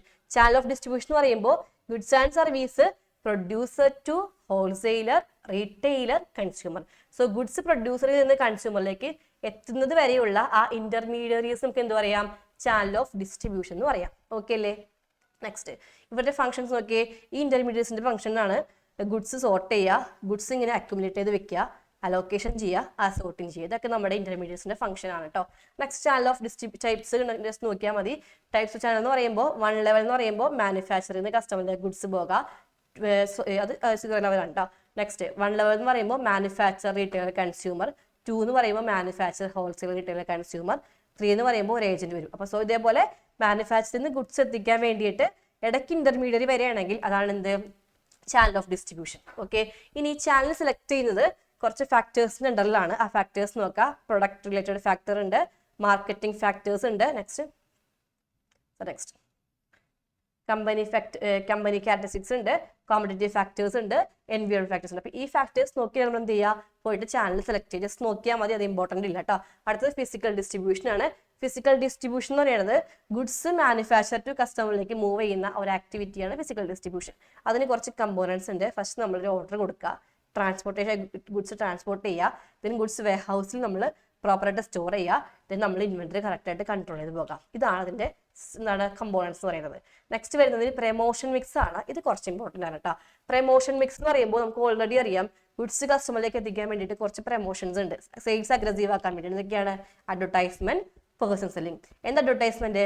അഡ്വർടൈസ്മെന്റ് എന്ന് പറയുമ്പോൾ പെയ്ഡ് ഫോമിൽ ഒരു ഐഡന്റിഫൈഡ് സ്പോൺസർ വെച്ചിട്ട് നോൺ പേഴ്സണൽ, അതായത് മാസ് മീഡിയ കമ്മ്യൂണിക്കേഷൻ ആയിട്ട് കസ്റ്റമേഴ്സിന്റെ ഇടയിലേക്ക് ഗുഡ്സിനെ പ്രൊമോട്ട് ചെയ്യുന്ന പരിപാടിയാണ് പ്രൊമോഷൻ മിക്സ്. കിട്ടിയില്ലേ? അപ്പൊ ഐഡന്റിഫൈഡ് സ്പോൺസർ ഉണ്ട്, പെയ്ഡ് ഫോം ആണ്, മാസ് മീഡിയ കമ്മ്യൂണിക്കേഷൻ ആണ്, നോൺ പേഴ്സണൽ ആണ്. ഇത്രയും കിട്ടിയില്ലേ? ഇനി പേഴ്സണൽ സെല്ലിംഗ് എന്ന് പറയുമ്പോൾ ഫേസ് ടു ഫേസ് കോൺടാക്റ്റിലൂടെ സെല്ലറും ബയ്യറും കൂടി കണക്ട് ചെയ്തിട്ട് പ്രൊഡക്റ്റ് സെല് ചെയ്യണമെങ്കിൽ പേഴ്സണൽ സെല്ലിംഗ് ആണ്. സെറ്റ് അല്ലേ മക്കളെ? ഓക്കെ ആണല്ലോ. നെക്സ്റ്റ് എടുത്ത് നോക്കാം സെയിൽസ് പ്രൊമോഷൻ. സെയിൽസ് പ്രൊമോഷൻ എന്ന് പറയുമ്പോൾ നമുക്ക് കുറച്ച് മാർക്കറ്റിംഗ് ആക്ടിവിറ്റീസ് ഉണ്ട്. അതായത് എന്തൊക്കെയാണ്? പേഴ്സണൽ സെല്ലിംഗും അല്ല, അഡ്വർടൈസ്മെന്റ് അല്ല, പബ്ലിസിറ്റി അല്ല. നമ്മൾ എന്ത് കൊടുക്കുക? ഡിസ്കൗണ്ട് കൊടുക്കുക, റിബേറ്റ് കൊടുക്കുക. സോ നമ്മൾ പേഴ്സണൽ സെല്ലിംഗ് അല്ലാത്ത, അഡ്വർടൈസ്മെന്റ് അല്ലാത്ത, പബ്ലിസിറ്റി അല്ലാത്ത മറ്റെന്തെല്ലാം എന്താണ് വട്ടവർ നമുക്ക് എന്തൊക്കെയുണ്ടോ സെയിൽ കൂട്ടാൻ വേണ്ടി ബാക്കി എന്തൊക്കെയുണ്ടോ അത് നമുക്ക് എന്ത് പറയാം? അത് സെയിൽസ് പ്രൊമോഷൻ എന്ന് പറയാം. നമുക്ക് പഠിക്കാൻ കിട്ടത്. നെക്സ്റ്റ് പബ്ലിസിറ്റി ആണ്. പബ്ലിസിറ്റി എന്ന് പറയുമ്പോൾ അൺപെയ്ഡ് ഫോം അല്ലാത്ത അല്ലെങ്കിൽ നോൺ പേഴ്സണൽ കമ്മ്യൂണിക്കേഷൻ ആയിട്ടുള്ള പ്രസ് കോൺഫറൻസ് വഴിയോ അല്ലെങ്കിൽ ഇലക്ട്രോണിക് മീഡിയ വഴിയോ നമ്മളൊരു പ്രൊഡക്റ്റിന് പബ്ലിസിറ്റി കൊടുക്കുന്ന പരിപാടിയാണ് എന്ത്? പബ്ലിസിറ്റി. അപ്പൊ പബ്ലിസിറ്റി എന്ന് പറയുമ്പോൾ അവിടെ എന്തല്ല, ഇവിടെ ഐഡന്റിഫൈഡ് സ്പോൺസറും ഇല്ല, അത് പെയ്ഡ് ഫോം അല്ല. നമ്മുടെ അഡ്വർടൈസ്മെന്റ് ആണെങ്കിലോ പെയ്ഡ് ഫോം ആണ്, ഐഡന്റിഫൈഡ് സ്പോൺസറും ഉണ്ട്. ക്ലിയർ അല്ലേ? അപ്പൊ ഇത് ആരെങ്കിലും വെറുതെ കൊടുക്കുന്നതാകാം, അത് ഒരു സ്പോൺസർ ചെയ്ത പരിപാടിയല്ല. ഓക്കെ, ഇനി അഡ്വർടൈസ്മെന്റിന്റെ മെറിറ്റ് നോക്കാം. അഡ്വർടൈസ്മെന്റ് മെറിറ്റ് പറയുമ്പോൾ മാനുഫാക്ചറേഴ്സിനാണെങ്കിൽ ന്യൂ പ്രൊഡക്റ്റ് ഇൻട്രൊഡ്യൂസ് ചെയ്യാൻ പറ്റും, ഫേമിന്റെ ഗുഡ് വില്ല് കൂട്ടും, സെയിൽസ് കൂട്ടും, അങ്ങനെ ചെയ്യാം. ഇനി മെയിൻ ആയിട്ട് കസ്റ്റമേഴ്സിന് നോട്ട് ചെയ്യുക. കസ്റ്റമേഴ്സിനാണെങ്കിൽ കസ്റ്റമേഴ്സിനാണെങ്കിൽ ന്യൂ പ്രൊഡക്റ്റ് അവർക്ക് അതിന്റെ പ്രൈസ് അറിയാൻ പറ്റും, ബെറ്റർ ആയിട്ട് പർച്ചേസ് ചെയ്യാൻ പറ്റും, അതുപോലെ തന്നെ കസ്റ്റമേഴ്സിന് എഡ്യൂക്കേഷൻ കിട്ടും. ഇനി സൊസൈറ്റിക്കാണെങ്കിലോ എംപ്ലോയ്മെന്റ് ഓപ്പർച്യൂണിറ്റീസ് വരും, പ്രസ്സിനും റേഡിയോസിനൊക്കെ സോഴ്സ് ഓഫ് ഇൻകം ആണ്, ആർട്ടിസ്റ്റിനൊക്കെ എൻകറേജ് ചെയ്യും. ഇതൊക്കെയാണ് അഡ്വർടൈസ്മെന്റ് ബെനിഫിറ്റ് പറയാം. ഇനി അഡ്വർടൈസ്മെന്റിന് കുറച്ച് ഒബ്ജെക്ഷൻസ് ഉണ്ട്. എന്തൊക്കെയാണ്? ഫസ്റ്റ്, നമുക്ക് ഇൻഫീരിയർ ഗുഡ്സ് ആണെങ്കിൽ പോലും അതിനെ നമ്മൾ എൻകറേജ് ചെയ്യും അഡ്വർടൈസ്മെന്റ് വഴി, അല്ലെ? ഇനി ബയ്യർക്ക് കൺഫ്യൂസിംഗ് ഉണ്ടാക്കും, പ്രൊഡക്റ്റ് ബൈ ചെയ്യേണ്ട ആവശ്യമുണ്ടോ, അല്ലെ? കൺഫ്യൂസിംഗ് ആണ്. ഇനി മോണോപ്പൊളി ഓഫ് ബ്രാൻഡ്, ഒരു ബ്രാൻഡിനെ മാത്രം ഭയങ്കരമായിട്ട് പോപ്പുലറൈസ് ചെയ്യും. ഇനി ഈ അഡ്വർടൈസ്മെന്റ് കോസ്റ്റ് ആരാ ബേർഡൻ ചെയ്യേണ്ടത്? ഇവിടെ കസ്റ്റമേഴ്സ് ആണ്. അപ്പൊ കസ്റ്റമേഴ്സിന്റെ പ്രൊഡക്റ്റിന് ഓൾറെഡി ആ കോസ്റ്റ് ആഡ് ചെയ്യും, അല്ലെ? അപ്പൊ അത് കസ്റ്റമേഴ്സിന്റെ ബേർഡൻ ആണ്. അപ്പൊ ഇതൊക്കെയാണ് അഡ്വർടൈസ്മെന്റ് ഒബ്ജെക്ഷൻസ് എന്ന് പറയുന്ന പോയിന്റ്സ്. ഓക്കെ, ഇനി നമ്മൾ നോക്കേണ്ടത് പേഴ്സണൽ സെല്ലിംഗ് വരുന്ന കാര്യങ്ങളാണ്. പേഴ്സണൽ സെല്ലിംഗ് എന്ന് പറയുമ്പോൾ മെയിൻ ആയിട്ട് കസ്റ്റമേഴ്സിന് അത് എഫക്ട് ഇൻഫ്ലുവൻസ് ചെയ്യുന്നുണ്ട്. അതുപോലെ സെയിൽസ് പ്രൊമോഷനെ കസ്റ്റമേഴ്സിനെ കൂടി ലിങ്ക് ചെയ്യുന്നുണ്ട്. അതുപോലെ എന്താണ്? പുതിയ പ്രൊഡക്റ്റ് ഇൻട്രൊഡ്യൂസ് ചെയ്യാൻ എളുപ്പമാണ്. ഇനി കസ്റ്റമേഴ്സിനാണെങ്കിൽ അവരുടെ നീഡ്സും വാണ്ട്സും ഐഡന്റിഫൈ ചെയ്യാൻ പറ്റുന്നുണ്ട്, മാർക്കറ്റിംഗ് ഇൻഫർമേഷൻ കിട്ടുന്നുണ്ട്, കസ്റ്റമേഴ്സിന് എഫക്റ്റീവ് അഡ്വൈസും കിട്ടുന്നുണ്ട്. ക്ലിയർ ആണല്ലോ? ഓക്കെ, നെക്സ്റ്റ് ഇനി നിങ്ങൾ നോക്കേണ്ടത് അഡ്വർടൈസ്മെന്റും പേഴ്സണൽ സെല്ലിംഗും ഡിഫറൻസ് നോട്ട് ചെയ്യുക കേട്ടോ. ചിലപ്പോൾ നിങ്ങൾ അഡ്വർടൈസ്മെന്റിന്റെ പേഴ്സണലിന്റെ ഫീച്ചർ ചോദിക്കാൻ ചാൻസ് ഉണ്ട്. ഫീച്ചർ ചോദിക്കുകയാണെങ്കിൽ ഈ പോയിന്റ്സ് നോക്കി എഴുതിയാൽ മതി. ഓക്കെ, അഡ്വർടൈസ്മെന്റ് ആണെങ്കിൽ ഇൻ പേഴ്സണൽ ആണ്, പേഴ്സണൽ ആണെങ്കിലോ പേഴ്സണൽ സെല്ലിംഗ് ആണ്. അഡ്വർടൈസ്മെന്റിൽ ഒരു സ്റ്റാൻഡേർഡ് മെസ്സേജ് ആണ് ട്രാൻസ്മിറ്റ് ചെയ്യുക. എവിടെയാണെങ്കിൽ കസ്റ്റമർ നീഡ് അനുസരിച്ച് എന്ത് ചെയ്യും? നമ്മൾ മെസ്സേജ് മാറ്റും. ഇനി ഇതെന്താണ്? അഡ്വർടൈസ്മെന്റ് ആണെങ്കിൽ കുറച്ചും കൂടി ഫ്ലെക്സിബിൾ അല്ല, പക്ഷെ ഇതാണെങ്കിലോ ഫ്ലെക്സിബിൾ ആണ്. ഇത് മാസ് റീച്ച് ആണെങ്കിൽ ഇത് ലിമിറ്റഡ് പീപ്പിളുടെ കയ്യിലേക്ക് എത്തുള്ളൂ. ഇവിടെ ഡയറക്റ്റ് ഫീഡ്ബാക്ക് ഇല്ല, ഡയറക്റ്റ് ഫീഡ്ബാക്ക് ഉണ്ട്. ഓക്കെ അല്ലേ? ഇനി നെക്സ്റ്റ് നമ്മൾ മൂവ് ചെയ്യുന്നത്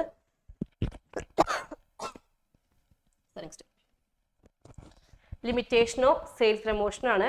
അതിന് മുന്നേ നോക്കാം എന്തൊക്കെയാണ് സെയിൽസ് പ്രൊമോഷന്റെ ടെക്നിക്ക് നോക്കാം. നെക്സ്റ്റ് സെയിൽസ് പ്രൊമോഷൻ ടെക്നിക്ക് എന്ന് പറയുമ്പോൾ ഫസ്റ്റ് വൺ നമ്മൾ റിബേറ്റ് കൊടുക്കാം. ഫോർ എക്സാമ്പിൾ, നമുക്ക് കുറച്ച് സ്റ്റോക്ക് ക്ലിയർ ചെയ്യണം. അപ്പൊ നമ്മൾ എന്ത് ചെയ്യും?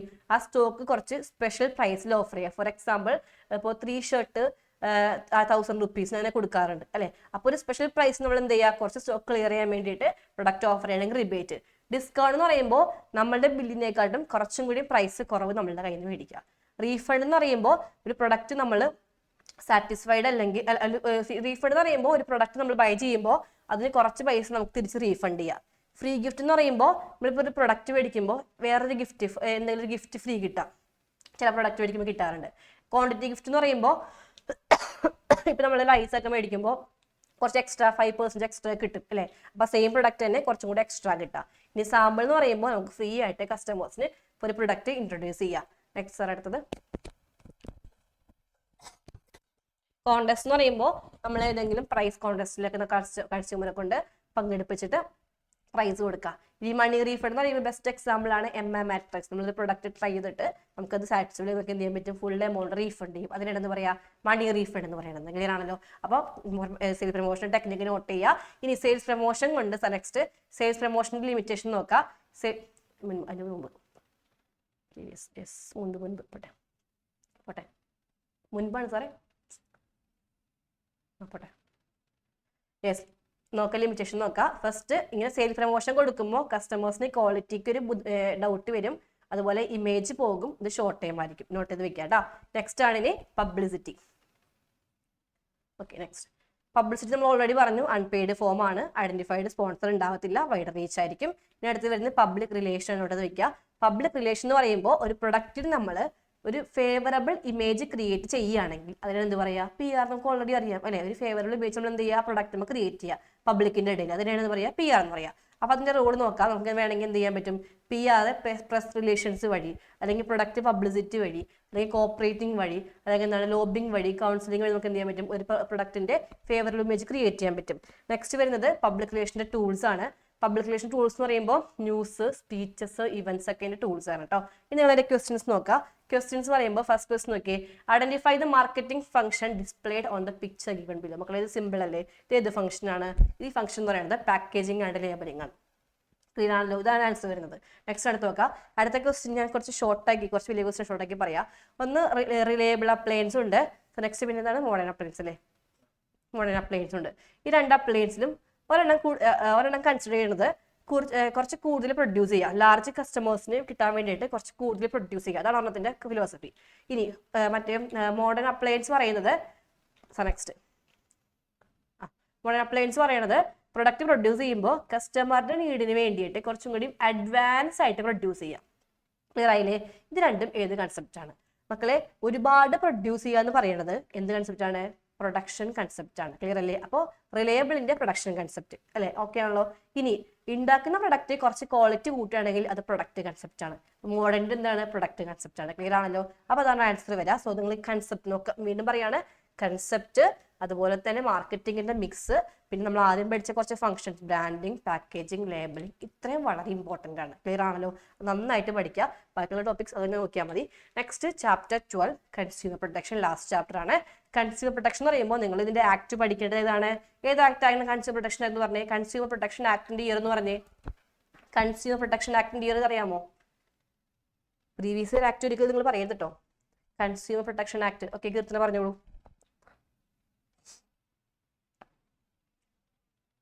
കൺസ്യൂമർ പ്രൊട്ടക്ഷൻ ആക്ട് കീർത്തന പറഞ്ഞു. 1986 പ്രീവിയസ് ഇയർ ആക്ട് ആണ്. നിങ്ങൾ ഇപ്പോൾ ഫോക്കസ് ചെയ്ത് പഠിക്കേണ്ടത് 2019. ക്ലിയർ ആയില്ലേ? നിങ്ങൾ പഠിക്കേണ്ടത് 2019 ആണ്. ഓക്കെ ആണല്ലോ? അത് പ്രീവിയസ് ഇയർ ആക്ട് ആണ്, അത് അമെൻഡ് ചെയ്തു. 2019 എന്താണ് വന്നിട്ടുണ്ട്. ഓക്കെ ആണോ? അപ്പൊ നിങ്ങൾ 19 പഠിക്കുക.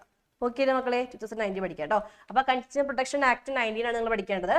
അപ്പോൾ ഈ ആക്ടില് കൺസ്യൂമർ പ്രൊട്ടക്ഷന്റെ ഇമ്പോർട്ടൻസ് എന്താണ്? കൺസ്യൂമർ പ്രൊട്ടക്ഷൻ ഉണ്ടെങ്കിൽ കൺസ്യൂമർക്ക് റൈറ്റുകളെ കുറിച്ച് എഡ്യൂക്കേറ്റ് ചെയ്യാൻ പറ്റും, അൺഫെയർ ട്രേഡ് പ്രാക്ടീസസ് ഒഴിവാക്കാൻ പറ്റും, എന്താണ് നമ്മുടെ പ്രോഫിറ്റ് മാക്സിമൈസ് ചെയ്യാൻ പറ്റും, റെസ്പോൺസിബിലിറ്റീസ് നമുക്ക് ഫുൾഫിൽ ചെയ്യാൻ പറ്റും. ഇതാണ് കൺസ്യൂമർ പ്രൊട്ടക്ഷന്റെ ഒരു ഇമ്പോർട്ടൻസ് പറയുന്നത്. ഇനി കൺസ്യൂമർ പ്രൊട്ടക്ട് ചെയ്യാൻ വേണ്ടിയിട്ട് കുറച്ച് ആക്ടുകൾ ഉണ്ട്, ജസ്റ്റ് നോട്ട് ചെയ്താൽ മതി. നിങ്ങൾക്ക് അങ്ങനെ പഠിക്കാനില്ല, ജസ്റ്റ് നോട്ട് ചെയ്താൽ മതി കേട്ടോ, ആവശ്യമില്ല. Next, who is a consumer? Important ആണ് കേട്ടോ മക്കളെ. ആരാണ് ഒരു consumer? According to consumer protection act, a consumer is a penny person who buy goods and services for a consideration. ഒരു കൺസിഡറേഷൻ കൊടുത്തിട്ട്, ഒന്നില്ലെങ്കിൽ പാർഷ്യലി പെയ്ഡ് ആയിരിക്കാം, അല്ലെങ്കിൽ ഫുള്ളി പെയ്ഡ് ആയിരിക്കാം, അല്ലെങ്കിൽ പ്രോമിസ് ആയിരിക്കാം. സോ കൺസിഡറേഷനെ കുറിച്ച് ഒരു വ്യക്തമായ ധാരണ വരുത്തിയിട്ട് ഒരു ഗുഡ്സ് ആൻഡ് സർവീസ് ബൈ ചെയ്യുന്ന ആ ഒരു പേഴ്സൺ നമുക്ക് എന്ത് പറയാൻ പറ്റും? കൺസ്യൂമർ എന്ന് പറയാം. അത് ഇമ്പോർട്ടൻ്റ് ആണ്. ഇനി ഏറ്റവും ഇമ്പോർട്ടൻ്റ് ആയ ചാപ്റ്ററിലെ പോർഷൻ ആണ് കൺസ്യൂമർ റൈറ്റ്. ഓക്കെ മക്കളെ? കൺസ്യൂമർ റൈറ്റ് എന്ന് പറയുമ്പോൾ മെയിൻ ആയിട്ട് നമുക്ക് കൺസ്യൂമർ റൈറ്റ്സ് നോക്കാം. ഫസ്റ്റ് ആണ് right to be safety. So next, right to be safety എന്ന് പറയുമ്പോൾ നമ്മൾ ഗുഡ്സ് ആൻഡ് സർവീസ് യൂസ് ചെയ്യുമ്പോൾ നമ്മുടെ ഹെൽത്തിന് ഒരു ഹസാർഡസും ഉണ്ടാക്കാൻ പാടില്ല. That is right to be safety. Right to be informed, നമ്മൾ യൂസ് ചെയ്യുന്ന ഗുഡ്സിന്റെ ingredients, price, quantity, date of manufacturing, എല്ലാ ഇൻഫർമേഷനും നമുക്ക് എന്ത് ചെയ്യണം? കൃത്യമായിട്ട് ഇൻഫോം ചെയ്യണം. അതിനാണ് എന്ത് പറയാ? Right to be informed. Next ആണ് right to be assured or choose. Right to be assured എന്ന് പറയുമ്പോൾ നമ്മളൊരു പ്രൊഡക്റ്റിന് വേണ്ടി മാർക്കറ്റിലേക്ക് പോകുമ്പോൾ നമുക്ക് എന്ത് വേണം? ആ ഒരു പ്രൊഡക്റ്റിന്റെ പല വെറൈറ്റി അല്ലെങ്കിൽ പല ബ്രാൻഡ്, പല പ്രൈസിൽ ആ പ്രൊഡക്റ്റ് അവൈലബിൾ ആയിരിക്കണം. ഓക്കെ, അത് നമ്മളുടെ റൈറ്റ് ആണ്. ദെൻ നമ്മളൊരു പ്രൊഡക്റ്റ് യൂസ് ചെയ്ത് നമുക്കൊരു എന്തെങ്കിലും ഒരു ഹസാർഡസ് ഉണ്ടായി, അല്ലെങ്കിൽ നമുക്ക് എന്തെങ്കിലും കംപ്ലൈന്റ് ഉണ്ട്, ആ ഒരു കംപ്ലൈന്റ് ഫയൽ ചെയ്യുമ്പോൾ ആ അതോറിറ്റി കറക്റ്റ് ആയിട്ട് എന്ത് ചെയ്യണം? നമ്മുടെ കംപ്ലൈന്റ് ഹിയർ ചെയ്യണം. അതിനാണ് എന്ത് പറയാ?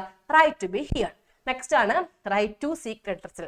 നമ്മളൊരു കംപ്ലൈന്റ് ഫയൽ ചെയ്യുമ്പോൾ നമുക്ക് കറക്റ്റ് ആയിട്ട് എന്ത് കിട്ടണം? അതിന് റിലീഫ് കിട്ടണം. നെക്സ്റ്റ് എന്താണ്? Right to be consumer education. നമ്മൾ കൊടുക്കുന്ന കൺസ്യൂമറിന്റെ എല്ലാ റൈറ്റ്സിനെ കുറിച്ച് നമുക്ക് എന്ത് വേണം? കൺസ്യൂമറിന് ഒരു ഇൻഫർമേഷൻ കിട്ടണം. ദാറ്റ് മീൻസ് കൺസ്യൂമറിന്റെ റൈറ്റ്സിനെ കുറിച്ച് എഡ്യൂക്കേഷൻ വേണം. ഇതൊക്കെയാണ് എന്ത് പറയാ, കൺസ്യൂമറുടെ റൈറ്റ്സ് വളരെ ഇമ്പോർട്ടന്റ് ആണ് കേട്ടോ. നെക്സ്റ്റ് കൺസ്യൂമറിന്റെ റൈറ്റ് മാത്രമല്ല റെസ്പോൺസിബിലിറ്റി ഉണ്ട്. നമ്മൾ മേടിക്കുമ്പോൾ എങ്ങനെ ഗുഡ്സ് മേടിക്കാം, സ്റ്റാൻഡേർഡ് ഗുഡ്സ് മേടിക്കുക, ഇൻഫീരിയർ ഗുഡ്സ് മേടിക്കരുത്. ഇനി ഗുഡ്സ് നമ്മൾ എപ്പോഴും എന്ത് ചെയ്യുക, ഗുഡ്സ് നമ്മൾ യൂസ് ചെയ്യുന്ന മുൻപ് എന്ത് ചെയ്യണം, ഗുഡ്സിന്റെ ഇൻസ്ട്രക്ഷൻസ് നമ്മൾ റീഡ് ചെയ്യുക കെയർഫുൾ ആയിട്ട്. പിന്നെ അതിന്റെ പ്രൈസും വെയിറ്റും അതിന്റെ മാനുഫാക്ചറിങ് ഡേറ്റ്, മാനുഫാക്ചറിങ് ലാബ്, ഇതൊക്കെ നമ്മൾ കറക്റ്റ് ആയിട്ട് റീഡ് ചെയ്യുക. ദെൻ നമ്മൾ ഏതൊരു ഗുഡ്സ് ബൈ ചെയ്യുമ്പോഴും അതിന്റെ ക്യാഷ് മെമ്മോ, അതിന്റെ ആ ബില്ല് നമ്മൾ ചോദിച്ച് മേടിക്കുക. നമ്മൾ എന്ത് ചെയ്യുക, ഗുഡ്സ് നമ്മൾ കസ്റ്റമേഴ്സ് എങ്ങനെ ഗുഡ്സിനെ കുറിച്ച് അറിയാം, അഡ്വർടൈസ്മെന്റിനെ കുറിച്ച് അല്ലെ. എപ്പോഴും നമ്മൾ എന്ത് ചെയ്യുക, അഡ്വർടൈസ്മെന്റ് മിസ്ലീഡിങ് ആണോ നമ്മൾ എന്ത് ചെയ്യുക, കറക്റ്റ് ആയിട്ട് നോക്കി വെക്കാം. ഓക്കെ, ക്ലിയർ ആണ്? ഓക്കെ, ക്ലിയർ ആണല്ലോ മക്കളെ പറഞ്ഞത്? ഓക്കെ അല്ലേ? നെക്സ്റ്റ് നമ്മൾ നോക്കാൻ പോകുന്നത് കൺസ്യൂമർ പ്രൊട്ടക്ഷൻ ആക്ട് അനുസരിച്ചുള്ള റെഡ്രസൽ ഏജൻസി ഏതൊക്കെയാണെന്നാണ്. അപ്പൊ കൺസ്യൂമർ പ്രൊട്ടക്ഷൻ ആക്ട് അനുസരിച്ച് കുറച്ച് റെഡ്രസ് ഏജൻസീസ് ഉണ്ട്. District forum, state commission, national commission. So ഈ മെഷീനറീസ് വഴിയാണ് നമുക്ക് എന്ത് ചെയ്യുക, റിലീഫ് കിട്ടുക. അപ്പൊ നിങ്ങൾ നോക്കേണ്ടത് നെക്സ്റ്റ് ഈ കൺസ്യൂമർ റെഡ്രസൽ ഏജൻസിനെ കുറിച്ചാണ്. ഫസ്റ്റത്തേതാണ് എന്ത്, ഡിസ്ട്രിക്ട് ഫോറം. ഡിസ്ട്രിക്ട് ഫോറം എന്ന് പറയുമ്പോൾ it is established by state government ആണ്. അവിടെ ഒരു പ്രസിഡന്റും 2 മെമ്പറും ഉണ്ടായിരിക്കും. നെക്സ്റ്റ് വരുന്നത് എന്താണ്, ഡിസ്ട്രിക്ട് ഫോറത്തിൽ എത്ര എമൗണ്ട് ഓഫ് ക്ലെയിം നമുക്ക് എന്താണ് കൊടുക്കാൻ പറ്റും, എത്രയാണ് നമ്മുടെ കംപ്ലൈൻസിന്റെ എമൗണ്ട് അപ് ടു 50 lakh ആണെങ്കിൽ നമുക്ക് എന്ത് ചെയ്യാൻ പറ്റും, ഈ പറഞ്ഞ ഫോറത്തിൽ കംപ്ലൈന്റ് കൊടുക്കാൻ പറ്റും. ക്ലിയർ അല്ലേ? ഇനി ഇവിടുന്ന് കിട്ടുന്ന റിലീഫ് നമുക്ക് കറക്റ്റ് ആയിട്ട് ആപ്റ്റ് അല്ലെങ്കിൽ നമുക്ക് എന്ത് ചെയ്യാം, അപ്പീൽ കൊടുക്കാം. അപ്പീൽ നമ്മൾ കൊടുക്കുന്നത് വിത്തിൻ 45 ഡേയ്സിനുള്ളിൽ എവിടേക്കാണ്, സ്റ്റേറ്റ് കമ്മീഷനിലേക്കാണ്. അപ്പൊ ഡിസ്ട്രിക്റ്റിൽ എവിടേക്ക് അപ്പീൽ പോകാം, സ്റ്റേറ്റ് കമ്മീഷനിലേക്കാണ്. വിത്തിൻ 45 ഡേയ്സ് ആണ് കേട്ടോ. ഇനി നെക്സ്റ്റ് ആണ് state commission. State commission state commission എന്ന് പറയുമ്പോൾ ഇതും ഗവൺമെന്റിന്റെ എസ്റ്റാബ്ലിഷ്മെന്റ് ആണ്. ഒരു പ്രസിഡന്റ് ഉണ്ടാകും, ദെൻ 4 മെമ്പേഴ്സ് ഉണ്ടായിരിക്കും. ഇനി ഇവിടുത്തെ നമ്മൾ കംപ്ലൈന്റ് കൊടുക്കുന്ന പറയുന്നത് 50 lakh മുതൽ നമ്മൾ 50 lakh ടു ടു കോർ ആണെങ്കിൽ നമുക്ക് എന്ത് ചെയ്യാൻ പറ്റും, ഇവിടെ കംപ്ലൈൻറ്റ്സ് ഫയൽ ചെയ്യാൻ പറ്റും. ഇവിടുത്തെ കംപ്ലൈൻറ്റ്സിന്റെ റിലീഫ് നമുക്ക് സാറ്റിസ്ഫൈഡ് അല്ലെങ്കിൽ നമുക്ക് എന്ത് ചെയ്യാൻ പറ്റും, നാഷണൽ കമ്മീഷനിലേക്ക് 13 ഡേയ്സിനുള്ളിൽ നമുക്ക് അപ്പീൽ പോകാൻ പറ്റും. ഓക്കെ, നെക്സ്റ്റ് അടുത്തത് നാഷണൽ കമ്മീഷൻ ആണ്. National commission is established by central government ആണ്. ഒരു പ്രസിഡന്റും 4 മെമ്പേഴ്സും ഉണ്ടായിരിക്കും. ഇവിടെ നമ്മൾ കംപ്ലൈന്റ് കൊടുക്കുന്നത് മോർ ദാൻ ട്രൂ കോഴ്സിന്റെ കംപ്ലൈൻറ്റ്സ് ആണ് കൊടുക്കുക. എന്താണ് ഇവിടുത്തെ കംപ്ലൈൻറ്റ്സിന്റെ റിലീഫ് പോലെങ്കിൽ നമുക്ക് എന്ത് ചെയ്യാം, സുപ്രീം കോടതിയിലേക്ക് അപ്പീൽ പോകാൻ പറ്റും വിത്തിൻ 13 ഡേയ്സിനുള്ളിൽ. അപ്പൊ നിങ്ങൾ നോക്കി, കൊടുത്ത കംപ്ലൈന്റിന്റെ റിലീഫ് നമുക്ക് സാറ്റിസ്ഫൈഡ് അല്ലെങ്കിൽ നമുക്ക് ഹയറിലേക്ക് പോകാം. ആ ഡേറ്റ് ഒന്ന് നോക്കി വെച്ചേക്കാം, അത് ഇമ്പോർട്ടന്റ് ആണ് കേട്ടോ. ഇനി എന്തൊക്കെ റെമഡീസ് ആണ് ഒരു ആസ് എ കൺസ്യൂമർ നമുക്കൊരു ഡിഫക്റ്റീവ് പ്രൊഡക്റ്റ് കിട്ടുമ്പോൾ കിട്ടുക. ഫസ്റ്റ് നമുക്ക് ഡിഫക്റ്റീവ് ഗുഡ്സ്, ആ ഗുഡ്സിന്റെ ഡിഫക്റ്റ് റിമൂവ് ചെയ്ത് കിട്ടും. ദെൻ നമുക്ക് ആ ഗുഡ്സിന്റെ പ്രൈസ് റീഫണ്ട് ചെയ്യും. ദെൻ നമുക്ക് എന്തെങ്കിലും ലോസ് ഉണ്ടെങ്കിൽ അത് കോമ്പൻസേറ്റ് ചെയ്യും. ദെൻ ഡെഫക്റ്റീവ് ആയ പ്രൊഡക്റ്റ് നമുക്ക് റീപ്ലേസ് ചെയ്ത് കിട്ടും. ക്ലിയർ ആണല്ലോ? ഇതൊക്കെയാണ് ആസ് എ കൺസ്യൂമർ നമുക്കൊരു ഡിഫക്റ്റീവ് കിട്ടിക്കഴിഞ്ഞാൽ കിട്ടുന്ന റെമഡീസ്. ഇനി പ്രീവിയസ് ഇയർ ക്വസ്റ്റ്യനിലേക്ക് മൂവ് ചെയ്യാണ്. പ്രീവിയസ് ഇയർ ക്വസ്റ്റ്യനിലേക്ക് മൂവ് ചെയ്യുമ്പോൾ ഓക്കെ മക്കളെ, if the parties are not satisfied order of district commission, they can appeal against such orders of state commission, go the round of facts within the law period of from the date of order. അതായത് നമ്മൾ already ഒരു complaint, നമുക്ക് ഒരു complaint ഉണ്ട്, നമ്മൾ ആ complaint district കമ്മീഷനിൽ കൊടുത്തു, ഡിസ്ട്രിക്ട് ഫോറത്തിൽ കൊടുത്തിട്ടുണ്ട്. ക്ലിയർ അല്ലേ? അപ്പൊ നമുക്ക് കംപ്ലൈന്റ് അവിടെ കൊടുത്തിട്ട് അവിടെ നിന്ന് കിട്ടിയ റെമഡി നമുക്ക് സാറ്റിസ്ഫൈഡ് അല്ല. അപ്പൊ നമുക്ക് എന്ത് ചെയ്യാൻ പറ്റും, സ്റ്റേറ്റ് കമ്മീഷനിലേക്ക് അപ്പീൽ പോകാൻ പറ്റും. ആ സ്റ്റേറ്റ് കമ്മീഷനിലേക്ക് നമ്മൾ ഡിസ്ട്രിക്ട് ഫോറത്തിൽ കൊടുത്ത കംപ്ലൈന്റിന്റെ എന്താണ് റെമഡി നമുക്ക് കിട്ടുന്നത് എന്താണ്, നമുക്ക് സാറ്റിസ്ഫൈഡ് അല്ല. ദെൻ നമ്മൾ എന്താണ് ആ ഒരു കംപ്ലൈന്റ് സ്റ്റേറ്റ് കമ്മീഷനിലേക്ക് മൂവ് ചെയ്യാണ്. അങ്ങനെ മൂവ് ചെയ്യുകയാണെങ്കിൽ അപ്പീൽ പോകേണ്ടത് എത്ര ഡേയ്സിനുള്ളിലാണ് കിട്ടോ? ആൻസർ നോക്കിയേ, ആ പോർഷൻ വേഗം വായിച്ചു നോക്കിയേ. നമ്മൾ ഡിസ്ട്രിക്ട് ഫോറത്തിൽ കംപ്ലൈന്റ് കൊടുത്തു, നമുക്ക് ആ കംപ്ലൈന്റിന്റെ സൊല്യൂഷൻ സാറ്റിസ്ഫൈഡ് അല്ല. നമ്മൾ വേഗം എന്ത് ചെയ്യും, കംപ്ലൈന്റ് വേഗം ഹയറിലേക്ക് മൂവ് ചെയ്യും. അങ്ങനെ ഹയറിലേക്ക് മൂവ് ചെയ്യുമ്പോൾ നമ്മൾ എത്ര ഡേയ്സിനുള്ളിൽ മൂവ് ചെയ്യണം? ഓക്കെ, കീർത്തന പറഞ്ഞോളൂ. 45. മക്കളെ നോട്ട് ചെയ്യുക, ഡിസ്ട്രിക്റ്റിൽ നിന്ന് സ്റ്റേറ്റിലേക്ക് മൂവ് ചെയ്യാൻ വേണ്ടി 45 ഡേയ്സ് ആണ്. സ്റ്റേറ്റിൽ നിന്ന് നാഷണലിലേക്ക് മൂവ് ചെയ്യാൻ വേണ്ടി 30 ഡേയ്സ് ആണ്. നാഷണലിൽ നിന്ന് സുപ്രീം കോടതിയിലേക്ക് പോകാൻ വേണ്ടിയിട്ടോ അവിടെ 30 ഡേയ്സ് ആണ്. സെറ്റ് ആണല്ലോ? അതൊന്നും മൈൻഡിൽ ഉണ്ടായിരിക്കണം കേട്ടോ. ഇനി നെക്സ്റ്റ് ക്വസ്റ്റ്യൻ, ഇത് 45 ഡേയ്സ് ആണ് ആൻസർ കറക്റ്റ്. ഞാൻ പറഞ്ഞത് ഡിസ്ട്രിക്ട് ടു സ്റ്റേറ്റ് ആണെങ്കിൽ ഇപ്പൊ ആൻസർ കറക്റ്റ് 45 ആണ്. സ്റ്റേറ്റ് ടു നാഷണൽ ആണെങ്കിലോ 30 ആകും. നാഷണൽ ടു സുപ്രീം കോടതി ആണെങ്കിലോ 30 ആകും. മറന്നു പോകരുത് കേട്ടല്ലോ. ഇവിടെ മാത്രമേ 45 വരുന്നുള്ളൂ കേട്ടോ. ഇനി അടുത്തതാണ് Next question. Radhika purchased an attractive new toaster for her house. In beginning, it worked fine. She enjoyed using every morning. However, one morning as she was using toaster, it caught to fire and her fingers got partially burned. Identify the right under she can be protected. മക്കളെ question clear അല്ലേ? എന്താ പറഞ്ഞേക്കുന്നത്? രാധിക ഒരു new toaster വാങ്ങിച്ചിട്ടുണ്ട്. അവൾ അത് വെച്ച് എല്ലാ മോർണിംഗിലും എന്താണ് ഫുഡ് ഉണ്ടാക്കിയിട്ടുണ്ട്. then എന്താണ് ഒരു മോർണിംഗിൽ അവർ ഇത് യൂസ് ചെയ്തപ്പോൾ അവരുടെ ഫിംഗർ എന്തായി അതിൽ വെച്ച് ബേൺ ചെയ്ത് പോയി അല്ലെ, അത് ഫയറായിട്ട് ബേൺ ചെയ്ത് പോയിട്ടുണ്ട്. അങ്ങനെയാണെങ്കിൽ ഈ സംഭവിച്ച ഇവന്റിന് അവൾക്ക് ഏത് റൈറ്റിൽ വെച്ചിട്ടാണ് പ്രൊട്ടക്ട് ചെയ്യാൻ പറ്റുക അല്ലെങ്കിൽ പ്രൊട്ടസ്റ്റ് ചെയ്യാൻ പറ്റുക? ഏത് റൈറ്റിനാണ് അവൾക്ക് ഒരു കംപ്ലൈന്റ് ഫയൽ ചെയ്യാൻ പറ്റുക? യെസ് പറഞ്ഞോ.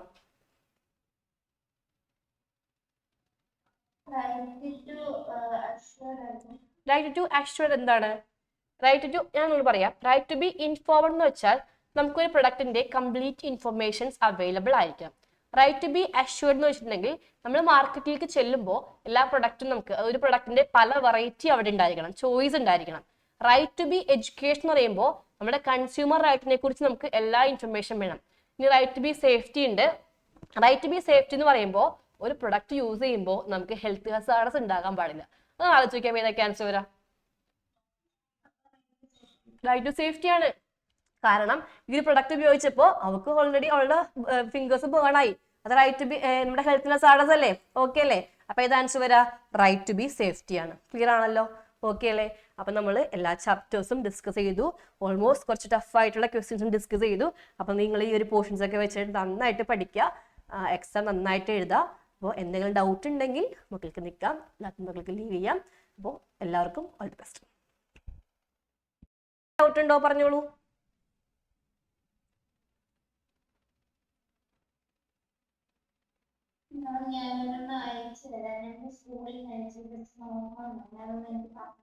ഓക്കെ, ഒരു കാര്യം ചെയ്യോ, ഷാരോ ടീച്ചർ വഴി ഇപ്പൊ തന്നെ ക്വസ്റ്റ്യൻസ് അയച്ചോ. എപ്പോഴാണ് എക്സാം വരുന്നത്? ഈവനിങ് എക്സാം എപ്പോഴാണ്? മോർണിംഗിലാണോ